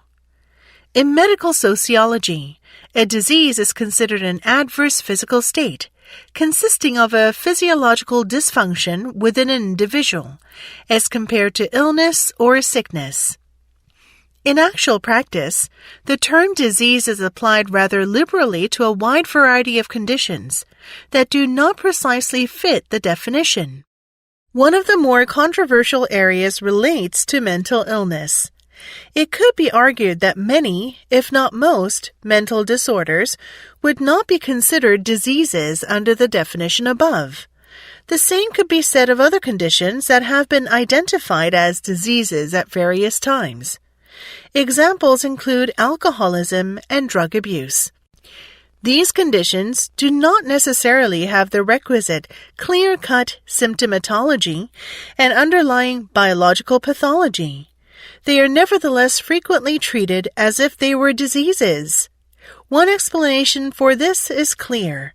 In order for a condition to be treated by the healthcare system, it must be identified as a disease. Therefore, there is a tendency toward an overly broad conceptualization of disease. Number 3. Worldwide increases in IQ scores of about 3 points per decade over the last 100 years illustrate the potential for intellectual development. This increase in IQ scores, known as the Flynn effect, has occurred far too quickly to represent genetic changes. Improvements in nutrition and other health factors probably account for some of the change. Using information from the World Health Organization, researchers have identified strong correlations between a nation's freedom from serious infectious diseases and its citizens' average IQ scores. As nations become wealthier and more capable of battling disease, their citizens' IQ scores increase. Surprisingly, the test score gains are most pronounced in supposed culture-free tests, such as the Raven's progressive matrices. Participants born after 1990 scored far better on these tests than did participants born in 1940. This change might reflect an improvement in the ability to manage dissimilar items that accompanies living in a modern society. Part 3. Test 1. Number 1. From Michael Jones, Chief Manager of Footcraft Shoes Factory, to Eric Donovan, Team Leader of System Maintenance. We are currently facing the challenge of maintaining our competitive edge in the rapidly evolving market environment. Therefore, the management team and I would like you to explore ways to address this challenge. Specifically, we are looking for a 25% increase in maintenance productivity within your work groups over the next 3 months. To get started, we would like you to meet with your team to discuss this assignment. Following the discussion, you should outline your thoughts on how to proceed and create a work plan. I would like to see your plan and review it with you in 2 weeks. This is a very important undertaking for our department and for the company. The management team and I look forward to seeing the innovative solutions you devise. Your contributions are invaluable to our success. Thank you. Number 2. Kira was playing with her doll when she heard a voice singing, "Chirry, chirry, little girls, come and see." Kira ran to the window and saw a bangle seller with a basket on his head. He saw Kira and said, "Come, little girl, come and buy some cherries." She wanted to buy some, but she couldn't, because her mother had gone to the local market, and there was no one there to give her money. Kira's heart sank at the thought of not being able to buy bangles. When she told the seller about her situation, he said, "Come and choose them at least. I'll take the money some other day." After thinking for a while, Kira went down. The bangle seller asked, "Child, which color do you like best?" "Orange," said Kira, and she selected some bangles. By then, Kira's mother returned from the market and had a few words with the seller before paying for the bangles. Kira was so glad. The sound of the bangles hitting each other sounded like music to her. She hummed her way back to her room. Number 3. There has been an effort by some economists to commodify ecosystem services, which refer to benefits and resources that humans obtain from natural ecosystems. Some ecosystem services are rival, such as the waste absorption capacity for greenhouse gases, so rationing is necessary. Making rationing possible requires excludable property rights, for example, through auctionable emission permits. If emissions are limited to absorption capacity and equitably distributed, commodification can be both sustainable and just. However, many ecosystem services are inherently non-excludable and non-rival, and therefore cannot and should not be commodified. They should also not be ignored. Public services serve all members of the human community.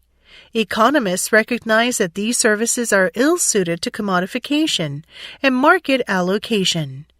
Ecosystem services should not be defined as nature's benefits to people, but rather as fund services that benefit all members of the biotic community, not simply humans. Ecosystem services in general are an even worse fit for commodification than public services. Number 4. If we think about our feelings as being part of us but not all that we are, then our feelings can feel more manageable. This idea is captured in this metaphor. You are the blue sky. Your feelings are the weather. If you are the blue sky and your feelings are the weather, then just as the worst hurricane or tornado can't damage the blue sky, and it eventually ends, your feelings can't damage you, and eventually they will pass. Sometimes we just have to wait out the storm. Does that mean it's fun to live through a tornado or a rainstorm? Of course not. Is it easier to live your life when it's sunny and 80 degrees Fahrenheit compared to when it's rainy and stormy? Of course. But if I let the weather determine what I can get done, I'll forever be at the mercy of something I can't control. Our job is to make space for our feelings, to be the blue sky, so we don't have to engage in unhealthy habits to cope with our feelings, and we can continue to do the things that matter to us. Number 5. In the lectural memory, I ask my students to remember a list of words. It includes words like dream and bed. Then I ask them to write down the words they remember. Invariably, they misremember hearing the word sleep, even though I never said the word sleep. The idea of sleep is activated in the brain because other words in the same semantic network, words that have been associated with sleep through constant repetition, have also been activated. The word sleep is retrieved as if it were really heard. When people hear bed, they cannot help but hear sleep. When people hear genes or intelligence, they cannot help but hear race. A reader new to this topic might therefore be surprised to learn that there is zero evidence that genetics explains racial differences in outcomes like education. Currently, stories about genetically rooted racial differences in the complex human traits relevant for social inequality in modern industrialized economies. Traits like persistence and conscientiousness and creativity and abstract reasoning are just that. They are stories. Number 6. Simplifying a problem is what opens it up to mathematical analysis. So inevitably, some biological details get lost in translation from the real world to the equations. As a result, those who use mathematics are frequently criticized as being too disinterested in those details. In his 1897 book, Advice for a Young Investigator, Santiago Ramón y Cajal, the father of modern neuroscience, wrote about these reality-avoiding theorists in a chapter entitled Diseases of the Will. He identified their symptoms as a facility for exposition, a creative and restless imagination, an aversion to the laboratory, and an indomitable dislike for concrete science and seemingly unimportant data. Cajal also complained about the theorist's preference for beauty over facts.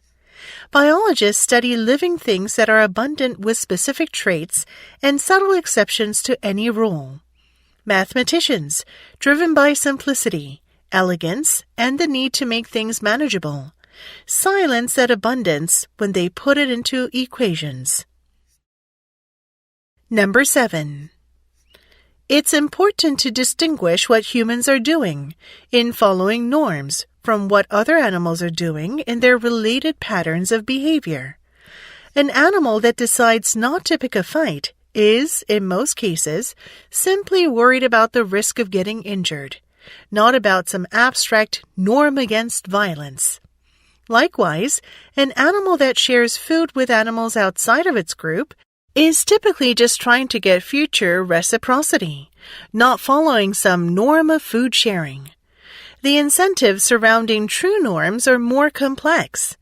When we do something wrong, we have to worry about reprisal not just from the wronged party, but also from third parties. Frequently, this means the entire rest of our local group, or at least a majority of it. Big, strong Albert could easily steal from weak Bob without fearing trouble from Bob himself.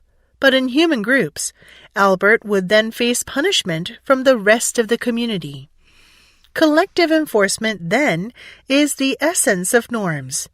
This is what enables the egalitarian political order so characteristic of the forager lifestyle. Number 8. Geoffrey Hinton was born in England in 1947. He chose to study psychology as an undergraduate at Cambridge because he wanted to explore his growing interest in neural networks. He quickly realized, however, that his professors didn't actually understand how neurons learned or computed. While the science of the day could explain the mechanics of electrical signals traveling from one neuron to another, no one could offer Hinton a compelling explanation for the emergence of intelligence from these billions of interactions. He felt certain he could better understand the workings of the brain using tools from the growing field of artificial neural networks. So he went on to pursue a doctor's degree in artificial intelligence from the University of Edinburgh in 1972. In his subsequent research, he sought to create interconnected layers of information using hardware and software, just as the human brain spreads information around its dense web of connected neurons. Throughout his career, Hinton has held positions at various institutions, including Carnegie Mellon University and the University of Toronto. Number 9. Global plug-in vehicle sales. The above graph shows global plug-in vehicle sales from February 2020 to December 2022, represented by 2-month intervals. In all 3 years, the sales were the least in February and the most in December. In 2021, each of the months showed an increase of more than 100,000 vehicles compared with the same month in 2020. In 2020, global sales of plug-in vehicles increased to more than 200,000 in June, and in December, they reached around 600,000. In 2021, global plug-in vehicle sales decreased from more than 600,000 in June to less than 600,000 in August, but then rose to more than 600,000 in October. In 2022, August saw sales decrease from June, but sales increased to more than 1 million in October. Number 10. 2024 Python Basics Camp, ages 11 to 19. Learn the basics of software development, animation, and games using Python. In this 10-hour camp, kids will learn Python syntax programming, one of the top 10 STEM skills for the 21st century. How to create animations and games like Turtle Race, Hangman, and much more. Details. Maximum of 8 students in a class.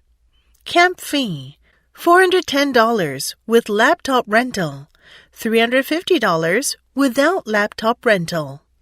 Time, 1:30 p.m. to 4 p.m. daily on Monday, Wednesday, Thursday, and Friday. No class on Tuesday. Start dates, every Monday from March 18th to April 15th. Fees are non-refundable. If your child is sick during the camp, please provide a medical note and we will arrange for replacement classes. Number 11. 2024 Forest Park Annual Walking Tour. This year's Forest Park Walking Tour is on Saturday, October 19th at 2 p.m. It is sponsored by the Albanios Historical Society. So put on your walking shoes, come out, and learn about the history and legends of Forest Park. Walking tour information. A reservation is required. You can make one by calling the Historical Society or leaving a message at 314-586-4023. Forest Park opens at 12 p.m., and parking is available outside the park. Parking is not permitted along Pine Woods Avenue or other nearby streets. This event is free, but a donation of any amount to the Albanios Historical Society Forest Park Restoration Project is appreciated. In the event of bad weather, please check the Albanios Historical Society's website at 1 p.m. on the day of the event to know if the event will be held or not. Number 12. From an evolutionary standpoint, ensuring the continuation of our species, specifically our genetic descendants, is the meaning and purpose of life. But as intelligent animals who can make decisions based on morality rather than biology, we could ask whether preserving our genome is worth any cost. Individual humans can and occasionally do make the choice to sacrifice their own lives in order to save the lives of other humans, or even non-human animals. But let's examine that choice between biology and morality on a global scale. What if preserving the human species means eliminating or abandoning all other life on Earth? What if it means humankind exists only in a state of misery and deprivation, in an eternally inhospitable and alien environment?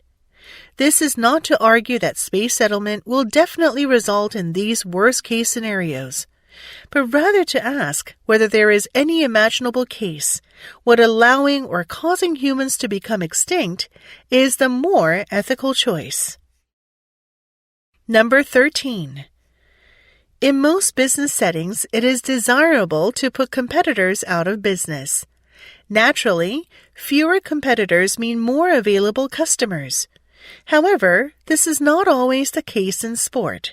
In fact, sport organizations that compete in leagues actually rely on the health of their competitors for their own success. For example, fans are often more attracted to a game where there is a close contest and the winner is unknown in advance. Dominating a league or competition can be self-defeating because the interest of fans can fade. When it is difficult to predict who will win a match, sport leagues attract higher attendances and viewers. Ironically, in order to remain successful, leagues and competitions need as many of their clubs to be competitive as possible. When the outcome of a match is highly predictable, it will not attract large crowd numbers, and eventually it will reduce ticket, media, and sponsorship revenue. It is important for sport that there is a healthy competitive balance between teams. This leads to certainty about who will win a contest and encourages fans to watch. Number 14. The fact that the young brain is in a constant state of absorption should give us pause. Regulations are in place to prevent certain types of companies from marketing directly to children. These are good measures, but they also provide a false sense of security. Why? Just like with language learning, young children don't need ads explicitly directed at them to learn about a product or the consumer world in general. Think about ads on websites, TV, mobile, and social media, and in video games. Children are showered with repeated exposure to thousands of ads for hundreds of brands, and their spongy, malleable brains are constantly taking this information in. In a study, researchers discovered that kids are exposed to so many ads that they will have memorized 300 to 400 brands before their 10th birthday.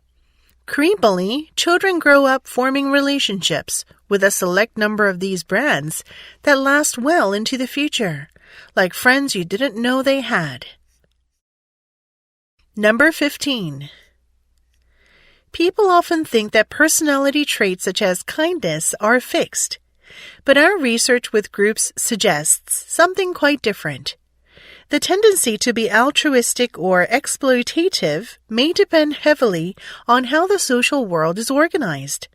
So if we took the same population of people and assigned them to one social world, we could make them really generous to one another. And if we put them in another sort of world, we could make them really mean or indifferent to one another. Crucially, this indicates that the tendency to cooperate is a property not only of individuals, but also of groups. Cooperation depends on the rules governing the formation of friendship ties.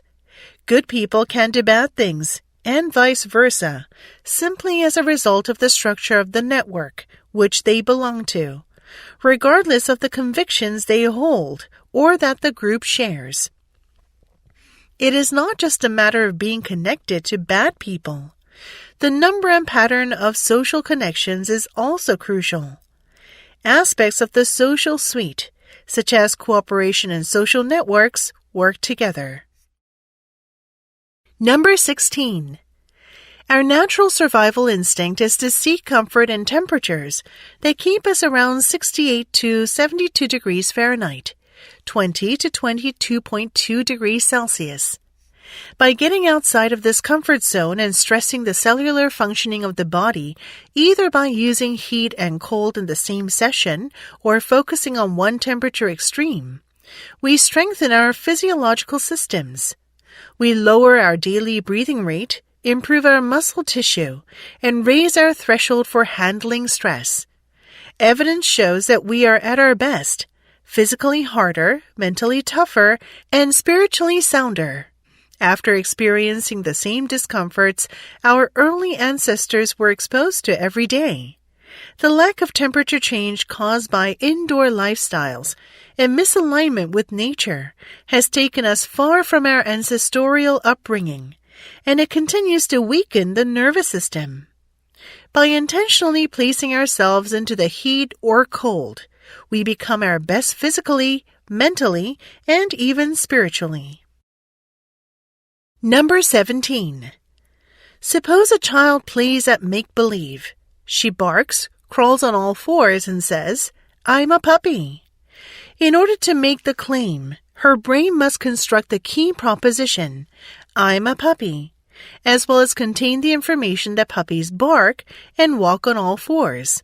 And yet, that information exists in a larger context.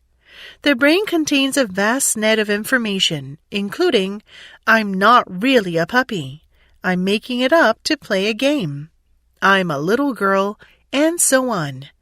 Some of that information is present at a cognitive and linguistic level. Much of it is at a deeper, sensory, or perceptual level. Her body schema is constructed automatically, beneath higher cognition, and it describes the physical layout of a human body, not a puppy body. She sees her human hands in front of her, and the visual information confirms her human identity. She remembers eating breakfast cereal with a spoon, going to school, reading a book, all human activities. The claim, "I'm a puppy," is a superficial proposition that is inconsistent with her deepest internal models. Number 18.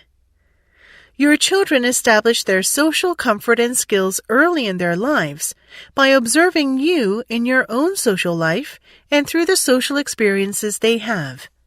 These first social experiences become the defaults that will guide and shape the quality and quantity of their relationships throughout their lives.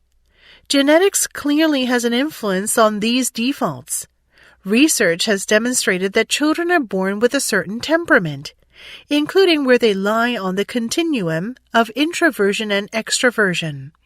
But, as the saying goes, genetics are not destiny. The messages that your children get from you early in their lives about how they should interact with others will influence how their genetic predispositions will be expressed. What children do as they, for example, watch television or movies or play video games or surf the internet, has no direct consequences on their lives or the lives of others. In this interaction of genes and upbringing, your children will develop social defaults that trigger social ease, connectedness, and healthy relationships, or social anxiety, loneliness, and dysfunctional relationships. Number 19.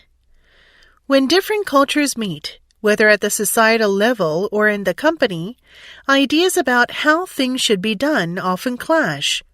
To resolve it, we typically make the assumption that others should change to be more like us. And we can enforce this view because we are in power, either as the boss in an organization or as a dominant culture in a country. By assuming that the dominant person or country has the right rules and the right way is in itself anathema to innovating. Self-satisfied people are not good innovators. So when you ask people to do something not consistent with their cultural background, ask yourself whether you should be rethinking your assumptions about what works best. For example, free-flowing talk is usually considered the hallmark of a good meeting. Everybody just jumps in whenever they have a thought.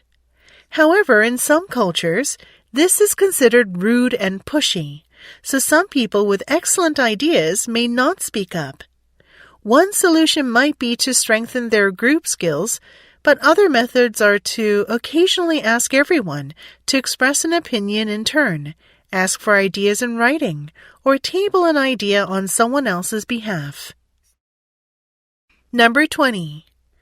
Like some strange alien creature extending tentacles, each neuron is simultaneously connected to up to thousands of other neurons. It is the combined activity of information coming in that determines whether a neuron is active or not. When the sum of this activity reaches a tipping point, the neuron fires, discharging a small chemical electrical signal and setting off a chain reaction in its connections. In effect, each neuron is a bit like a microprocessor because it computes the combined activity of all the other neurons it is connected to. It's a bit like spreading a rumor in a neighborhood. Some of your neighboring neurons are excitatory and, like good friends, want to help spread the word. Other neurons are inhibitory and basically tell you to shut up. And every time the neuron has such a conversation with its different neighbors or long-distance pals, it remembers the message either to spread the word or be silent, so that when the rumor comes round again, the neuron responds with more certainty. This is because the connections between the neurons have become strengthened by repeatedly firing together. Number 21. Conventional economics uses the phrase factors of production. Factors of production are the inputs into a production process necessary to create any output.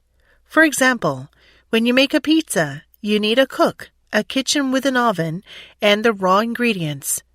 If you think about it carefully, however, you will clearly see that the cook and the kitchen are different in some fundamental ways from the raw ingredients. The cook and kitchen are approximately the same after making the pizza as before, though just a bit more worn out. The raw ingredients, however, are used up, transformed first into the pizza itself, then rapidly thereafter into waste. The cook and kitchen are not physically embodied in the pizza, but the raw ingredients are. Thousands of years ago, Aristotle discussed this important distinction and divided causation, factors, into material cause, that which is transformed, and efficient cause, that which causes the transformation without itself being transformed in the process. Raw ingredients are the material cause, and the cook and kitchen are the efficient cause. Number 22.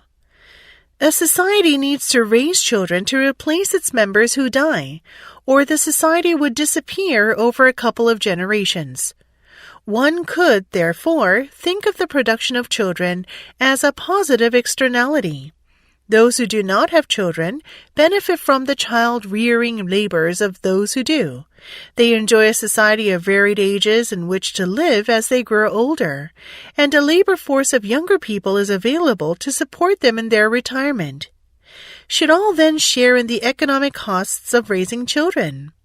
In the United States, the cost of educating children is borne collectively through the system of public education, but most of the costs of raising children are treated as private costs of the parents.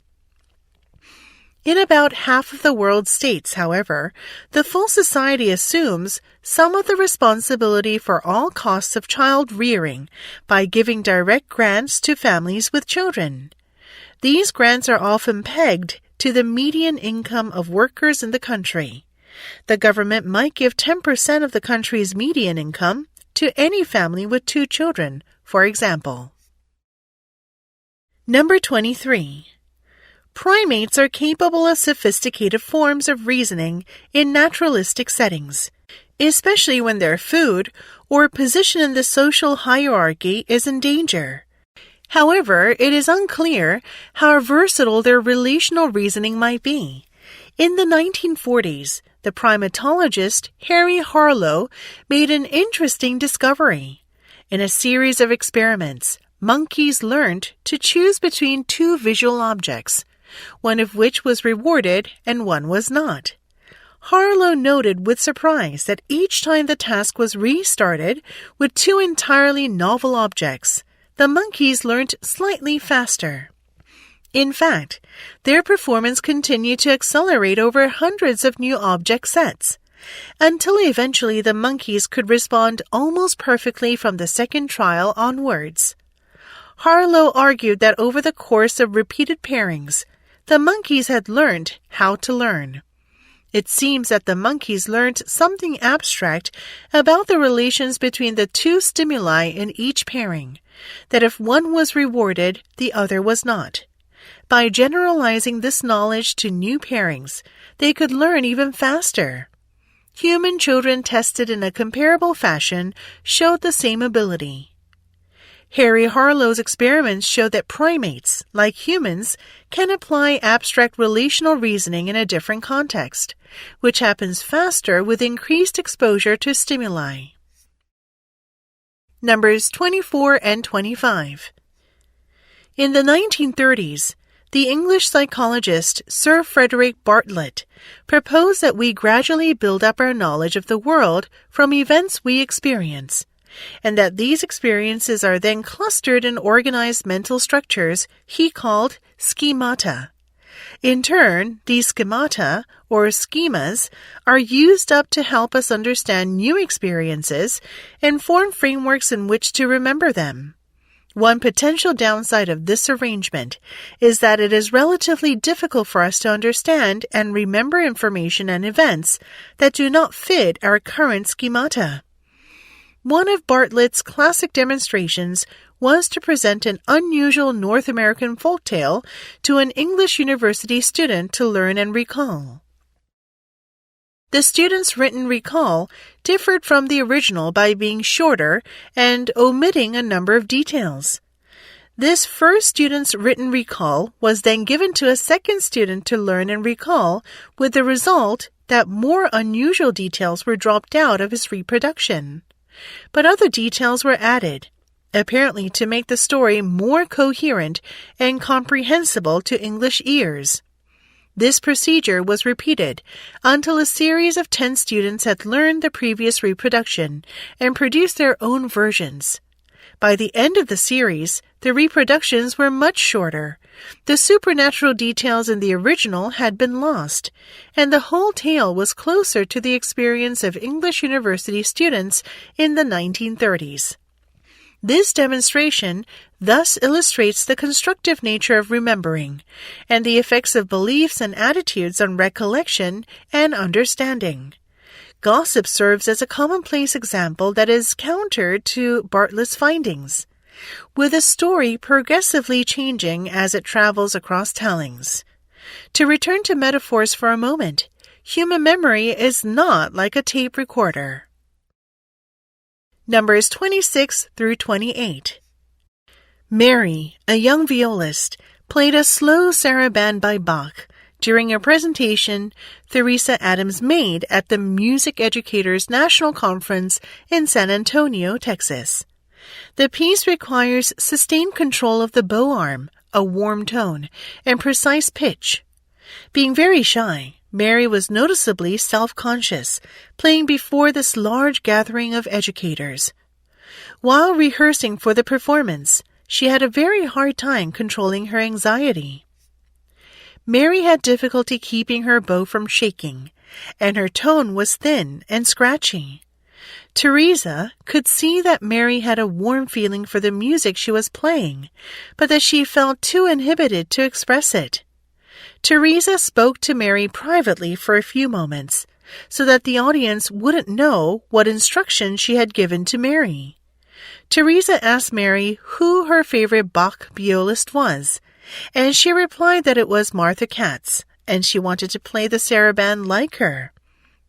Theresa then instructed Mary to imagine there was a video camera above the stage taping her performance. Theresa told Mary it didn't matter whether she played out of tune or missed notes or had poor tone.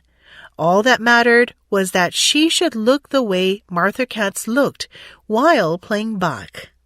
Theresa told Mary the camera was only recording the way she looked, and that her sound would be replaced by a CD of her role model playing the same piece. Since Mary no longer had to worry about how she played, she felt free to throw herself into the role of Martha Katz during the playing session. She not only looked confident, relaxed, and dignified, she also played with bow control, accuracy, and fine phrasing. She effectively became Martha Katz as she performed the Bach saraband.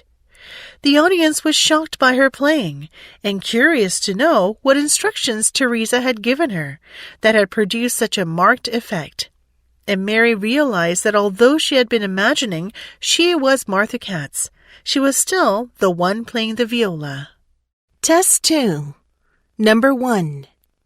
Dear Mr. Cole, thank you for your offer of the pharmacist position. The position is attractive to me because I have a strong passion for healthcare and a desire to make a positive impact on patients' lives. As I indicated in our last interview, however, I was disappointed to learn that your company would not be in a position to reimburse tuition costs for my ongoing study toward a doctor of pharmacy degree, currently a primary professional goal of mine. On March 14th, I was offered another position by a company whose benefits package includes tuition reimbursement. Because I expect these costs to be substantial in the next 2 years, I have decided to accept this position. I sincerely appreciate the time you have taken and the special interest you have shown in me during the interview. Thank you again for your consideration. Best regards, Julie Robinson. Number 2. One day, Captain Hall, the famous Arctic explorer, went in a small boat to visit a certain island which he wanted to explore. The boat was fastened to a piece of rock on the shore. When he returned from his expedition, he discovered the tide had risen and floated his boat, which was quite out of reach. Captain Hall feared the extreme danger in which he was placed. The boat was the only connecting link between him and the living world, and it was beyond his reach. What was to be done? To swim towards the boat was out of the question in such a climate. He did the only thing that seemed possible. He unwound the thongs that fastened his boots to create a line about 20 feet long. He attached a heavy stone to its end and threw it into the boat, pulling the boat to the shore. It was with unspeakable comfort that Captain Hall once more entered it and felt he was saved from inevitable starvation, saved by a shoestring. Number 3. Think about the changes that have taken place in our world over the past 100 years. The first to come to mind are probably the spectacular scientific and technological achievements of the past century. Motor vehicles, aircraft, the telephone, radio and TV, computers, and genetic engineering. Each new development creates its own demand for legal change.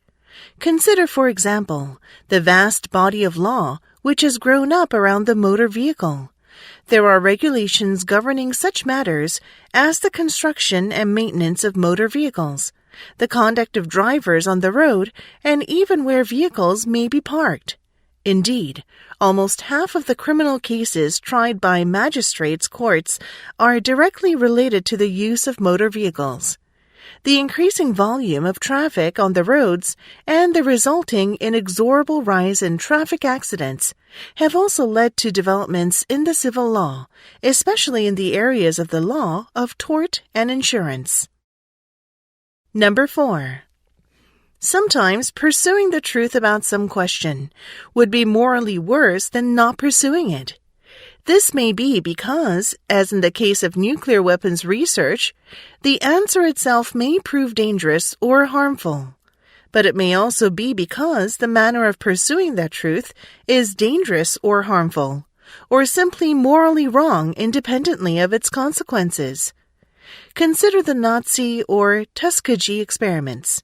It is not the information pursued that is morally bad here, but the manner in which that information is pursued. And we need not resort to such dramatic cases. The National Institutes of Health and the National Science Foundation heavily monitor contemporary scientific research that involves any sort of experiment involving human subjects.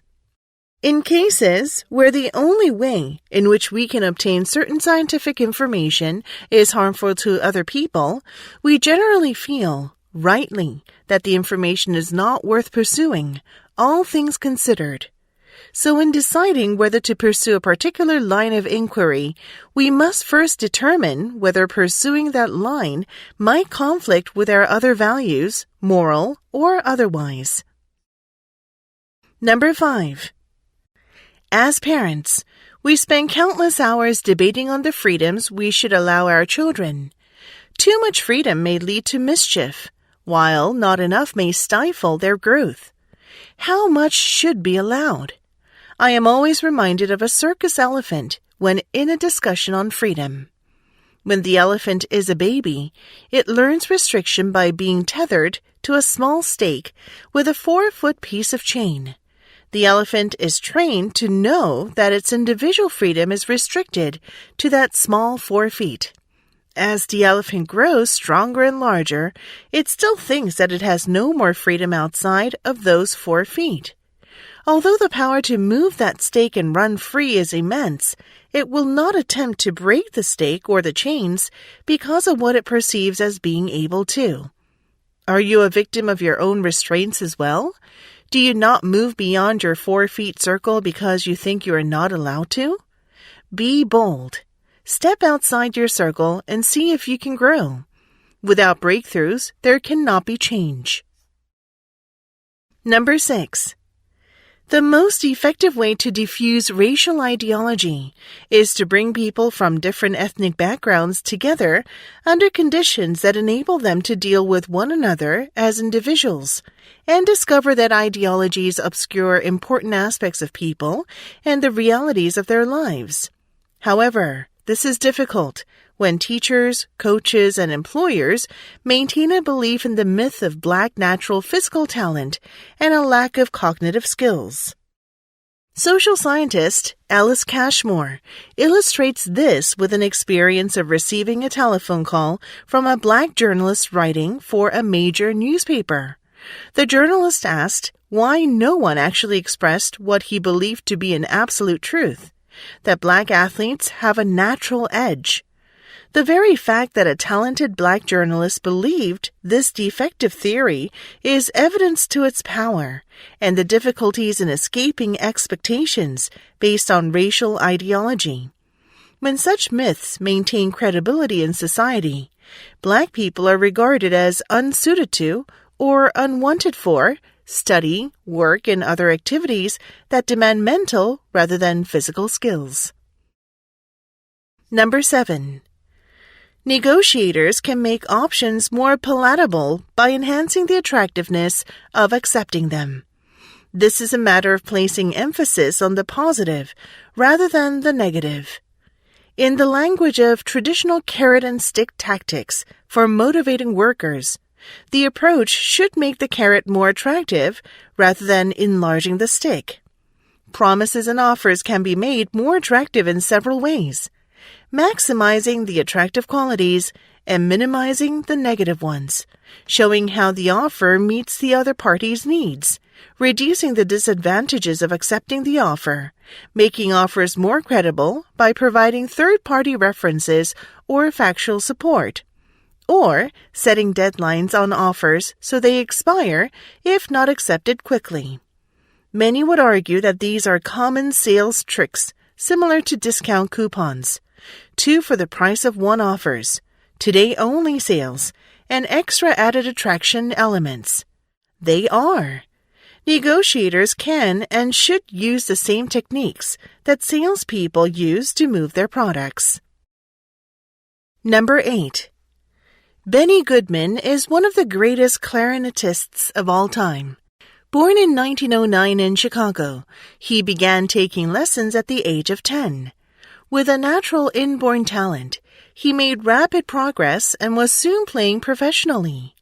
He was strongly influenced by New Orleans jazz, and it played an important role in his music throughout his life. At 16, he joined the Ben Pollock Orchestra in Chicago, which at the time was one of the top bands in the United States. He was soon making recordings, and it wasn't long before he formed his own band. Although Goodman was relatively well known before 1935, it was the change in his style that occurred in the Palomar Ballroom in Los Angeles that really caused his career to take off. And a few years later, he was playing in Carnegie Hall in New York City. At the time, this was something new for a jazz orchestra. The concert was a tremendous success. After years of appealing only to specialized audiences, jazz had finally broken through and was being accepted by mainstream audiences. Number 9. Share of American adults in each income tier by age group in 1971 and 2021. The graph above shows the share of American adults in each income tier by age group in 1971 and 2021. Among American adults ages 18 to 29, the share in the upper income tier increased by 5 percentage points from 1971 to 2021, whereas their share in the middle income tier decreased by 12 percentage points during the same period. Among the 1971 middle-income tiers, the share of American adults ages 30 to 44 was higher than that of any other age group. In 1971, more than 2/3 of American adults ages 45 to 64 were in the middle-income tier, and in 2021, more than half of the people in that age group were in the same income tier. The share of American adults ages 65 and older in the lower income tier fell from 54% in 1971 to 37% in 2021, while their share in the middle income tier rose from 39% to 47% during the same period. However, American adults 65 and older were the only age group in which more than 1 in 3 adults were in the lower income tier in 2021. Number 10. 2024 Kids Quilt Challenge. Are you ready for a fun and exciting challenge? Then join the Kids Quilt Challenge and show off your creativity and design skills. Contest guidelines. 1. The contest is open to all youth ages 15 and under. 2. The contest is limited to the first 50 people who submit a contest entry form. 3. Quilts must be no larger than 45 inches in diameter.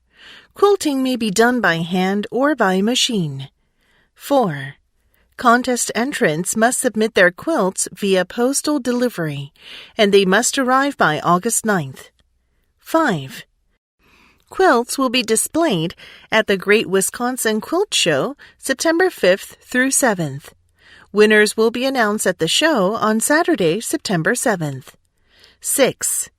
Cash prizes will be awarded to the top 3 winners. $300 for first place, $200 for second place, and $100 for third place. Number 11. Brownstone House Charity Volunteer Clinic. The Brownstone House Charity Volunteer Clinic is one of the many initiatives of Brownstone House, a nonprofit organization that focuses on promoting healthy lifestyles. The clinic is staffed by volunteers who provide basic medical care and support to those in need, and has served more than 10,000 patients since opening in 2016. Details: open on Saturdays and Sundays, 9 a.m. to 1 p.m. Where?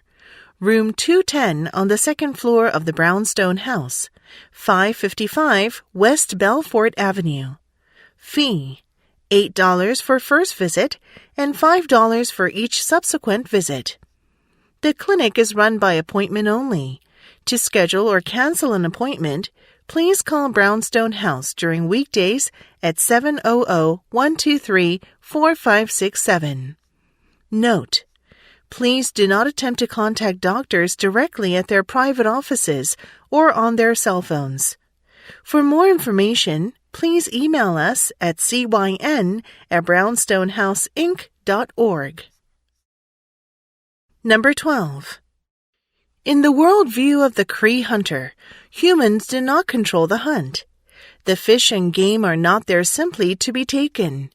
Rather, it is the animals who control the success of the hunt by offering themselves willingly to people, or conversely, choosing to withhold themselves from a hunter. The Cree credit animals with knowing the same things that people know and being able to communicate and share that knowledge with people. Humans and animals are in a relationship of reciprocity, just as humans do in relationship with other humans. Indeed, anthropologists argue even more generally that in all cultures, including those that are modern and postmodern, there are profound connections between the ways that people engage with each other and with other species. Number 13. Stay-at-home parents have new employment options in our internet economy. Over the last few decades, many women have been self-employed. Such an arrangement gives them greater flexibility over their hours and days of work. The rise of remote work could further increase opportunities for them. Internet platforms such as Within Work are two-sided platforms as workers seeking employment post their resumes and employers seeking workers post their tasks. Artificial intelligence, AI algorithms, play a key matchmaking role here by gathering and presenting the set of job opportunities a person sees. I set up my profile on Within Work and was impressed with the alternative tasks that I was offered by the AI. As with any two-sided matching platform, the more job offerings an applicant sees, the more likely that person will find value in the platform. In this sense, as remote work grows as a socially high-status activity, this process will lose its own momentum. Number 14. Considerable debate exists as to the appropriate beneficiaries of affirmative action. In the United States, supporters of affirmative action hope that, by expanding the coverage to apply to many minority groups, they would broaden the political base favoring such programs. In practice, however, the wider coverage has diluted, in the minds of some, the moral argument in favor of a program intended to help the most obvious victims of governmental discrimination, African Americans and Native Americans. Some argue that the context matters. Thus, because Asian Americans and women are generally not underrepresented among university student bodies, affirmative action admissions for them would now be inappropriate, though they should not be singled out for restrictions. On the other hand, among corporate executives or university faculties, Blacks, Asians, Latinos, and women all faced exclusion in the past and remain underrepresented today. Therefore, in these areas, all four groups ought to be beneficiaries of affirmative action. Number 15. Predictions of technological unemployment have recurred since the onset of the Industrial Revolution. But the recurring reality was one of economic growth through creative destruction. Yes, machines destroyed lots of jobs, often with devastating effects on displaced workers for whom new jobs were often too late or out of reach. Over time, however, job destruction freed up labor and capital that went into new and usually better jobs and higher incomes. That is because technology both substitutes for labor, in particular less skilled labor, and complements labor, or makes it more productive, thus generating new demand for labor. Casual observers have often tended to overstate the extent of machine substitution for human labor, which was readily observable. They repeatedly underestimated the demand for the work of human beings that would remain. Number 16. The most common situation in which musical equipment becomes an instrument is in live performance. Playing the piano is generally associated with performance in real time, and computer-based musical instruments are increasingly being played in real time. For example, laptop computers are increasingly used in performance by live electronic musicians, even in preference to keyboard synthesizers, groove boxes, and turntables. One thing that changes in computer performances is that the gestural relationship with sound is sometimes less direct.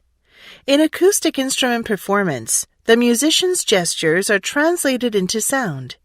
Many instruments have a one-to-one gesture-to-sound relationship, including the press of the piano or synthesizer key, or the slide of the finger of the guitar fretboard. Each translates gesture into a direct audible result. Many electronic and computer-based instruments have a one-to-many gesture-to-sound relationship when a mouse gesture or parameter movement changes the complexity of a rhythmic part, or the timbre and volume of an entire ensemble of musical voices. Number 17. Two Northwestern University marketing researchers, David Gell and Derek Rucker, conducted research using framing techniques to make people feel uncertain. For example, they told one group to remember a time when they were full of certainty, and the other group to remember a time when they were full of doubt. Then they asked the participants whether they were meat eaters, vegetarians, vegans, or otherwise, how important this was to them, and how confident they were in their opinions. People who were asked to remember a time of uncertainty were less confident of their eating choices. However, when asked to write their beliefs to persuade someone else to eat the way they did, they would write more and stronger arguments than those who were certain of their choice. Gell and Rucker performed the research with different topics. For example, preferences for a Mac versus a Windows computer, and found similar results. When people were less certain, they would dig in and argue even harder. Number 18. In the same way that it is sometimes advisable to make a momentary break or fast from some of our food, beverages, and habits, a media fast may be good for your system. Spending a set period of time unplugged can clarify for you the advantages and disadvantages of your media practices. Life without electronic devices momentarily separates you from constant distraction, online advertisements, and artificial blue light. You'll have more time for other things, like physical activity, face-to-face interaction, and even solitude. What is most important is to think carefully about what is gained and what is lost when you choose to engage in face-to-face communication. computer-mediated communication, or some combination of the two.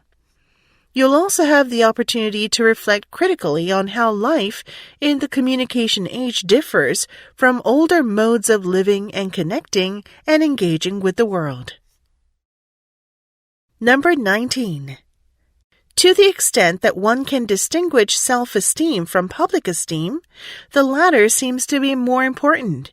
The overriding motive of narcissists seems to be to obtain social approval from others. That is, they spend much of their time and energy seeking ways to get others to admire them. In terms of being liked by others rather than admired, they are somewhat indifferent. That is, narcissists are no more nor less interested than anyone else in being liked. Being admired, however, is extremely important to them. In general, they do not seem overly concerned with proving something to themselves, possibly because they are already privately persuaded of their own good qualities. But they are quite interested in demonstrating their superiority to others. For example, if given a chance to tackle a difficult task and find out how good they are, narcissists put forth minimal effort if no one is looking, which is a sign that they do not really care about demonstrating their brilliance to themselves, whereas if others are watching, they put forth maximum effort in order to shine. Number 20. One obvious area where climbing and philosophy intersect is with regard to the normative dimension of climbing, the ethical or unethical behavior of climbers. Some of the ethical issues in climbing involve a straightforward extension of more general moral principles. For example, it is wrong to lie about your climbing accomplishments because it is generally wrong to lie about accomplishments. It is wrong to needlessly endanger others at the cliff because, more generally, it is always wrong to needlessly endanger others. However, other ethical issues involve factors that are unique to climbing and thus cannot be resolved by invoking broader moral rules. Is it wrong to place bolts on rappel? Is it cheating to use pre-placed gear on a traditional pitch? For these sorts of questions, broader moral rules do not apply in any straightforward way, and climbers must work out for themselves what is right or wrong within the context of climbing. Number 21. Sensation and perception almost always happen together. Researchers, however, have studied each process separately to determine how the two work together. Perception can occur through bottom-up processing, which begins with the physical stimuli from the environment and proceeds through transduction of those stimuli into neural impulses. The signals are passed along to successively more complex brain regions and ultimately result in the recognition of a visual stimulus. For example, when you look at the face of your best friend, your eyes convert light energy into neural impulses, which travel into the brain to visual regions. This information forms the basis for sensing the visual stimulus and ultimately its perception. Equally important to perception, however, is top-down processing, which involves previously acquired knowledge.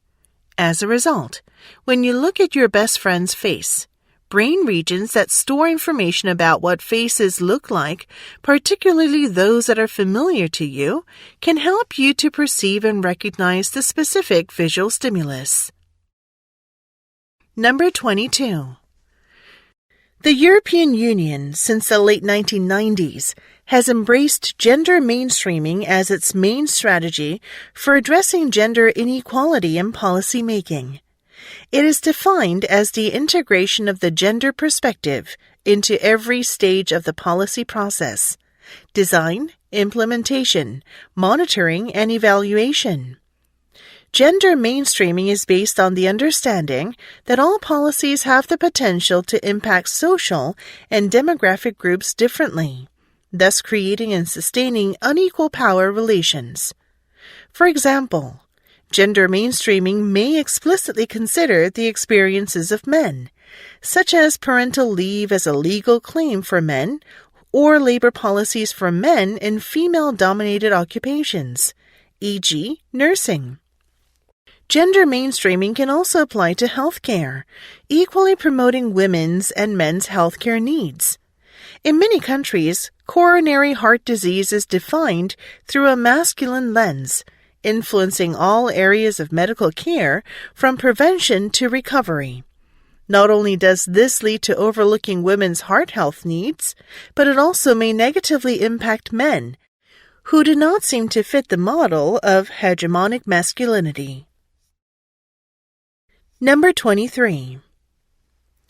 Although a traditional textbook drawing suggests that neurons in the brain are happily packed next to one another like jelly beans in a jar, don't let the cartoon fool you. Neurons are locked in competition for survival. Just like neighboring nations, neurons stake out their territories and persistently defend them. They fight for territory and survival at every level of the system. Each neuron and each connection between neurons fights for resources. As the border wars rage through the lifetime of a brain, maps are redrawn in such a way that the experiences and goals of a person are always reflected in the brain's structure. If an accountant drops her career to become a pianist, the neural territory devoted to her fingers will expand. If she becomes a microscopist, her visual cortex will develop higher resolution for the small details she seeks. If she becomes a perfumer, her brain regions assigned to smell will enlarge. Neurons constantly struggle with each other for existence, which leads to the personalization of the brain structure based on one's experiences and goals. Numbers 24 and 25. In Singapore, due to road pricing, one can always expect to be able to achieve a speed of 40 miles per hour on the road. While the rich are more likely to afford this, buses can also achieve these speeds. And with the economies of scale of a bus, this lowers the per-person trip price for achieving this speed. The full cost of commuting includes not only the out-of-pocket expenditure on gasoline, parking, and road use fees, but the value of the lost time. If a commute takes 30 minutes rather than 15 minutes because of traffic congestion, then the commuter has lost 15 minutes. Economists have adopted the rule of thumb of valuing such lost time by half of the person's hourly wage.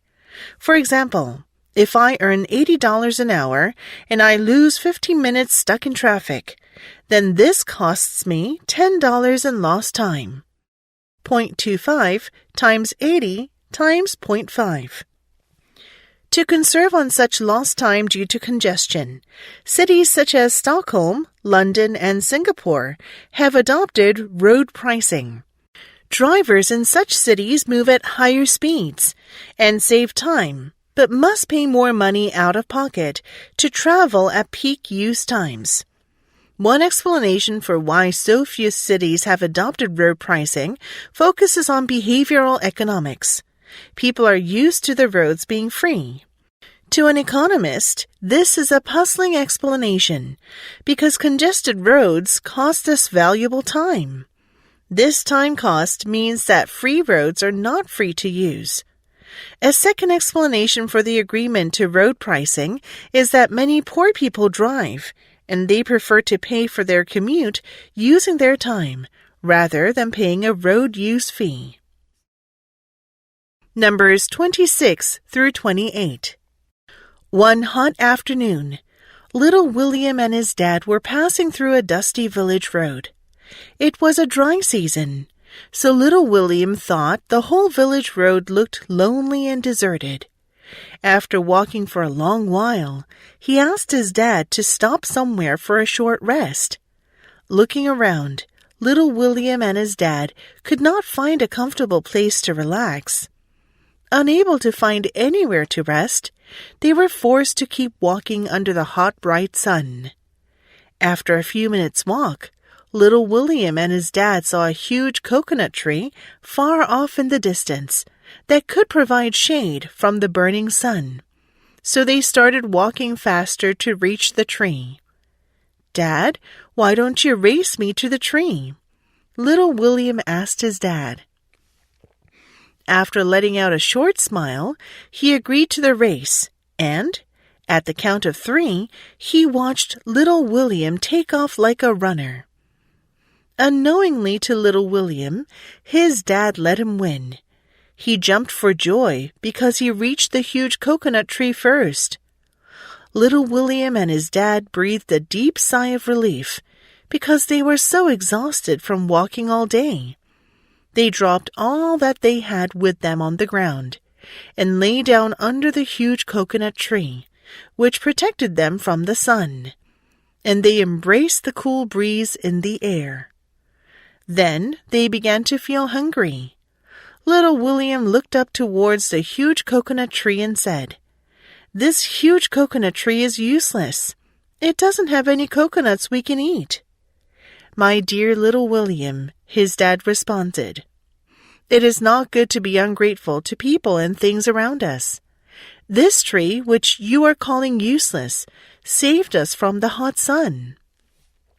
Little William gently stood from where he lay and turned towards the tree. He thanked it for protecting them from the sun. The coconut tree began to give little William and his dad a more pleasant wind. Test 3. Number 1. Dear members, thank you for always supporting our park's efforts to improve our community's health and social bonds. As we have announced, construction at Lions Park will begin as soon as the spring season allows. As an alternative place to play pickleball in town this summer, the lines for 3 pickleball courts will be painted on the black top surface at Rose Park, located at 201 Green Valley Road. The blue equipment bin with portable nets and extra balls from Lions Park will be relocated there as well. The combination to unlock the bin can be obtained by calling the front desk at the community center. If you have any questions regarding the alternative pickleball courts, please contact Mark Perkins at mperkins@shakopmn.gov. We look forward to the completion of the new dedicated pickleball courts at Lions Park this summer. Sincerely, Mark Perkins. Number 2. I should have guessed things were not going to go well when I stepped off the train at Weston Station, and there was no sign of my father. I was only 15, and there was no way I could go back home if he didn't show up. I wandered up and down the platform.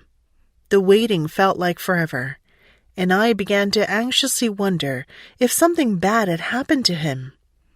After a while, one of the station employees approached me and asked me if I was all right. I said I was fine, but inside, my concern was growing. Then I glanced to the left and noticed my dad.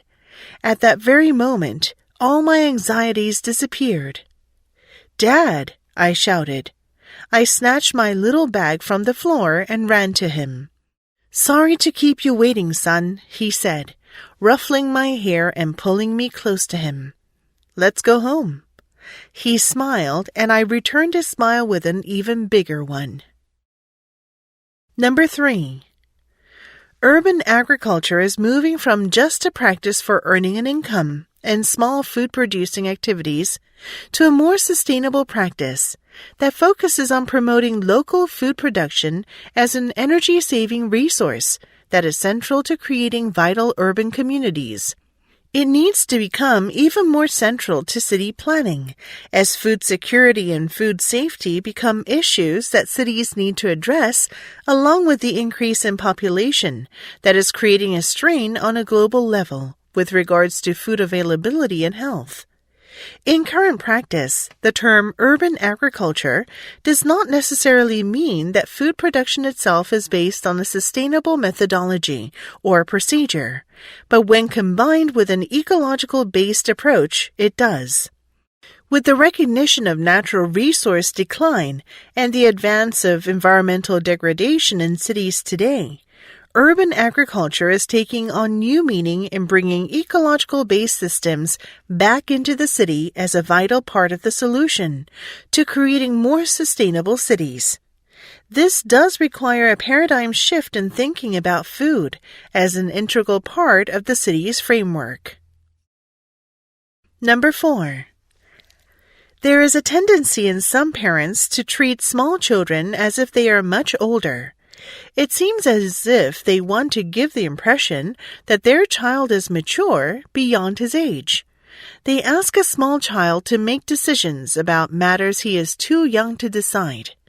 When a child is put in this situation, sometimes he will do what the parent wants him to do, and sometimes he will simply say, no. This is his attempt to show his authority and to display his power. A small child should never be asked to make a decision he is too young to make. The parent should make the decision and then give instructions to the child. For example, if a parent thinks that a child should stop playing and eat, he should not ask the child, "Do you want to eat now?" He should tell the child to put his toys away and get ready to eat. If he thinks that the child should take a nap, he should not ask the child, "Do you want to take a nap?" He should tell the child that it is time for his nap. Number 5. I think of neuroscience and the human sciences as like two very small miners energetically tunneling in from opposite sides of an immense Alp. Although neuroscientists on their side of the Alp do not listen much to sounds of digging from the humanists on the other side, some humanists, those concerned with the brain's role in the arts, listen very closely to what the neuroscientists on the other side are saying. We draw, hopefully, on a great many researchers. We hope for answers from them to the questions that bother us. The neuroscientists and we of the human sciences, even if we are divided into two groups, share the same hope. Although dwarfed by the mountain, we hope our diggings will meet in the middle of that huge Alp, and there we will discover this mysterious, magical treasure, mind. We hope. Number 6. Modern broadcast media may have contributed to the perpetuation of the innate talent account of musical performance ability. The discovery of an exceptional child performer, the next Mozart is a common label, makes for a much better story than reporting how advanced musical learning has resulted from an unusually plentiful combination of environmental, educational, and economic factors. Beyond simple media sensationalism, however, the belief in talent offers other appealing effects. Giving the musically talented person the designation of specialness can turn the experience of a concert into a fantastic, even supernatural happening. Plus, musicians themselves can benefit from the gifted label. Feeling special or even divinely blessed can contribute to musicians' self-esteem and motivation. Consequently, many talented musicians feel an obligation to nurture their gift, which allows them to approach their musical activities with confidence and the expectation of success. Number 7. Many have observed that people often use mobile phones in waiting areas. It is a way to kill time, but it is also a way to create a space within what is often a weak or poorly defined space. Spaces at the edge of a dead zone for making mobile calls are also prime spots for making calls or sending texts. So when people touch down at an airport or leave a tunnel after having been out of contact with a cell tower, they are more likely to make calls or send texts. The mobile phone can be used to share a space with someone at a distance, for example, people at a concert who call others so they can hear part or all of the concert. At the extreme, people may be so immersed in the interaction with others on a mobile phone that they lose contact with those in the physical space they occupy. Sherry Turkle calls this alone together. Others have used the term absent presence to characterize this behavior. Number 8. W.E.B. Du Bois, 1868 to 1963, an African-American sociologist, graduated from Fisk University in Tennessee and became the first African-American to receive a doctorate from Harvard University. Then at Atlanta University, he founded the nation's second department of sociology.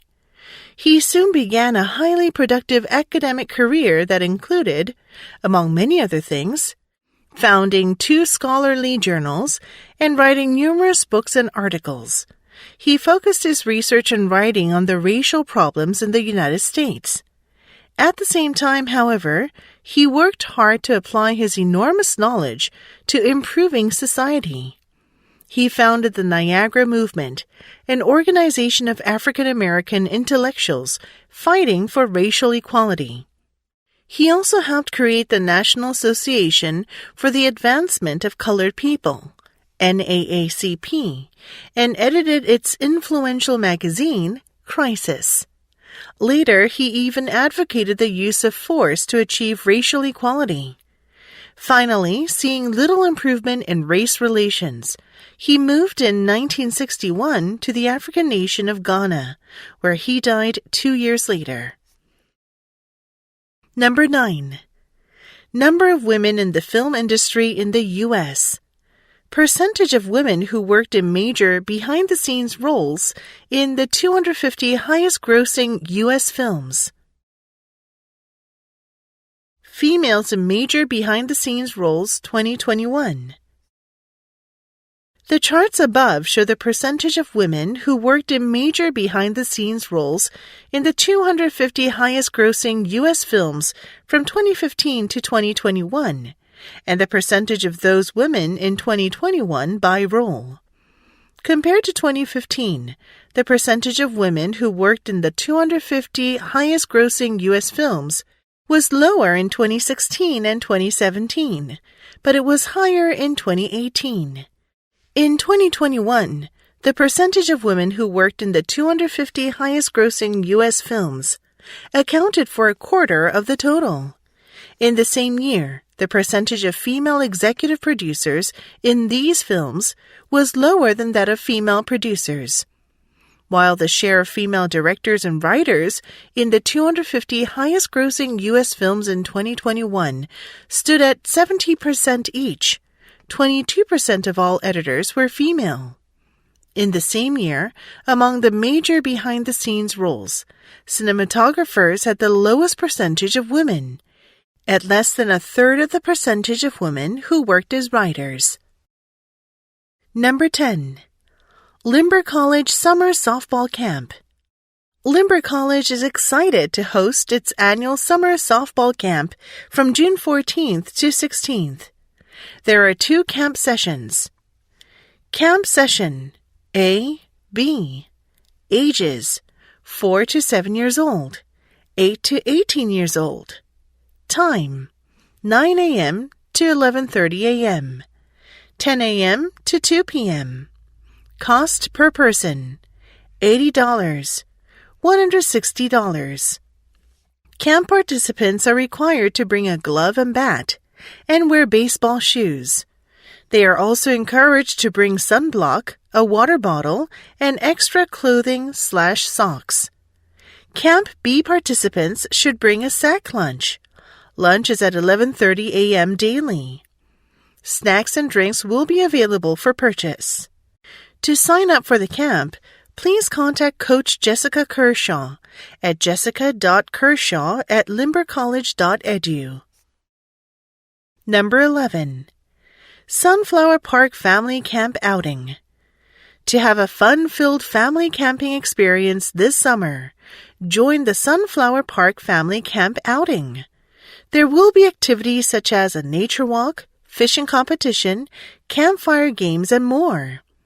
Dates: Saturday, August 10th to Sunday, August 11th. Cost: $35 for a family of 4, $5 for each additional camper. Registration deadline: August 7th. Location: Sunflower Park. General information: a park recreation pass is required for vehicles to enter the park. Each family can bring up to 2 small tents or 1 medium-sized tent. Check-in starts at noon on Saturday. Check-out is at 11 a.m. on Sunday. Our staff will transport your equipment to and from the campsite in a trailer. Pickup times are Saturday from noon to 1 p.m. and Sunday from 9 a.m. to 11 a.m. Register before the deadline to reserve your place. Hope to see you there. Number 12. We are so easily impressed and make judgments based on superficial evidence. But sometimes luxury provides a psychological boost to confidence that improves our well-being. Wearing designer clothes can make us feel better about ourselves, which then becomes self-reinforcing. When we put on our luxury clothes, we feel special and behave accordingly. Luxury goods light up the pleasure centers in our brain. If you think you are drinking expensive wine, not only does it taste better, but the brain's valuation system associated with the experience of pleasure shows greater activation compared to drinking exactly the same wine when you believe it to be cheap. What's important here is the belief, not the actual luxury. Francesca Gino, a professor at Harvard Business School, found that people who wore which they believed to be fake designer brand sunglasses, but were in fact genuine, felt like frauds and were more likely to cheat on tests. You may be able to fake until you make it, but deep down, if we do, many of us feel like imposters. Number 13. Overfishing is in large part a consequence of excessive effort and capacity in fisheries. Too often, fishery managers have been unable to control fishing effort, resulting in unsustainable levels of catch. This has been a particular problem for open access fisheries, where management does not limit the number of participants or high individual effort. In this situation, the economic incentives favor short-term exploitation over long-term sustainable use because the economic benefit of sacrificing current catch to rebuild the stock are hard to perceive compared to short-term needs, bills to be paid. And long-term benefits may have to be shared with newcomers when the fishery recovers. As more people enter the fishery or improve their fishing capabilities, the future yield to the individual fisher decreases. This often fosters competition to maintain or even increase individual catch levels, even as stocks decline.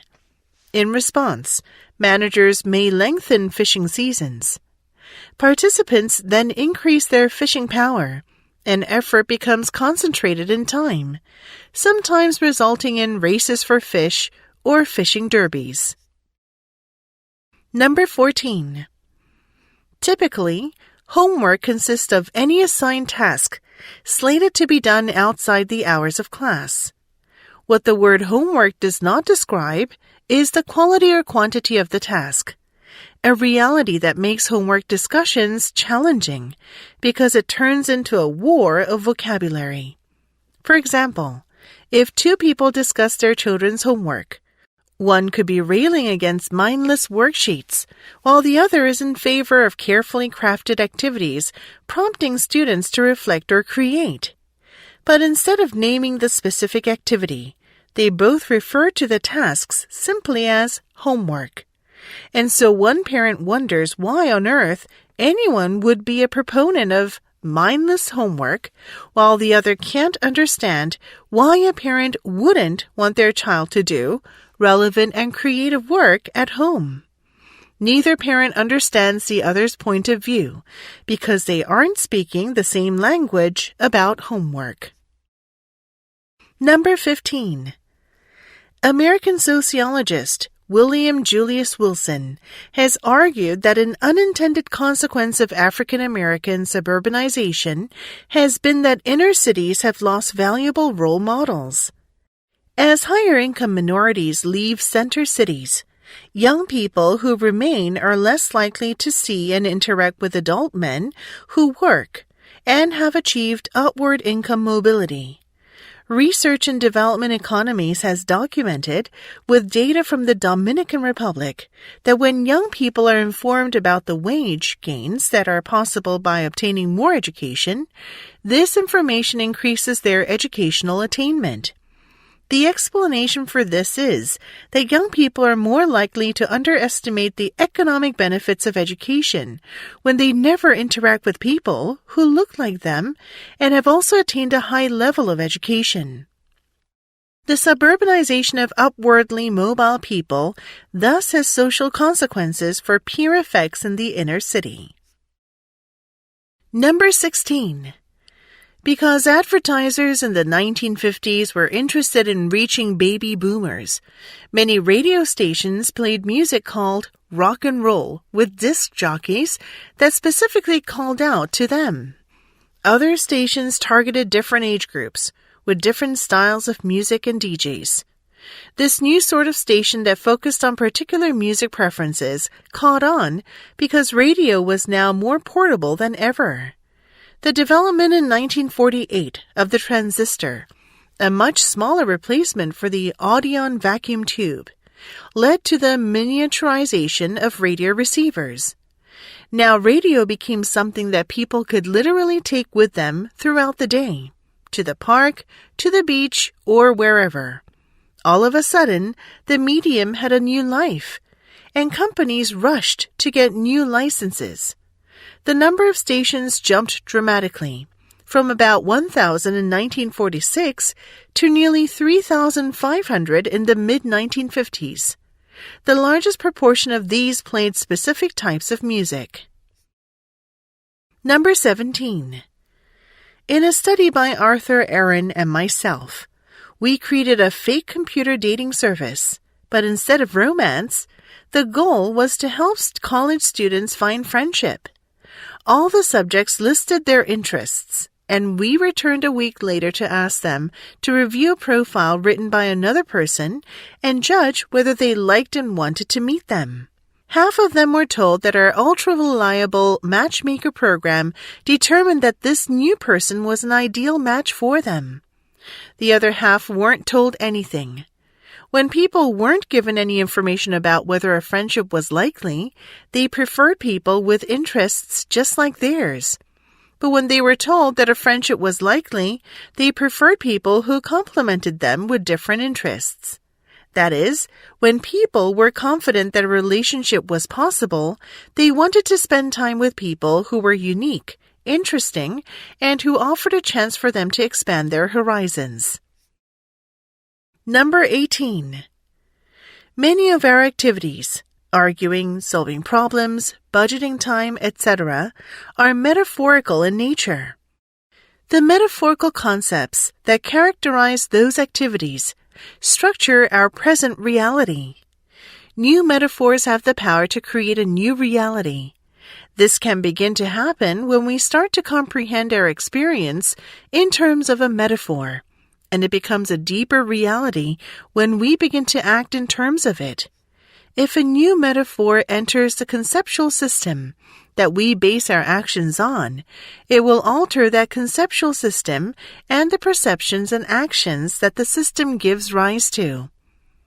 Much of cultural change arises from the introduction of new metaphorical concepts and the loss of old ones.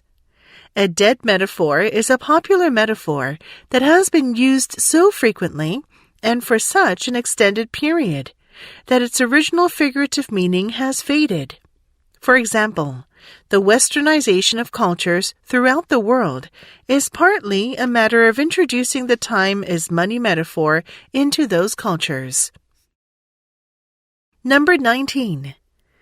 Animal damage control advocates often characterize game animals as pest species. Deer, for instance, do not kill farm animals, but are blamed for destroying gardens, bringing disease, causing car accidents, and wreaking other forms of damage in suburbs. So sport hunters are allowed to kill deer with public support. After all, no one wants to be involved in a collision with a deer. Unfortunately for deer, hunting does not necessarily control their populations. They can rebound soon after hunting season due to lessened competition for resources. And of course, the animal damage control measures that wiped out many of their natural predators also play a role in their large numbers. There are numerous methods to prevent the damage that deer can cause, such as more responsible driving, speed limits, warning signs, roadside reflectors, as well as the use of fencing along roadways. Yet the fact remains that as long as developers continue to build in suburban areas, humans and wildlife will come into contact.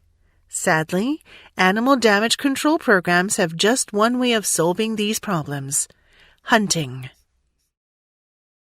Number 20.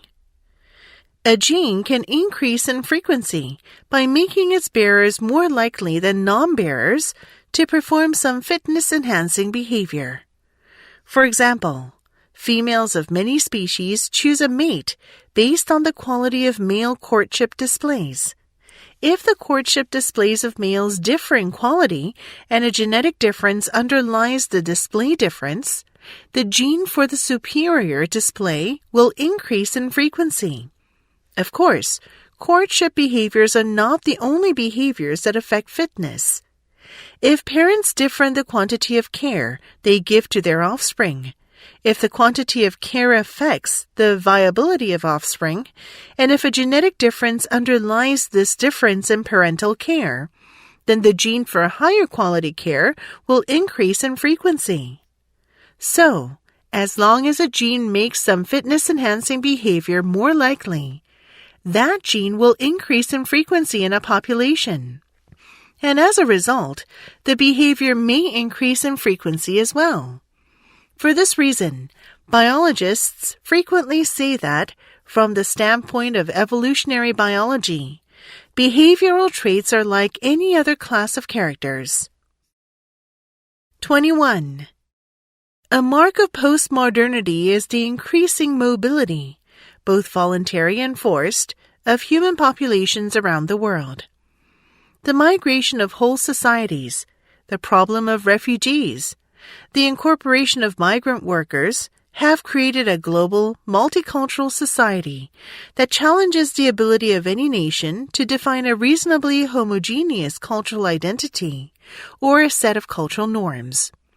The case of the failure of America's melting pot image is a telling example.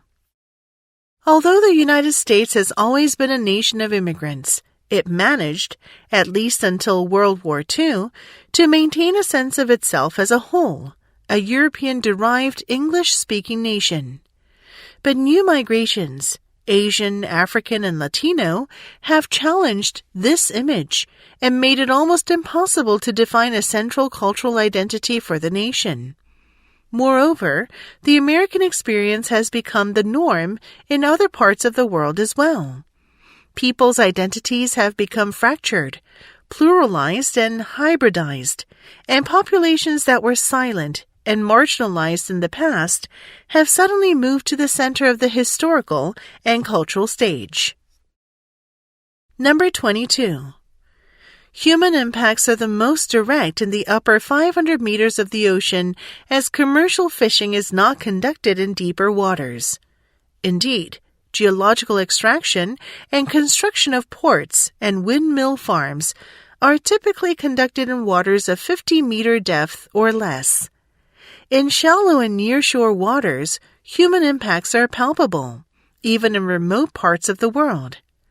Animal life in Antarctic waters is abundant and has been protected from commercial use for decades.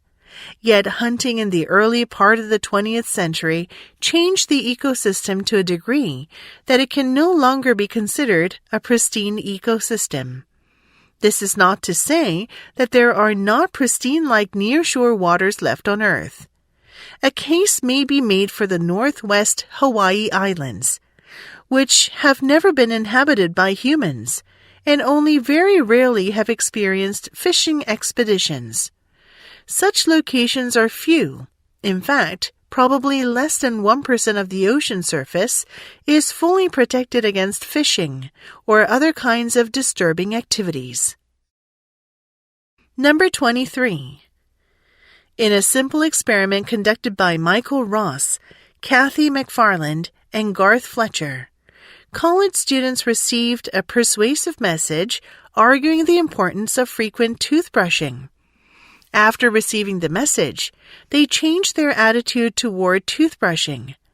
Needless to say, this is not surprising. But here's what was surprising. Later that same day in a different situation, the students were asked, "How many times have you brushed your teeth in the past 2 weeks?" Those who received the message recall that they brushed their teeth far more frequently than did students in the control condition. The students were not attempting to deceive the researcher. There was no reason for them to lie.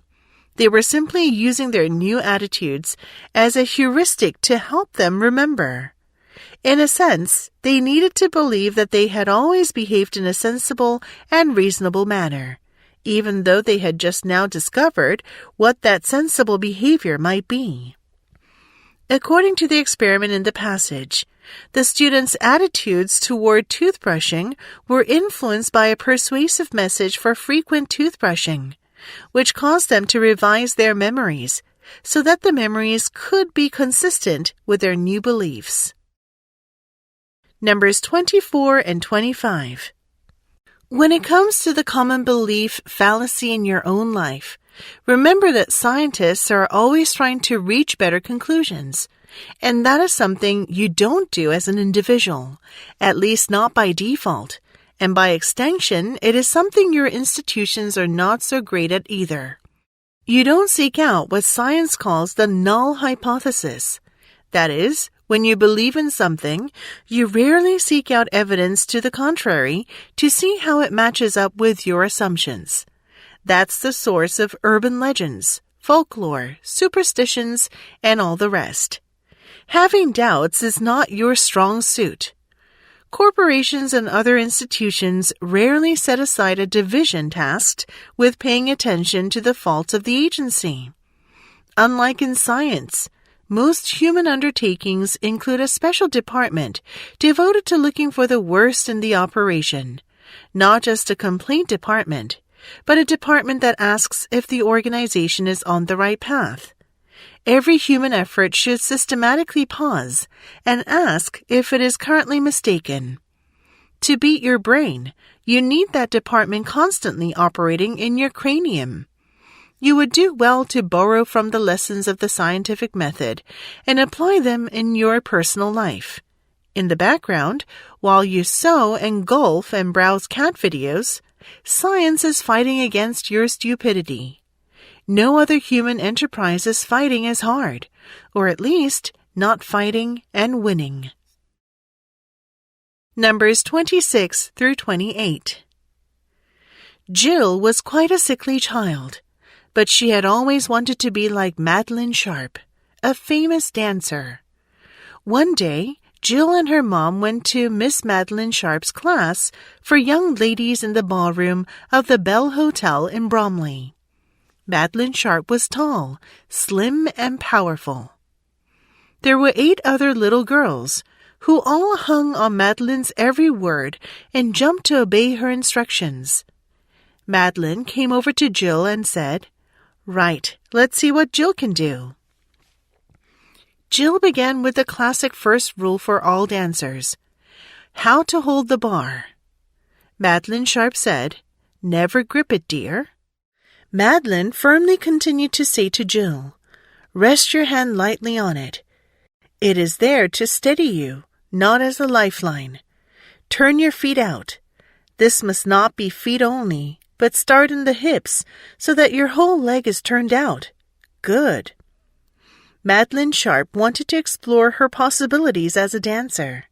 So she asked the pianist to play a lyrical piece of music and said, "Jill, dear, let me see you run and enjoy yourself, and see what the music tells you to do."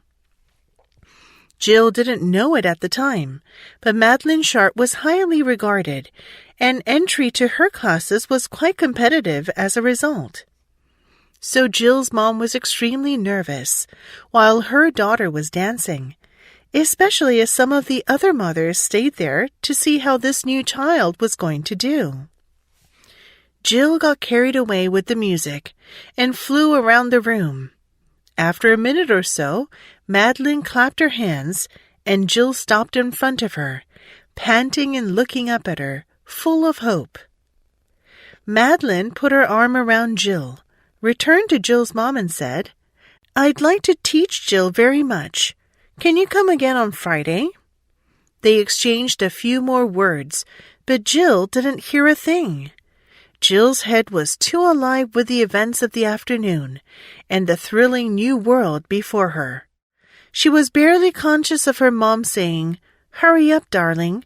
Let's get home and tell your dad." But as her voice woke Jill up, Jill put her arms around her mom.